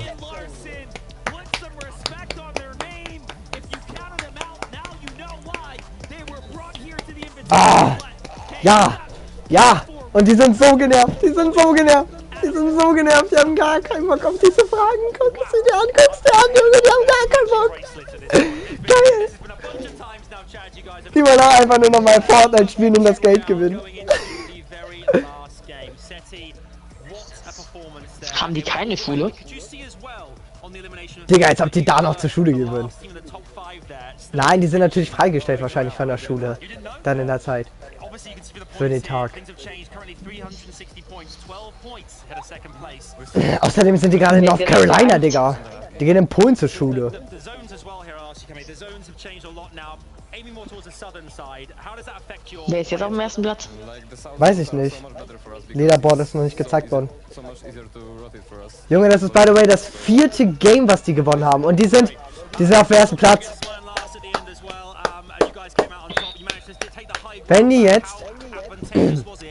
wenn Seti... Quatsch, wenn Vayno... und Dings hier, wenn Vayno und... Ey Mann, die sind so gut zusammen. Oh Gott. Wenn Vayno und Queasy jetzt vor denen sterben, haben die FNCS gewonnen. Das müsst ihr bitte verstehen. Das müsst ihr bitte verstehen. Dann haben sie FNCS gewonnen. 30 Minuten, 40 Minuten Wartezeit bezogen. Ich will jetzt noch die Dings sehen. Zeig mal noch mal das Leaderboard. Ich guck noch in deinem Stream weiter. Okay. Ich wünsche euch allen 3 eine gute Nacht. Dankeschön. Schlaf gut. Danke, ihr auch. Komm morgen gut aus dem Bett. Das ist lustig. Denn ich muss es nicht. Ich schreib dir. Ich weiß nicht. Wann morgen früh? Ja, mach das doch, ja, Digga. Mein Handy ist sowieso immer auf lautlos. Vielleicht bin ich ja bis dahin noch wach. Tschüss. Tschüss.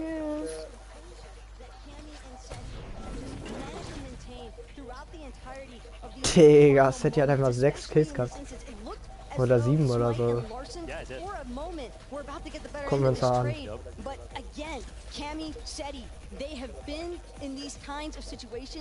Und jetzt sind die so glücklich.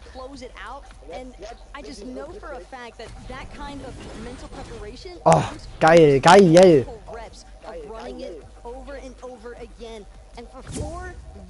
Powernap, er macht irgendwie Meditation oder sowas. Keine Ahnung. Oh mein Gott, jetzt sind die 12 Punkte voraus. Oh, so wichtig. Die haben 4 Wins. Die haben 4 Wins.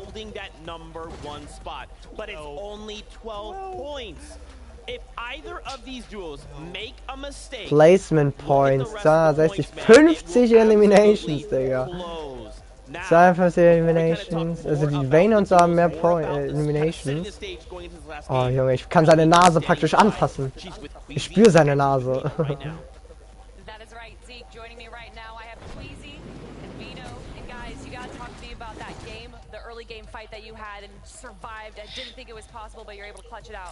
Digga, ihr werdet so reinscheißen.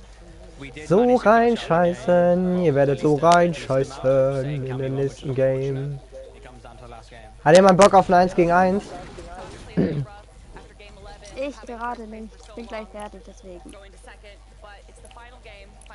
Ja, ich muss gerade mal schauen, wie du den Anonymitätsmodus rausbekommst, Emily.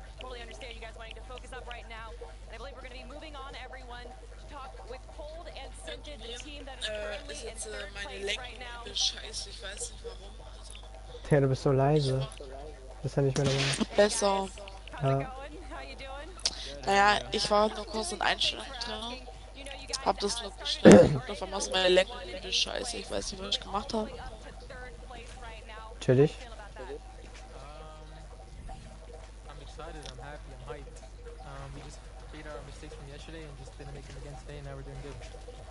What's the plan for the final game right now? We're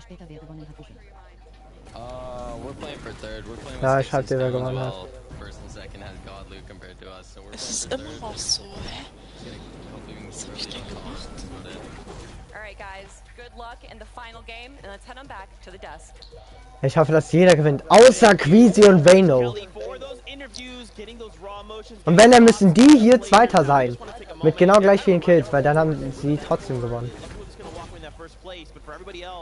They still want to place high in this tournament. There's a lot of prize money on the line, so if they can even move up that leaderboard even one space, we're talking thousands of dollars in difference of prize money. But let's go back. Ja, ein Placement kann über Tausende von Dollars entscheiden. Das ist unglaublich. We can't lie, right? That game Und aktuell sieht es so aus, dass Seti und Kami gewinnen. Und ich hätte da so Bock drauf.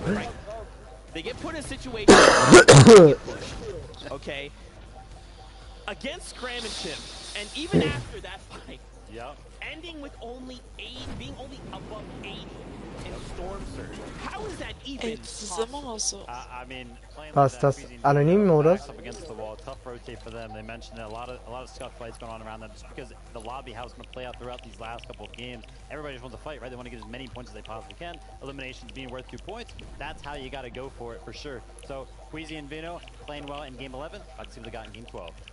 Adam, what's this you got? This is it. The big moment, everybody. Make some noise, please.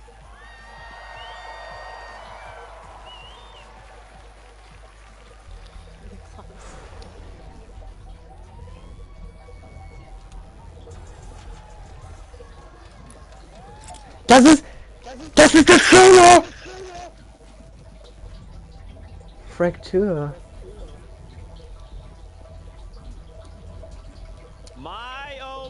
You heard it here 4 PM. Warte mal.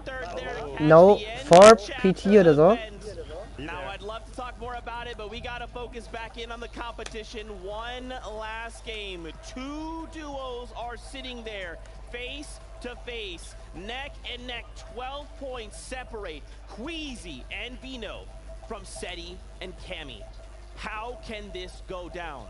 This is their moment, though, to really, for either of these duos, but as far as Queasy and Vino are concerned, a little reminiscent even of yesterday. Granted, it's not the finals necessarily 4 PM ET. like it was in or today, excuse me for yesterday. But anyway, Queasy and Vino did not have a great showing in Game 4 yesterday. And yet in Game 5, they were able to bounce back and find a victory royale instance. So, was habe ich gesagt? PMET. It's evident that as soon as they enter the next match, as soon as they get that fresh start, they are immediately locked in and prepared to try and make the most of any situation that they're given, because despite all the scuff fights surrounding them, they've still been managing to find consistent points. They've still been 22 Uhr. Am 3.12. um 22 Uhr. Wann ist der 3.12.? Between themselves and Cammy and Seti for the title of FNCS Invitational Champion. It's definitely still an incredible performance out of these two. The dream for the players here obviously is the trophy. The dream for me, I want whichever one of these duos is going to win it, I want them on the higher ground and I want them taking the victory out. I think they both have proven that they can play from the higher ground, so I want it to be decisive in its entirety through game 12. I'm very worried, though, right? We just kind of took a look at them a moment ago, cold and scented. It feels like for these two Titans that are kind of have now, set themselves apart from everyone else. Cold, scented, Thomas, HD, Tripperin, they're looking to isolate these duos and slow them down. 4 PM ist ein Samstag, der 3.12. um 22 Uhr. Das ist 4 PM ET. ET ist East Time und ich glaube, das ist für amerikanische Zeit. Und das heißt, 4 PM ist 16 Uhr und 6 Stunden voraus. Und Fracture, was man gesehen hat, oder Fracture oder whatever, warte mal. Fracture heißt Fraktur auf Deutsch und das bedeutet so viel wie der Bruch.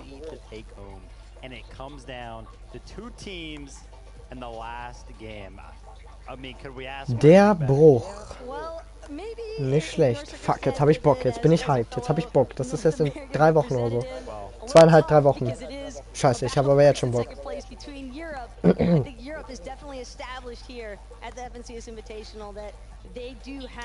Some of the best duos, and one of them is about to find out if they are the best duo in the world right now. At least everybody that's competing here are these 50 of the best duos. Und Vano muss da ein bisschen, Quatsch, Vano, Digga, der kann von mir aus so aufgeregt sein, wie er will, Digga, und richtig Trash spielen. Und Seti muss auf jeden Fall ein bisschen down kommen. Muss da ein bisschen chillen. Es ist besser, ey, das kann doch nicht sein, ey. Was versuchst du denn?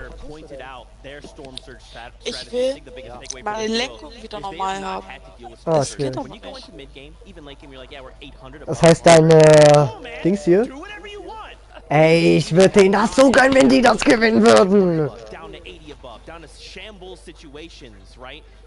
this is going to come down to what happens, how this all unfolds, what loot they get.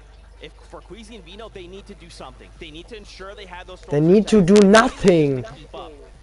Stirb bitte einfach beim ersten Gegner. Bitte, Vino. Moving into those last few moments of this last game. Here we go. Game 12 almost here. Jacob, MDF. Let's see. Ja, Game 12. Thank you so much, Zeke. Here we have it. The Game 12. game. Die sind drinne. Letztes Game, letztes Game, letztes Game. It's all or nothing because we get to decide who gets to take this all home. You got the two top players that have won 4 games so far from Become Legends, Seti and Cammy. The other 2 contesting them from the same region. From Tundra, you got Vino. GXR, you got Queasy. And in 3rd place, you heard him in the interview. He's trying to hold on to that spot. From NA East, you got Cold and you got Scented. This is what it all comes down to. The final game, the final moments to take what you have. Ich fühle mich so mit. Oh mein Gott, ich fühle so mit. Ich fühle so mit. Das ist nicht so normal. Ein Job und Mr. Savage. Wie geht denn das mit der Lenkung und alles, wo musst du das einstellen? Einstellungen.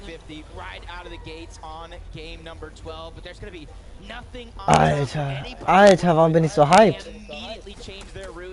They don't want to go ahead and contest the same building where Mr. Savage had that best drop at that time. Oh mein Gott, no! Oh mein Gott, nein! You only win in one way, and that's taking that crown. Vino is here. Queasy is here. Down goes Seti. It's a big trade. It's a one-on-one. This has to be one of the most expensive head-to-heads we have ever seen. Nein. Get this first here. He knows now. It means everything. We might as well seal this deal. Oh mein Gott, bitte. Shield going out. He's trying to bait it. He's trying to bait the revive so that way Cammy might peek. Breaks through the wall. Shot's gonna be fired. Ja! Ja! Ja! Ja! Ja! Ja! Ja! Oh mein Gott, Kami, das war der beste Kill, den du je gemacht hast in deinem Leben. Oh mein Gott, die waren so grotesk, so ekelhaft. So ekelhaft. Und sie werden es nicht mehr schaffen. Kami und Seti haben das zuerst gewonnen. Oh mein Gott! Oh mein Gott! Oh mein Gott! Oh mein freaking Gott! Oh mein Gott! Was haben wir da gerade gesehen? Oh mein Gott! Oh mein Gott! Oh mein Gott! Oh mein freaking Gott! Ich komme gar nicht mehr klar! Ich komme gar nicht mehr klar! Ich komme gar nicht mehr klar! Oh mein freaking Gott! Oh mein freaking Gott! Oh mein freaking Gott! Oh mein Gott! Oh mein Gott! Oh mein Gott! Oh mein Gott! Oh mein Gott! Oh mein Gott! Oh mein Gott! Guck dir Seti an! Er wirkt ihn erstmal! Er macht erstmal das ganze Ding kaputt und die sind komplett broke! Wieder beruhigt. Oh ja, langsam bin ich wieder, also, dann wird es wieder ein bisschen normal, also, boah, ja, ich kann den das so sehr, seht ihr, Leute, ihr seht, wie gut die spielen, wie gut, Gott, Gott sei Dank, ja, sie haben gewonnen, Kami und Seti gewinnen das FNCS. Oh, ich freue mich so für die, Digga. Let's go. Freaking hell. Ja. Let's go. Oh, wie geht das? Ich krieg Kollaps.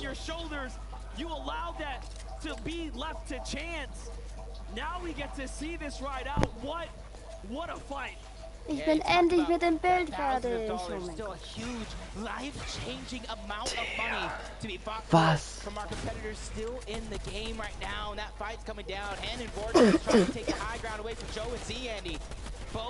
players have been playing out of their mind, but you talked about that top spot. Joe and Z, Andy, are just right there as well.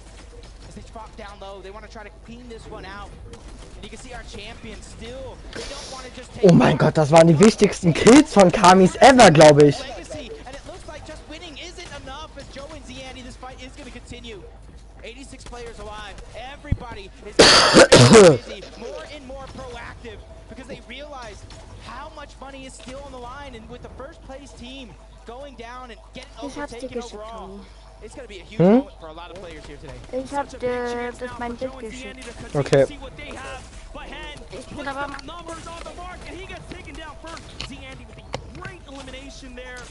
And all of a sudden, Z, Andy, and Joe are the kings of the Flutter Barn. They should be able to finish this one out right now. The tag away, Vortexer gets tagged for 26. Nicely done there. Here comes the edits.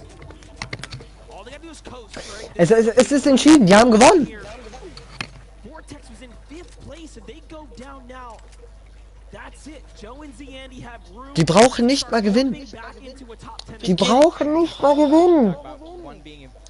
Wenn ich nach vorne gucken will, geht das jetzt komischerweise auch nicht mehr. Da gucke ich irgendwie nach unten. Dann hast du Umschauen umgekehrt. Wo ist denn das?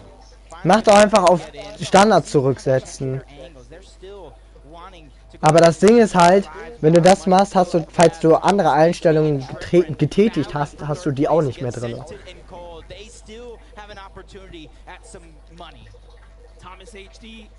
Oh, ja, sie tut immer so gut zu sehen. Oh, es tut immer so gut zu sehen, wie die einfach raus sind. Oh, geil.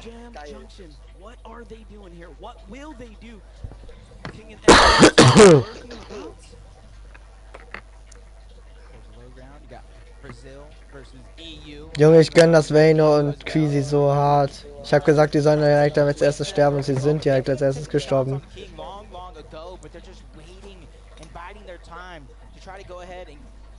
Geil. Den Skin rechts, den Thomas HD spielt, den würde ich auch spielen, den grünen, den würde ich spielen bei sowas. Genau den. Den hat Reason mir mal in der Zeit gespielt. Wie bitte? Tommy, ich bin hier auf Zurücksetzen auf Standard. Und da steht Zurücksetzen auf Standard, Oldschool, Gridbuilder, Combat. Ja, ich würde Baumeister Pro würde ich machen. Ist einfach leichter zu spielen. Aber ich weiß nicht, kommt halt drauf an, was du spielst. Also Builder Pro, glaube ich, ist das Baumeister Pro. Ja, da bin ich auch drauf gegangen.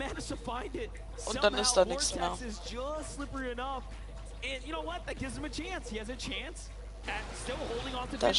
Da ist wieder nur das Gleiche. Da gehe ich doch nochmal drauf. Da passiert nichts. Team from Brazil, Quitos and PH in, they still have a chance to jump up some big placements as well. I'm looking at them. Und die chillen immer noch da. Was machen die dort? So it's still within grasp. As Cammy said, he just feeling it from all over the lobby. They already know they won, but they don't want to just stop playing just because of that. They want to. Ey, oh mein Gott. Ich freue mich so sehr für die Scheiße. Ich komme gar nicht aus dem Staunen raus. Junge, Kami ist so eine freaking Legend. Kami ist so eine Legend. Das ist nicht mehr normal. Es ist nicht mehr normal. Kami ist so ein guter Spieler. So consistent, richtig nice. Einfach bam. Oh.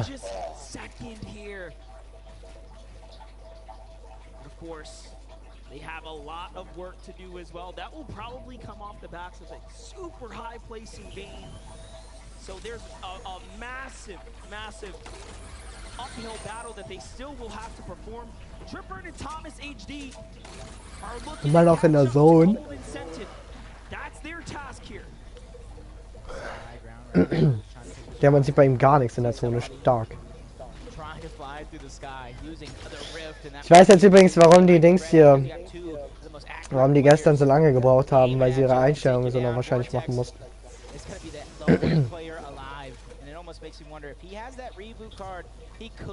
geht immer noch nicht. Ja, du kannst doch einfach nur auf Zurücksetzen gehen, hä? Bin ich doch. Und dann auf Baumeister Pro, beziehungsweise Baumeister Pro halt zurücksetzen. Da musst du halt das Umschauen umkehren wieder. Und musst den Anonym-Modus am Ende noch rausschmeißen. Und falls du meinst, dass du dich zu schnell umguckst und so, musst du halt deine Sensi anpassen.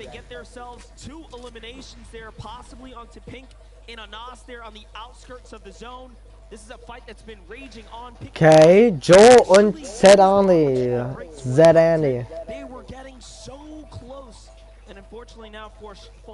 Said he has never lost an event where he is in the first place going into the final game of the event. Ja, er hat niemals.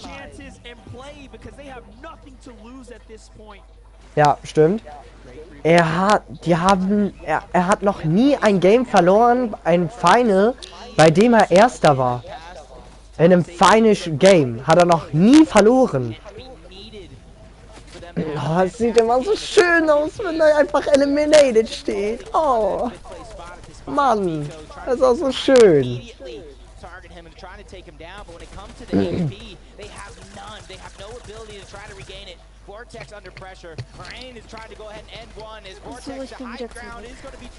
Ey, ich muss das jetzt klippen. Ich muss das jetzt klippen. What a big moment for them. If only they could have done that in game number 9, where they were taken out and they lost all that momentum. They were just quite literally moments away from maintaining, but Vigo and Mariah now have a real chance to also continue to march their way on up to top 10. The points are so close as you start to see who was eliminated 5th, 6th, 7th, out. P8 and Kitos have Moin, willkommen. Und auch herzlich willkommen im Stream, by the way.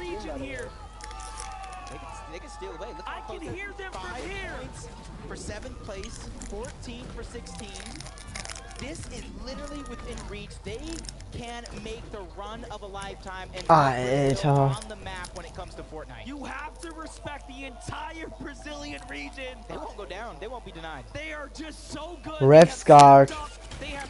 Oh mein Gott, wurde er gesprayt. Clown and Refsguard now though have to play defensive here. This is the first time we've seen a far northeast zone like this, so this is going to get very dicey for most of the lobby. If you were, and I hate to say it, Vino and Queasy. The Deal gegen Jannis Z und Hoho. Business as usual. Staying as far back in the zone. They make sure they got all the storm surge they need. They started the game off, taking down Queasy and Vino. So this is just all bonus at this point. Aber warum versuchen die Down zu bekommen? Die denken sich so, ja, die gönnen uns, die sind jetzt weit vorne.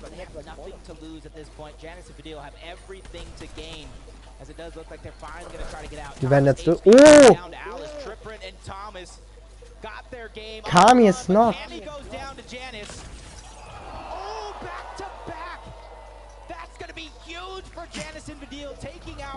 GG's. Invitational champions. So now with first place going down, it's going to be all about the money for everybody else left in the lobby. That is what's on the line here. Cold Scented und Thomas HD und so. Everyone here was invited for the chance at, of course, the trophy, but the money too.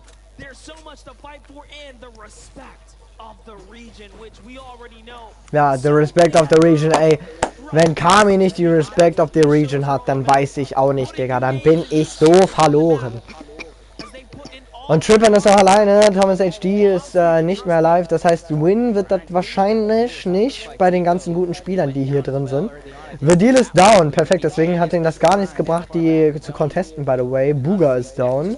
Der Weltmeister von 2019.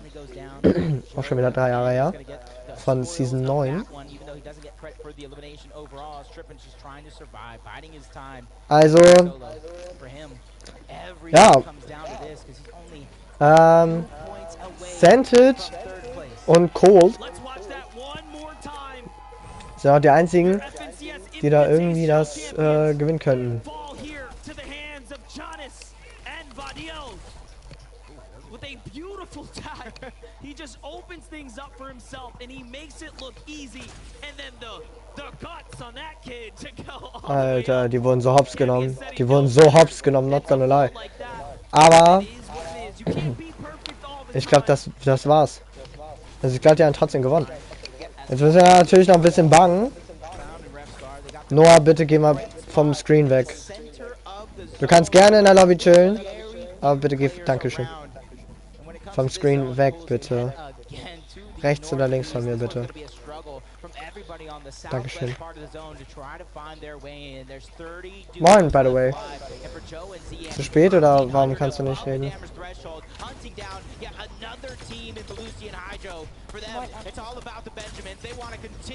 Hast du gerade geredet? Moin. Moin.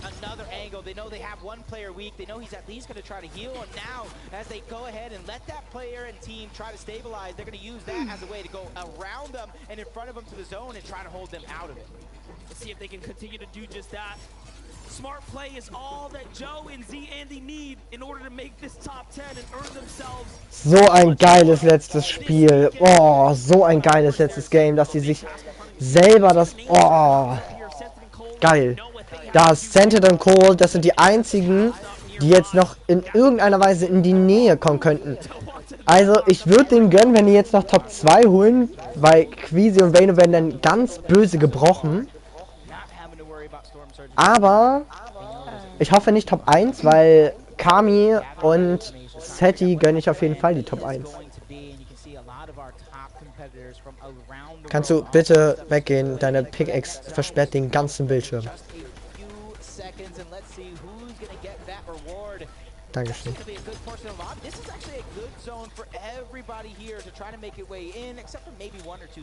Der ist ja schon wieder eigentlich Midgame, aber bei denen ist es eher Endgame.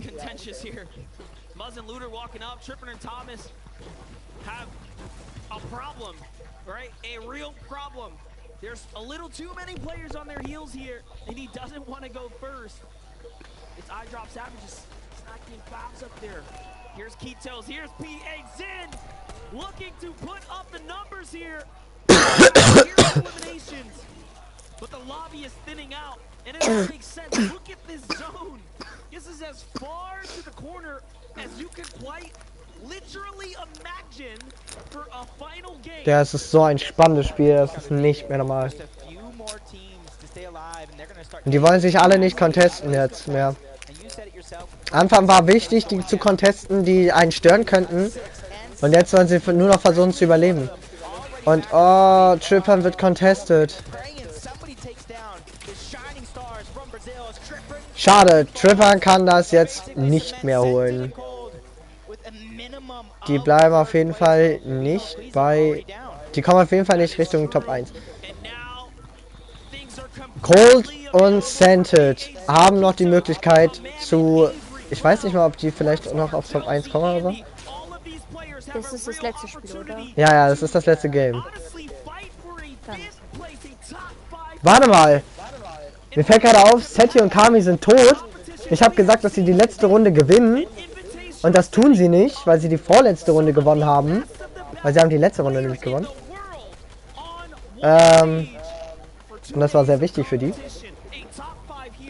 Und das bedeutet, dass ich gleich nochmal 1000 V-Bucks ausgeben werde. Das bedeutet, bleibt auf jeden Fall gerne im Stream, falls ihr das nicht verpassen wollt.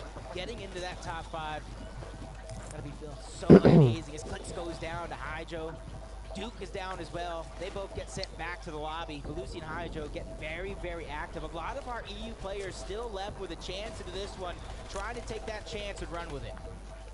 Let's see it play out. Joe and Zandy have the high ground now. And there it is. They have managed to earn themselves just enough points to go ahead and break into that top 10. The glass ceiling has been lifted for PA Zin and Ketos. They find 2 more. We blinked and we might have missed it, but lucky for us, we get to go back into the replays to get caught up. How did it end for Duke and Clicks? Oh. Oh. Warum versucht er da noch rauszueditieren, hä? An seiner Stelle, ich versuche die wenigstens... Digga hat ihn beiden einen guten Hit gegeben. Fix und Juke beide raus. Rescott noch drinne, Tex ist noch drinne, Sandy. Seti and Cammy taking 4 of them by themselves. I was gonna say, you know why? Is because they're all up top between first and second place. Here's Cold and Scented. How many points can they earn here? Ja, das ist halt die Frage, ne? Wie viel können jetzt noch earnen? Aber es wäre so geil, wenn die jetzt 350 Punkte oder so holen würden insgesamt noch. Also jetzt auf 45 Punkte. Weil die machen für jeden Kill 2 Punkte. Und dann kriegen sie noch Placements. Also ich würde denen das sogar gönnen, wenn die das gewinnen würden. Wenn sie dabei nicht Seti und Kam überholen. Ich will nicht. Oh, Noah Redi ist dead und haben wieder einen Platz mehr gemacht. Aber Weisen und Kitos leben noch. Das heißt, ich glaube, die werden auf Platz 7 wieder runterrutschen.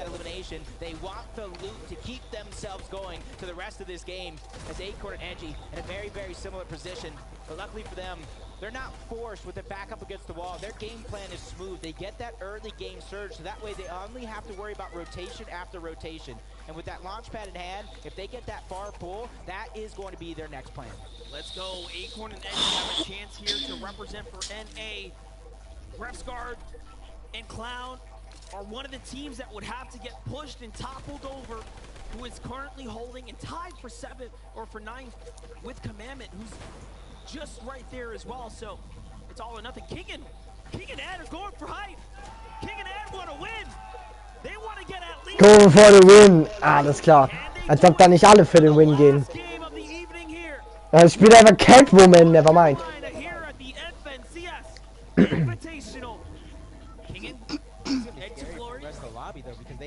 Noah, bitte. Dankeschön. So, die sind jetzt gerade aktuell Top 7. Wollen aber nur einen Punkt mehr. Und ich glaube, den haben sie vielleicht sogar schon gemacht. Um Top 6 zu kommen. Ja, moin. Noah, ey, bitte. Dankeschön. Cold und Scented are down?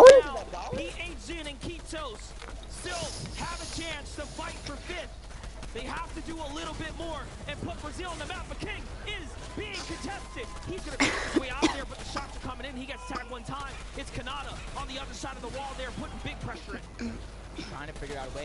Sind die ganzen ersten 5 tot? IGLs his way through and through, but Zone pulls back the next way. He immediately has to go back the way he came. Luckily for him, he does have enough resources. He has a great layer not to get stuck in the chaos that is below. Wo muss ich noch mal drauf, Termin? Wegen diesem Umkehr. Warte mal. Cool, da dann. Die ersten 5 sind down. Und das bedeutet, dass Seti und Kami wirklich gewonnen haben. Seti und Kami haben FNCS gewonnen und bekommen ein saftiges Preisgeld von 200.000 US-Dollar.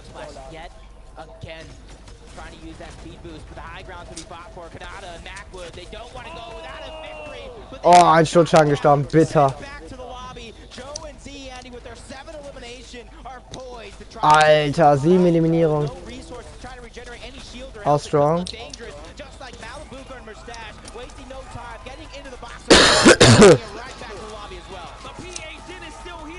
Wir sind jetzt gerade Top 5.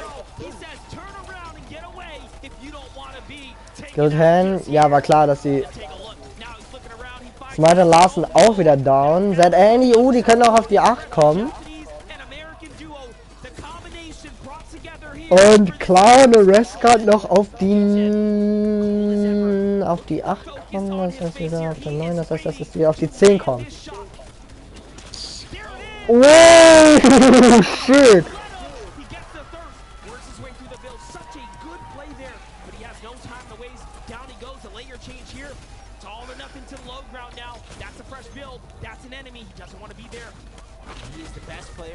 Überall Enemies. Oh. Schade. Acorn und Edgy. 13 Splashes. Alter. Trying to make sure Threats doesn't have a chance to survive. That's 2 more elimination points, plus the placement points that they could garner here as they enter into the top 6. And they have a combined of about 15 chug splashes or so. Alter. They can top off at any time. Zeke gets brought down after being Sieht? Yeet, nein, Spaß. Ist down. Oh, hä, wo kommt er denn her?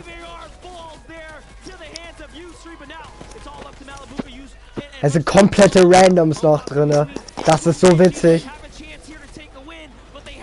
Dass die alle die Chance jetzt haben zu gewinnen, nur weil Queasy, Vayno und Kami und Seti tot sind. Das ist so witzig, dass die jetzt erst richtig rauskommen können. Das ist so geil.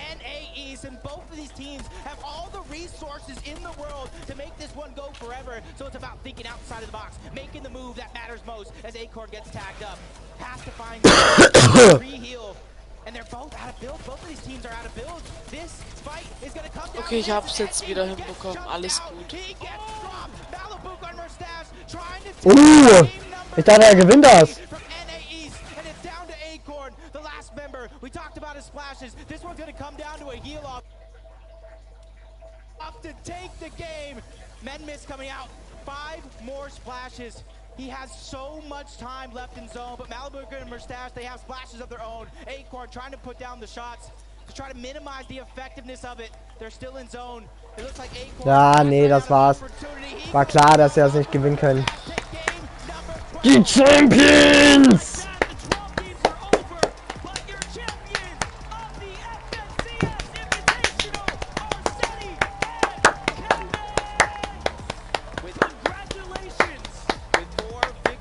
Let's freaking go!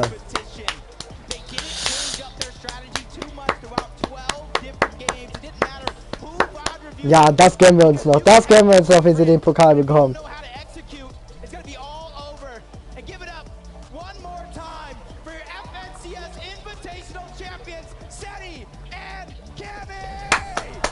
Yeah! Let's go! Let's go! Ey, geil, geil, geil. Und Seti sagt gestern noch, ja, so spielen wir halt weiter, das werden wir gewinnen. Sie haben es wirklich geschafft. Es war wirklich schön am Anfang der letzten Runde, war es praktisch schon sicher, dass sie es gewinnen. Es war schon sicher, dass sie es gewinnen. Es war schon sicher, weil Seti, weil Vayno und Queasy haben die contestet und wollten die unbedingt raushaben, damit die jetzt gewinnen und freies Spiel haben. Und Kami, die freaking Legend, hat beide getötet, konnte Seti so carrien und hat damit das verhindert, weil die anderen so weit, 70 Punkte oder so lagen die zurück, ja, hatten die keine Chance mehr aufzuholen, sind auch gestorben im Midgame und haben es tatsächlich nicht mehr geschafft, die aufzuholen, und sie haben gerade ein Preisgeld von... Ja, I wait for it so much! Oh mein Gott, ich kann ihn noch so sehr!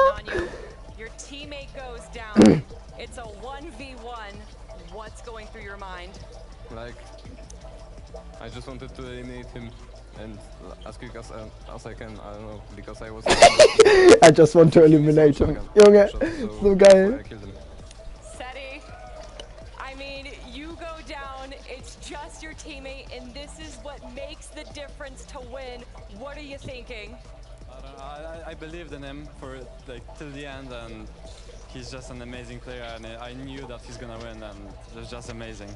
You seem incredibly emotional. 200.000. All these people here, these lovely people, we're here to celebrate you guys. It's been not just the last game where we saw the most incredible events. The last 2 days, 4 victory royales, consistency all round, incredible. Both you. I mean, this has been.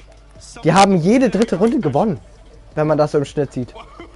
Elaborate. What have been the most special special part of this. What is it about your teamwork that's really stuck out? We're separated from the rest of the world here at Invitational. I think it's because we play with each other for the past few years, so we have the chemistry of like gods. Was? Die spielen seit den letzten 4 Jahren zusammen. Da habe ich angefangen mit Fortnite.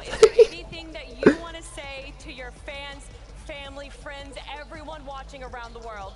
I want to thank everyone watching from Poland. Polska górą.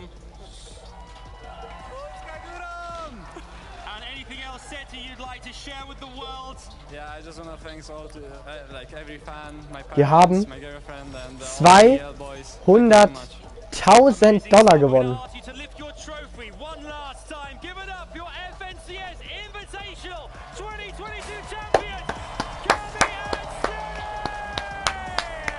What the fuck? What the fuck? Ich glaub's nicht. Ich glaub's nicht. Sie haben's echt gewonnen. Sie haben's echt gewonnen.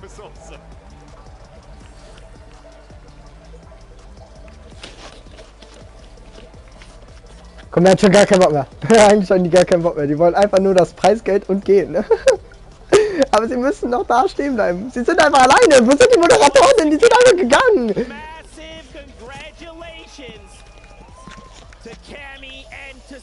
Oh, geiles Game. Es war schon vom ersten, also von Anfang des Games klar.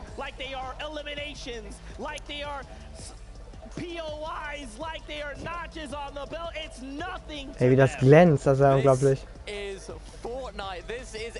This is Fortnite. Das sind solche Legenden. Das sind solche Legenden. Zone wars, you name it, they are grinding it, and oh boy, I couldn't be more happy for them. What a ride, what a ride. 12 games of 4 victory royales, right? We were coming in. Ja, das müsst ihr euch mal geben. 4 Wins in 12 Games. That for sure went into this. Look at that. They are holding that right there because of that hard work. My absolute favorite part, though, aside from that game-field closer, is just the competitive shock that kind of you realize it. It's almost like it's still taking time to set. Nur weil die contested wurden und das und die gewonnen. Ach, oh mein Gott, ich komme gar nicht drauf klar. And I don't blame them because when they just kept grinding back to back to back, cranking out all of these games and just never once wavering. It is just so. Guck's dir an, wer sich freut. Guck mal, guck mal, guck mal. Er bringt ihn so halb um. Guck's dir an. Er macht das halbe Setup kaputt. Geil. Geil.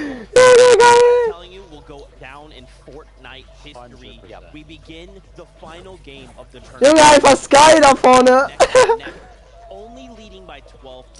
Ja, what? Jeder fragt sich, was da passiert ist. What the fuck? Und die sind so sauer,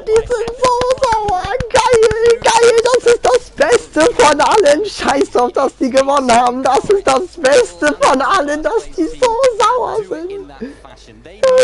Er heult. Er ist so glücklich. Das ist unglaublich. Oh mein Gott, er ist so überwältigt. Junge, raus! Oh mein freaking Gott! Alter. Ja, Queasy hat natürlich vollsten Respekt, Digga. Seine Spielleistungen waren absolute Legende. Aber Kami und Seti waren am Ende einfach deutlich besser. Guck's dir an! Guck's dir an! Die werden contested. Und wir holen direkt Seti und Kami hinter der Ecke. Die werden sich beide Minis. Und dann wieder rein. Er geht rein. Er veraimt. Und er holt Queasy. Und das war's. Sie haben gewonnen. Weil die sie am Anfang der 12. Runde geholt haben, haben sie gewonnen. Hätten sie das nicht, hätten sie vielleicht noch verloren. Oder dann wäre es zumindest noch mal spannend geworden. Allein aus dem Grund, weil ich glaube 12 oder so Placements hätten nie gefehlt. Beziehungsweise dann noch 10 oder so. Was bedeutet das? Das bedeutet, dass dann eventuell Vielleicht wären sie auch früh gestorben. So weiß man ja nicht.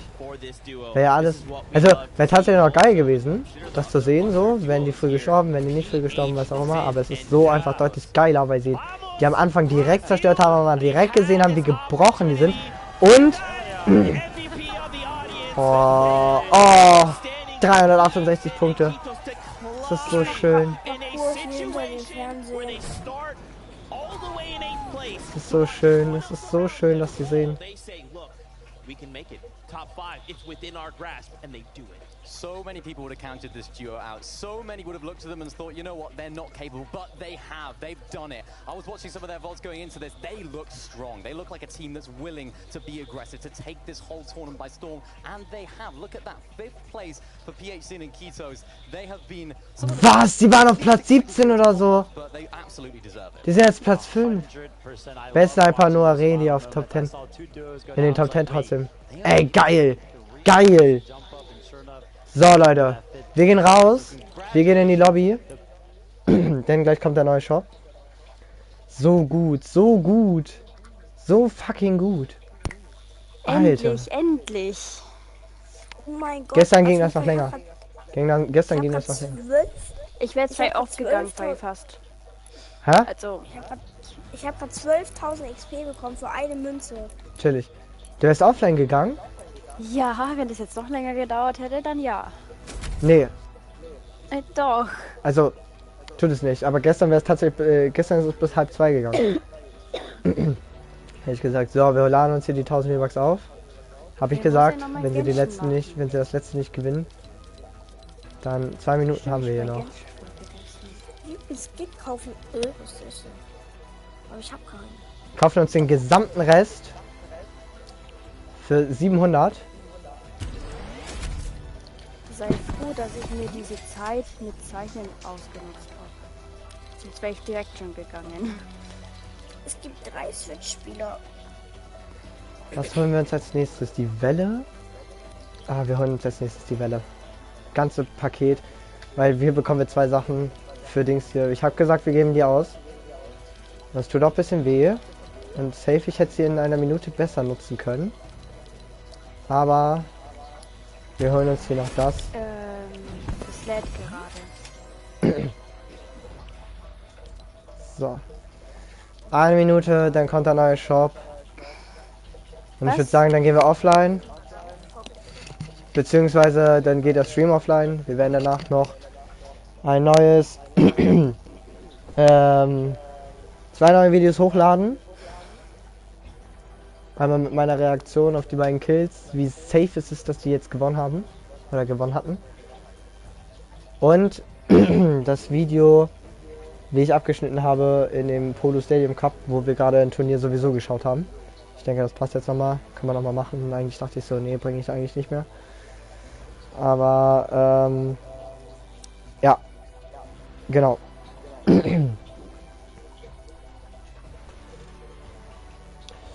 8, 7, 6, 5, 4, 3, 2, 1.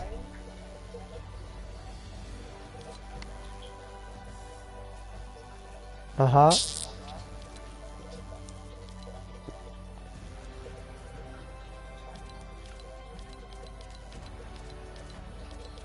Ich bereue gar nichts.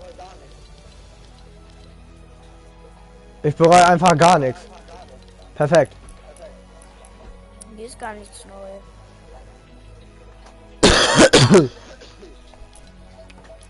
Nur noch 3. Chillig. So, wir machen mal hier. Aber es gibt ein Emote bei täglich 1000 vergnügen.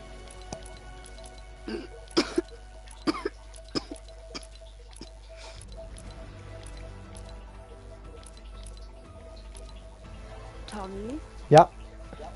Schau mal meine 2 Bilder mal an. Nee, geht leider gerade nicht. Du bist scheiße. Nee, geht tatsächlich wirklich nicht, weil ich meinem Handy nicht hier in meinem Zimmer habe. Oh, schade. Das ist bei meinem Dad drüben. Jetzt bin ich Schaue ich mir aber auf jeden Fall an, bevor ich ins Bett gehe. Ich hoffe.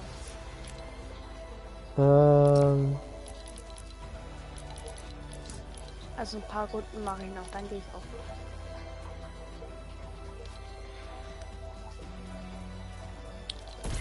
Ich merke langsam, wie es mir immer schlechter geht. Nicht so schön. Ja, nicht so schön. Na gut, wenn ihr mitspielen wollt, geht bereit. Geil, da habe ich ja doch noch alle FNCS-Sachen bekommen. Aber ich habe gesagt, die 8 Euro sind jetzt leider dafür drauf gegangen, auch wenn ich dachte, ich könnte das für Horizon Forbidden West rausbuttern. Gut, ist jetzt nicht so passiert. Nevermind. Kann jetzt nicht ändern. Also hätte man schon ändern können. Was hast du mit deinem Nevermind? Weiß nicht.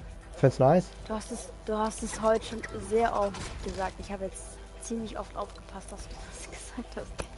Okay, wieso passt man darauf auf? Das wäre eher die Frage. Keine Ahnung. Ich habe dir währenddessen gezeichnet. Hallo? Die Frage ist, schaffen wir es? Also, ich schätze mal, also spätestens am Mittwoch haben wir den Skin. Aber schaffen wir es, den Skin vorher zu bekommen? Schaffen wir den Skin vielleicht heute noch zu bekommen? Ey, oh, FNCS so geil wieder, ne? Jedes Mal, wenn du dein... ich schwöre es dir, scheiß auf die deutschen Duos. Ich setze jetzt nur noch auf Kami und Zetti, ich schwör's euch. Die haben mich so gecatcht, ne? Das ist nicht mehr normal. Ich habe euch von Anfang an gesagt, unterschätzt die nicht. Das sind solche Legends. Und es waren wirklich solche Legends. Nein, es sind immer noch solche Legends. Die Legenden wurden gerade erst richtig geboren. So ein Ding ist das. Oh, meine Güte. Bist du gar nicht müde, Tom? Nein. Ja, doch nicht. Alter, ich bin schon fast hier am Limit.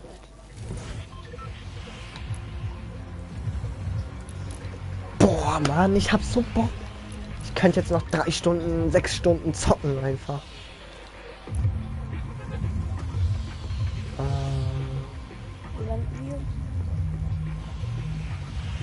Weiß ich nicht, tatsächlich. Wir landen einfach da, wo Buga gelandet ist, jedes Mal. Na, eigentlich habe ich Bock da zu landen, wo Kami gelandet ist. Und zwar genau hier bei der Tankstelle. Wir sind immer bei der Tankstelle gelandet. Richtig lost eigentlich. Zurzeit ist da kaum Stuff, was sie looten könnten. Aber sie sind halt in die umliegenden Dinge einfach immer geflogen hier und bla bla bla und haben sich hier mal den Tresor gesnackt. Und haben da den ganzen Loot geholt. Das ist echt ziemlich geil einfach. Ja, die haben so konsistent gespielt. Das ist nicht mehr normal, wie gut die das gespielt haben. Habe ich schon gesagt, dass ich diese Gameplay von denen einfach liebe. Ja. Ah, solche geilen Typen, Alter. Und die sehen wir erst 15, 16. Voll witzig.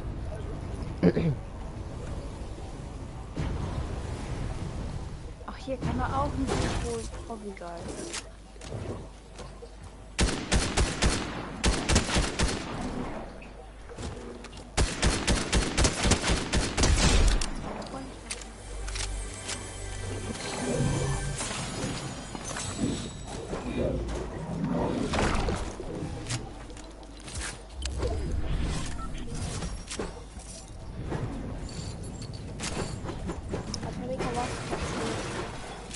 Wie bitte? Ich hab hier Schild. Ersten Kill. Hä? Wo ist denn hin? Lol. Hä? Wie ist der da runtergeflogen? Nevermind. Dankeschön. Nevermind, ey.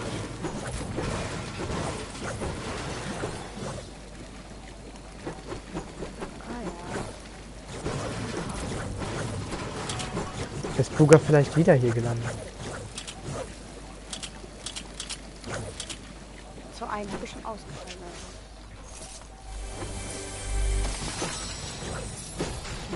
Vor allem wahrscheinlich würde Buga Casual spielen, oder?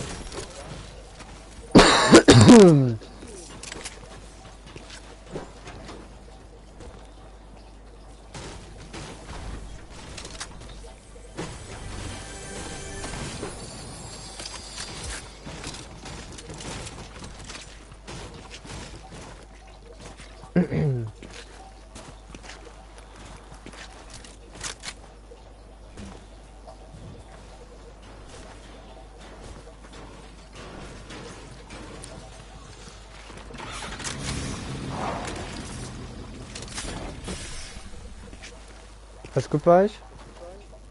Ja.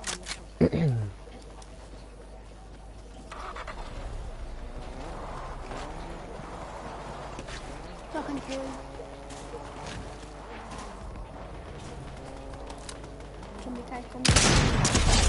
Knock. Über 137 Meter. Ich gehe hin. Jo, wer schießt denn schon? Wir schießen hier. Welcher Bastard ist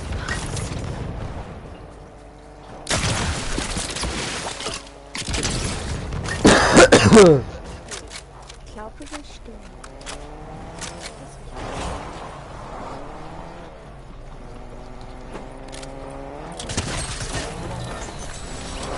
Er ist im Haus drin. Vielleicht nicht mehr.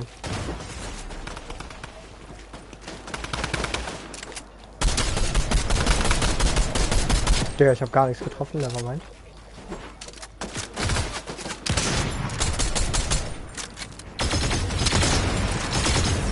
Ja, er muss nachladen.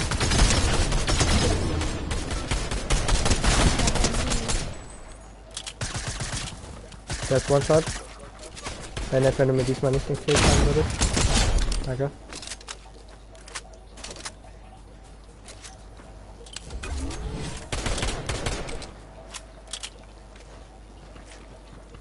Es ist halt ja auch ganz anders als ich doch nur laufen.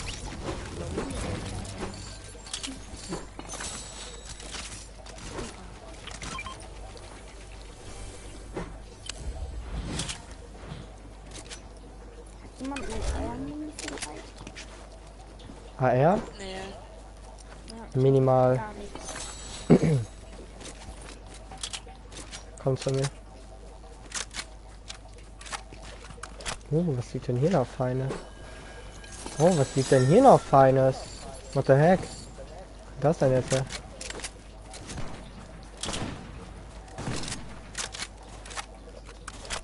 Stark, Emily. Hier hinten ist ein Saftballon.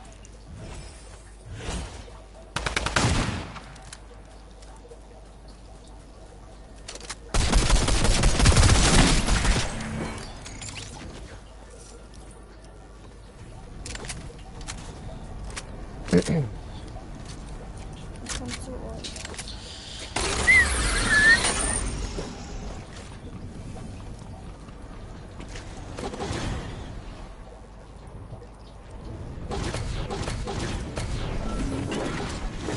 Wir spielen seit 4 Jahren zusammen.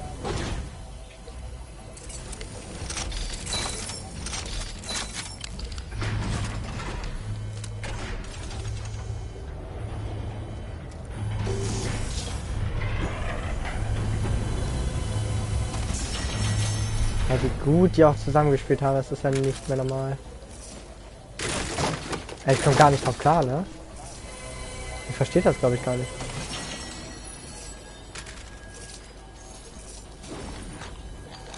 Ich komme da actually wirklich nicht drauf klar.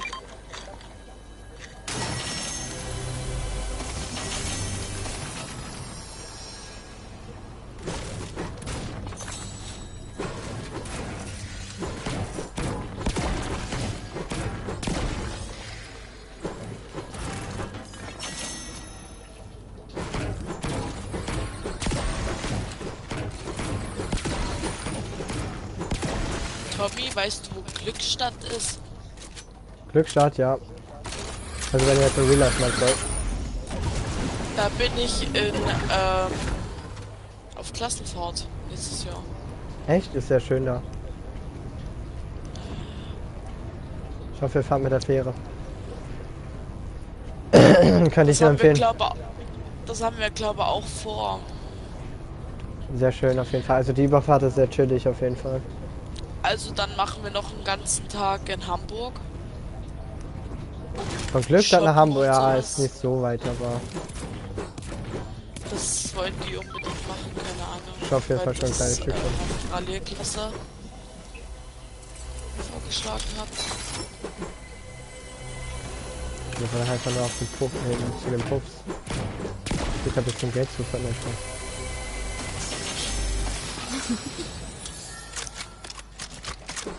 Meine Mutter sagt zu mir, geh auf der Reeperbahn. Richtig. Bisschen Geld Richtig, verdienen. richtig. Bisschen Taschengeld nebenbei. Ja, natürlich. Ist ja nur nicht so, dass ich einen Tag vor der Klassenfahrt Geburtstag habe. Ah, passt auch. Das ist auch sehr schön.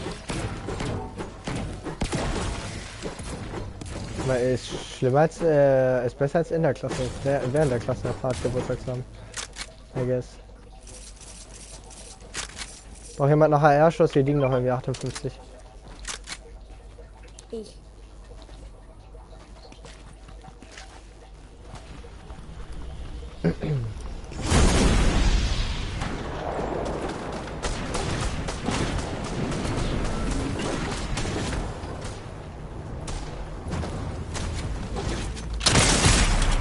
Digga, wahrscheinlich gibt er mir einen No-Scope, oder? Er ist aber low. Digga! Ich gewinne den... Ich hab keinen Bock mehr. Ich gebe ihm einen Ghost-Hit.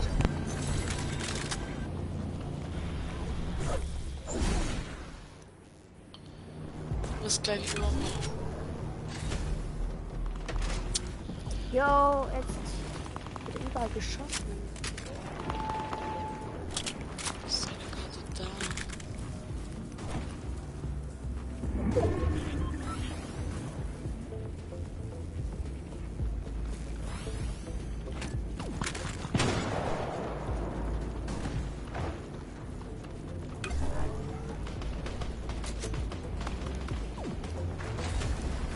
Ich hätte ein ganzes Team ausgeschaltet.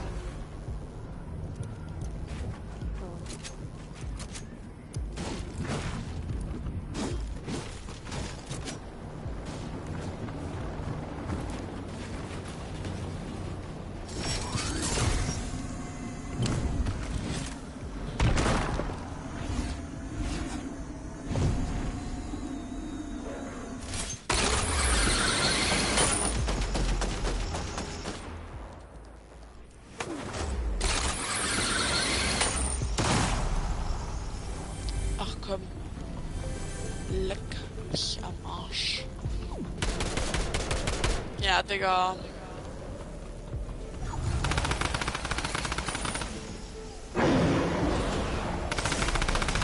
Ich bin gerne was da ist mit.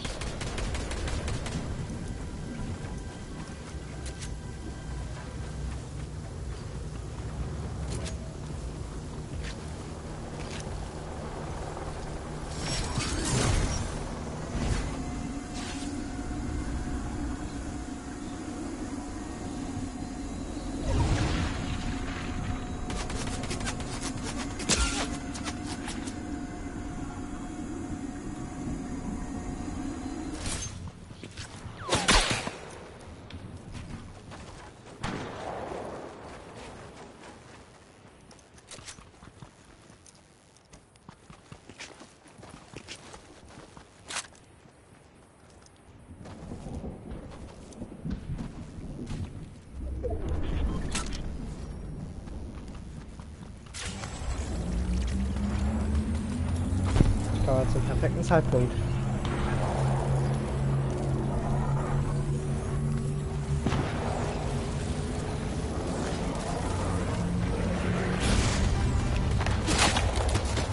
Oh Dankeschön. das war so knapp gerade. Ah, Mann.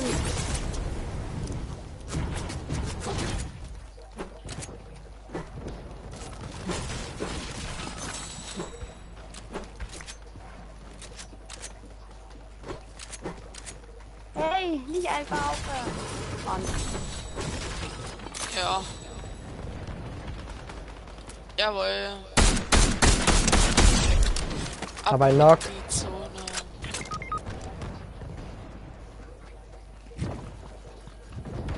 Komm her, Vanessa.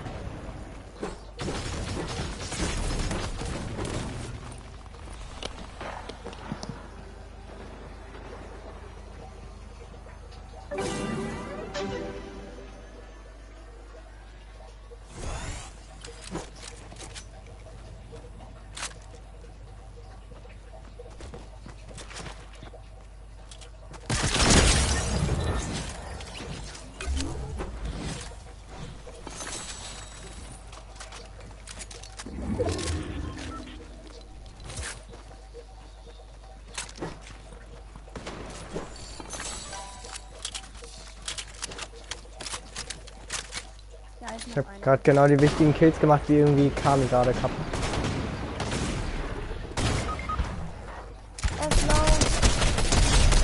Oh, noch einer. Da war noch einer. Da waren irgendwie noch zwei.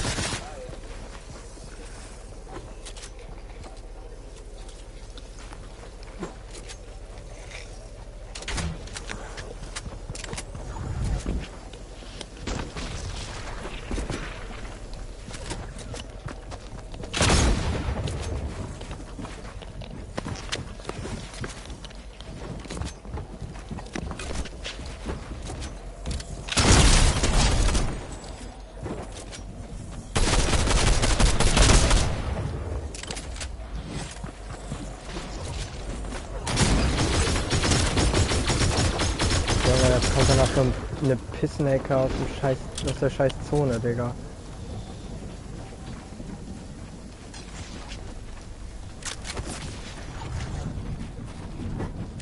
Perfekt, an der Stutzschein kassieren.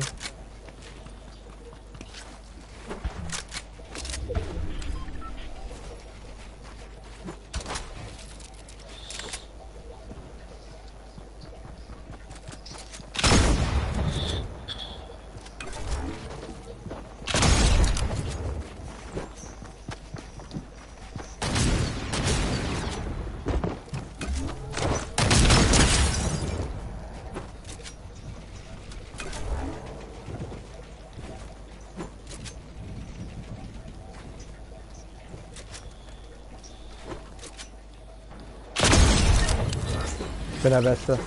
Ich bin und bleib der Beste.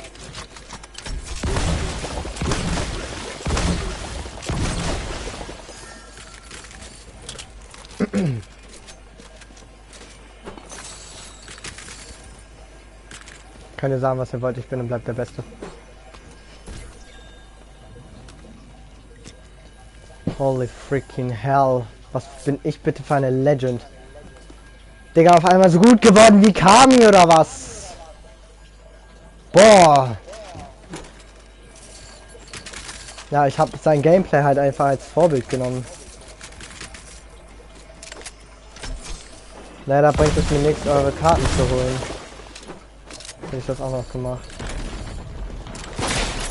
Ah, perfekt, Digga. Einfach weggesniped, nevermind, Digga.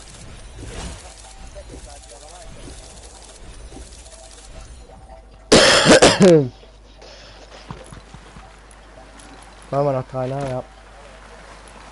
Habe ich hier irgendwie noch... Ich habe keine Aufgaben, ich habe gar nichts mehr, gar nichts. Also, was ich machen kann, so noch Dings hier Aufgaben. Ich habe nur noch... Ich war noch 113 Runden. Top 10. Gratis Teammitglieder, da war immer noch einer. Hätte ich das gemacht jetzt noch?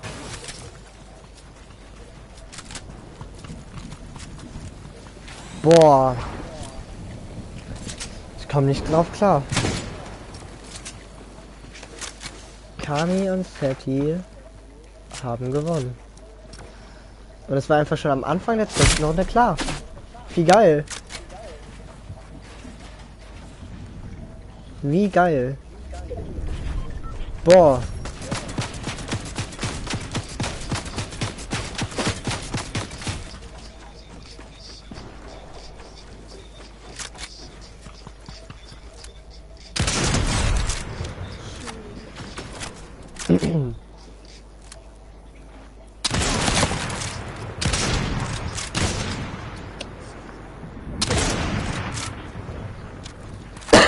Was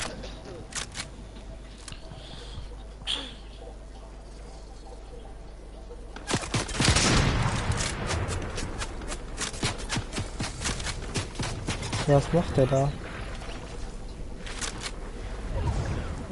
Keine Ahnung, er ist aber einfach so schnell.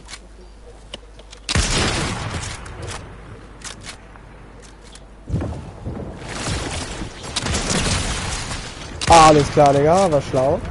Einfach Sniper-Profi.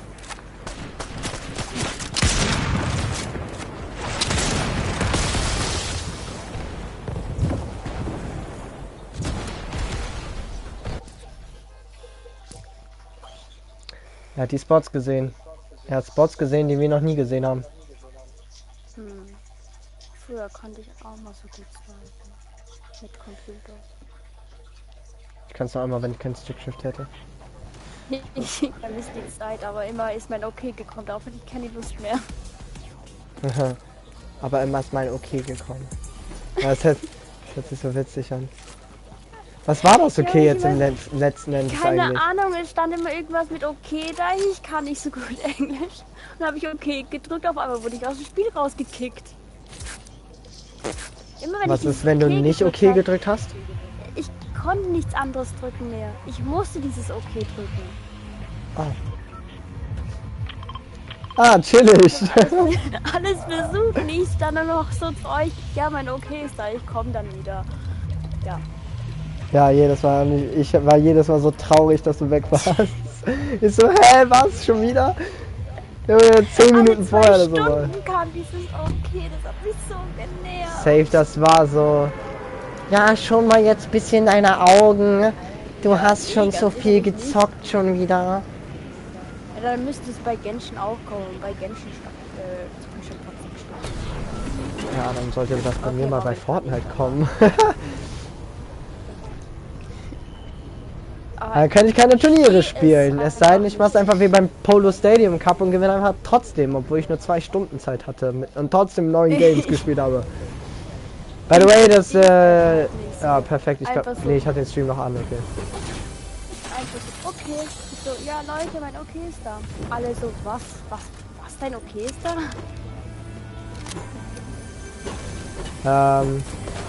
Genau Leute, da kommt auf jeden Fall heute noch ein Video gleich zu online, wie wir gleich, also wie wir im Polo Stadium Cup abgeschnitten haben.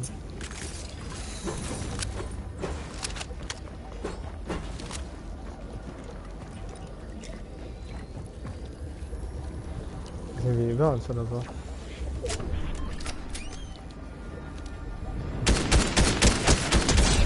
One knock.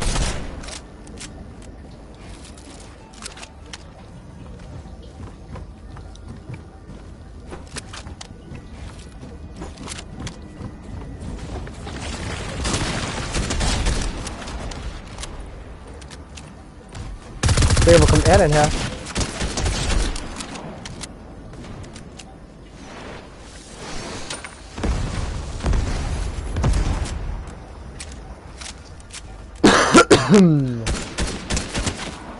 Auch einfach gut nach Fortnite-Spieler, wenn ich krank bin.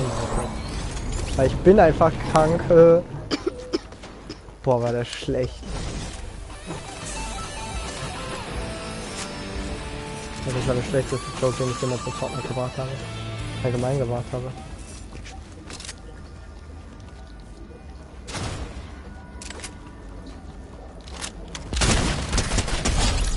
Gib mir deine Waffe. Dankeschön, sehr nett von dir. Das ist mir die Waffe. Das ist mir meine Waffe. Ich glaube, das Ding geht nicht.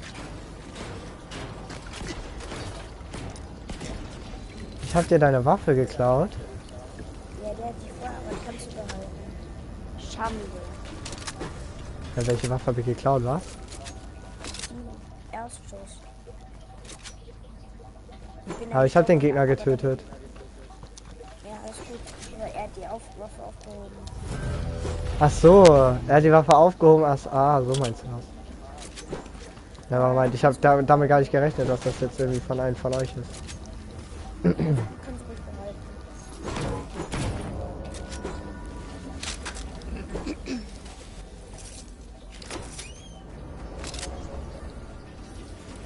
Kann es eigentlich, dass du so spät noch online bist? Hast du morgen keine Schule? Ich wollte gerade fragen, Kindergarten, aber ich glaube, das wäre ein bisschen frech gewesen.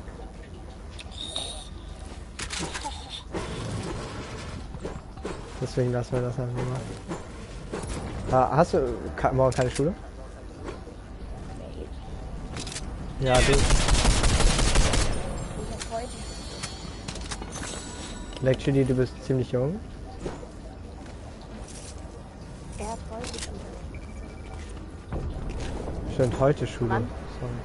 Ja, wir haben schon 1 Uhr. Und dann bist du überhaupt noch wach? Vor allem in diesem Alter, in dem Alter hätte ich schon vor 3 Stunden schlafen gehen müssen oder so.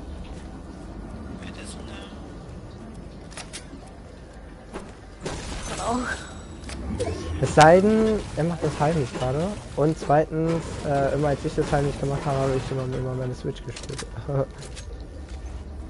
Deswegen habe ich auf Big Brain Smarten Move einfach meinen Epic Games Account mit der Switch verknüpft und konnte so meinen Real Account auf meiner Switch spielen. Was dazu geführt hat, dass mein zweiter Account auf der Switch in Vergessenheit geraten ist. Also was heißt in Vergessenheit, aber es ist einfach, ja. Nein, nein, nein, bitte lass mich hin, bitte lass mich hin. Oh. Ich habe noch eine Meilensteinaufgabe damit belastend. Kann jemand sterben? Kann ich? Frag ihn. Ja, ich glaube schon. Der hat eh noch kein Loot. Ja. Lass ihn mal verbluten. Echt nett, echt nett, man muss schon So, sagen. so musst du dich nicht runterbauen. So Ich bin jetzt runter. Ja, ja, so weit hoch.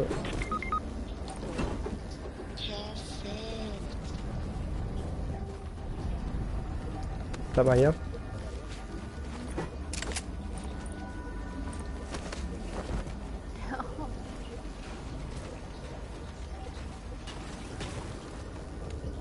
Jump mal hier links runter. Ich hab zwar auch morgen Schule, aber erst Ausfall von daher. Dankeschön. Meinst du, kommt deine nicht.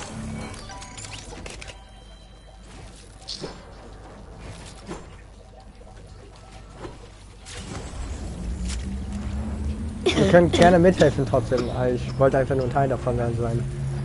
Weil ich brauche nämlich das noch für eine...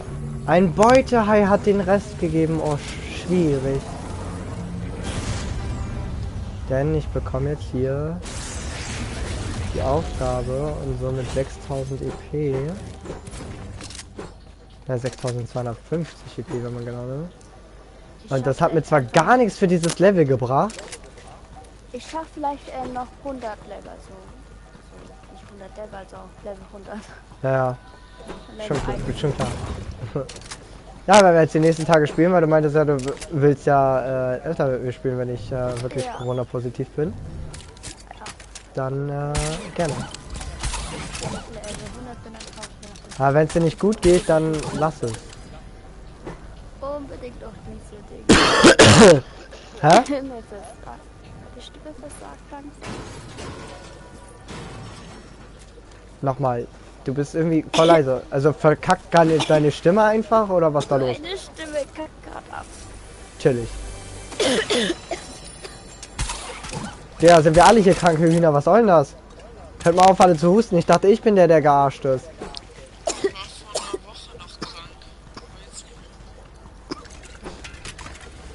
Digga, alle keuchen sich hier die Lunge raus.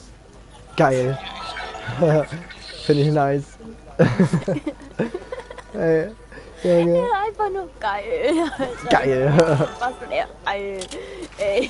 Geil. Alle so halb am Verrecken. Ich so geil. Aber ich will ja nicht prahlen, aber ich habe hier 4 von 5 Kills für das Team geholt. 80%. Genauso wie Vico bei seinem Team vorhin. Ja, da sieht man ein paar Ähnlichkeiten. Aber ich sehe mich eher mit Kamien so wie ich gerade klatsch gegangen bin fürs Team, bevor ich gesniped wurde.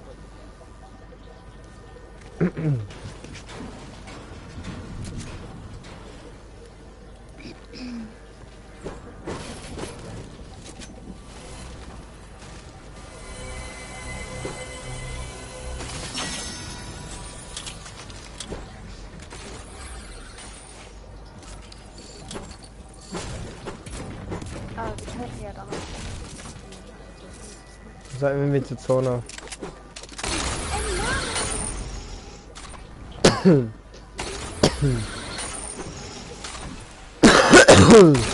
Mann!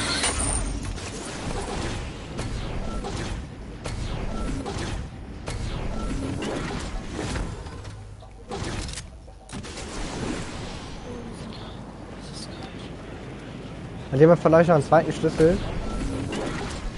Nein, keiner von euch hat irgendeinen Schlüssel. Wow. Wer ist 71? Level 72. Achso. Wer ist 71? Der war mein.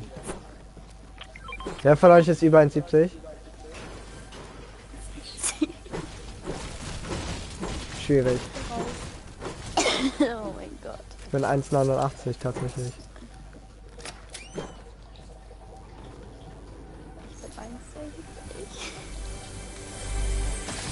Aber das ist okay, Frauen werden sowieso nicht so groß. Also im Vergleich zu Männern. Ich bin so groß wie Lieber. Also, du bist tatsächlich so Durchschnittsgröße bei Frauen. Ich glaube, die ist tatsächlich bei 1,60 oder 1,64 oder so. Also, du bist echt Durchschnittsgröße, das ist doch gut. Ich bin 1,74. Ja, moin.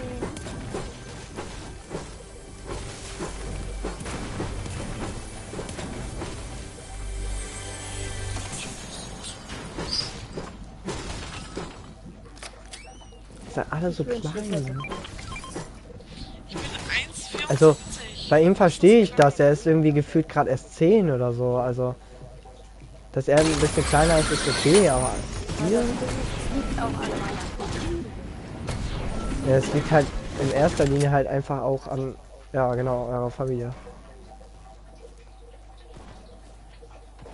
Beziehungsweise eher an euren Eltern. In erster Linie. Naja, aber meine zwei Halbbrüder sind riesig geworden. Ich weiß nicht, was die gemacht haben. Ich weiß nicht, ich hatte einen, ich glaube Sebastian heißt der aus meiner Familie. Der Typ ist irgendwie über 2 Meter. Ich glaube 2,14 Meter oder so. Du bist ein Riese, Alter.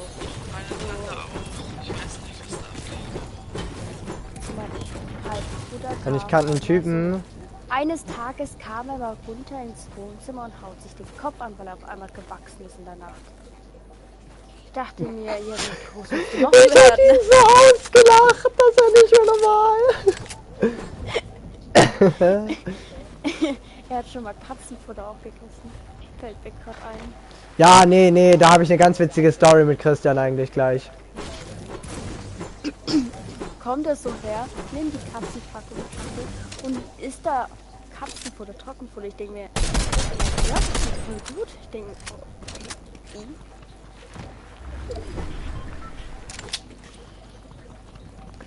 Ja, das war voll witzig.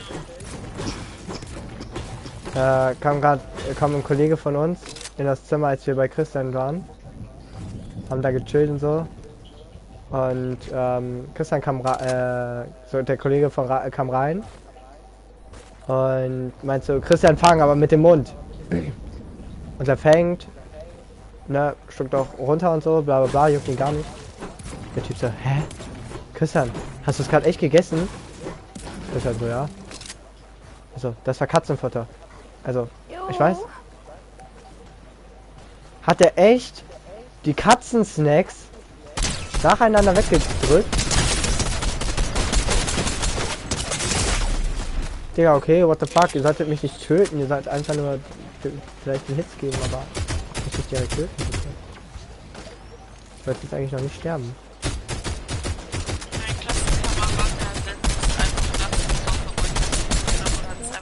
Vor allem, dann nimmt Christian die Packung und wirft die so hoch und fängt die sich selber so.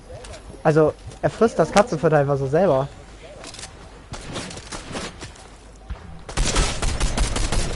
Oh, hinter uns. Leute, wir bekommen ein kleines Problemchen hier. Wir treiben ein Stück Holz. Treibholz. Treibholzgase. Alter. Ja, für diesen schlechten Joke musste ich auch erstmal bestraft werden, geil.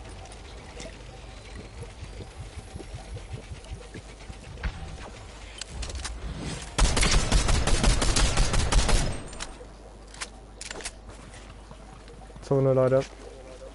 Vor uns Gegner.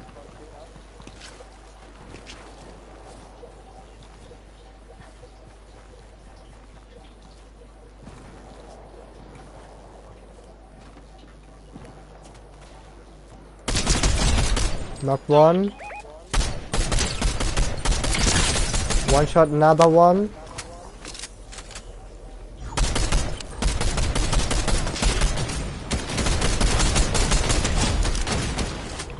Knocked another one.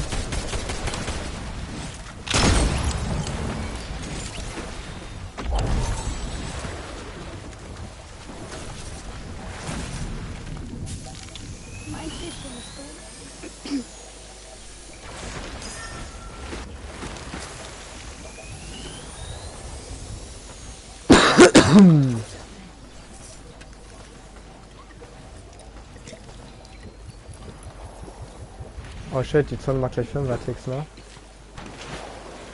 Schwierig.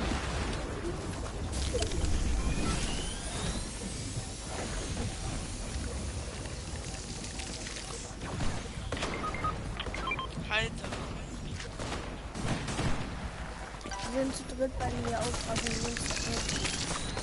Okay, jetzt wird bei ihm.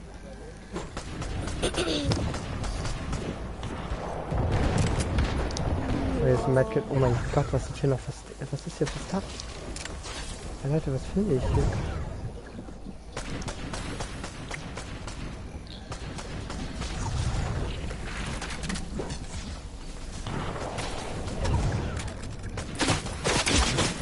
Ach nee, Digga, sehe ich doch schon wieder nicht.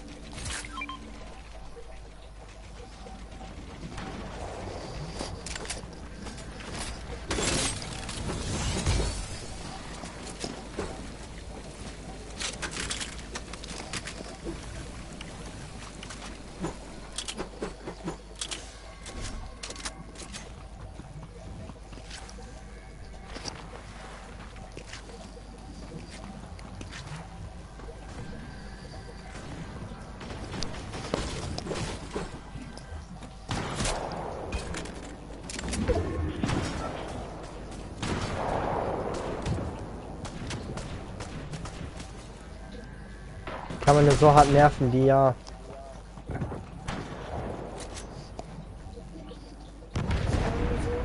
Wie kann man nur so schlecht sein? Die ja.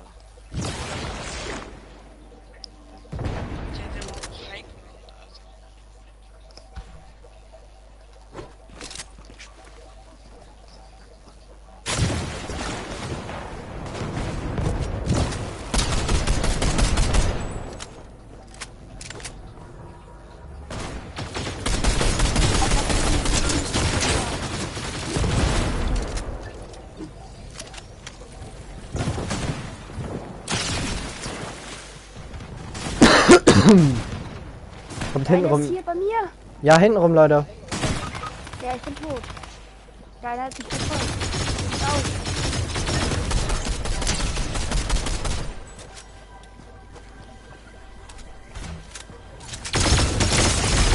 Digga, ich gebe ihm den 32er Headshot mit dem 4. Schuss. Dieser Scheiß aufgeladen und ich glaub's ja echt nicht. Wow. Danke, Epic. Für diese Scheiße. Ich glaube alles Duos oder so noch.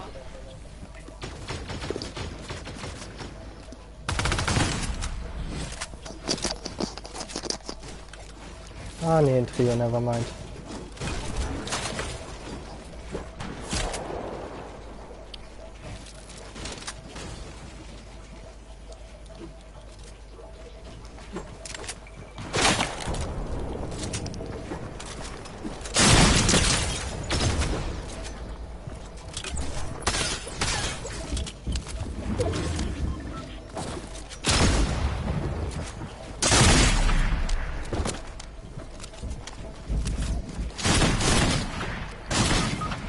Digga, was soll ich machen? Komm, sie wird ein Seil.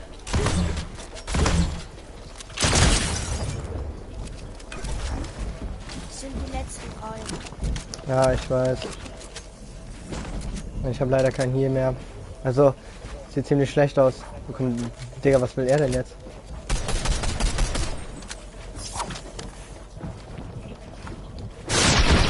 Hä? Von wo denn? Ja, was soll ich tun, Digga? Ich hab 10 HP gehabt oder so.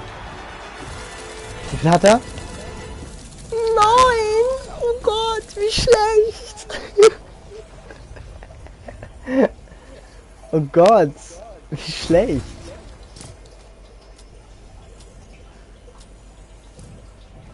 So, warte, lass mal kurz zurück zur Lobby.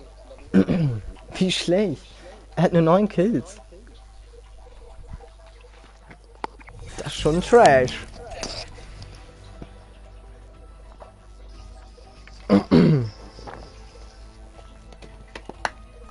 Kann ja das sagen, ist schon ein Trash.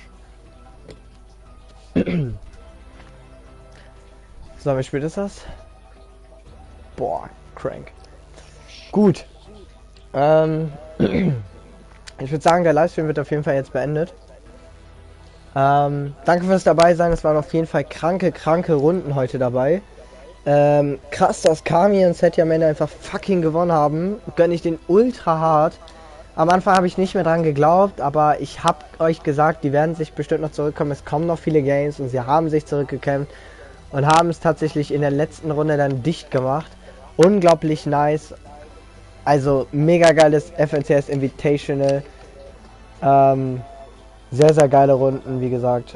Ja, lasst gerne ein Like und ein Abo da, falls ihr es noch nicht getan habt. Gerne Glocke aktivieren, damit ihr über jeden Stream und über jedes Video hier auf dem Kanal benachrichtigt werdet. Und dann würde ich sagen, haut rein, bis zum nächsten Mal. Schaut euch gerne morgen dann die Stats an, beziehungsweise die kommen jetzt gleich nach dem Stream, ziemlich zeitnah. Schaut euch auch auf jeden Fall gerne andere Videos und Streams an und guckt die gerne auch bis zum Ende alle, denn das würde mich krank supporten, denn ihr wisst ja, ich brauche 4000 Stunden Wiedergabezeit und das ist auf jeden Fall eine ordentliche Menge und wir sind erst bei 700 irgendwie. Also da fehlt auf jeden Fall noch ordentlich und das ist ordentlich Luft auch nach oben. Ich bedanke mich an jeden für den kranken Support. Haut rein, bis dann. Ciao.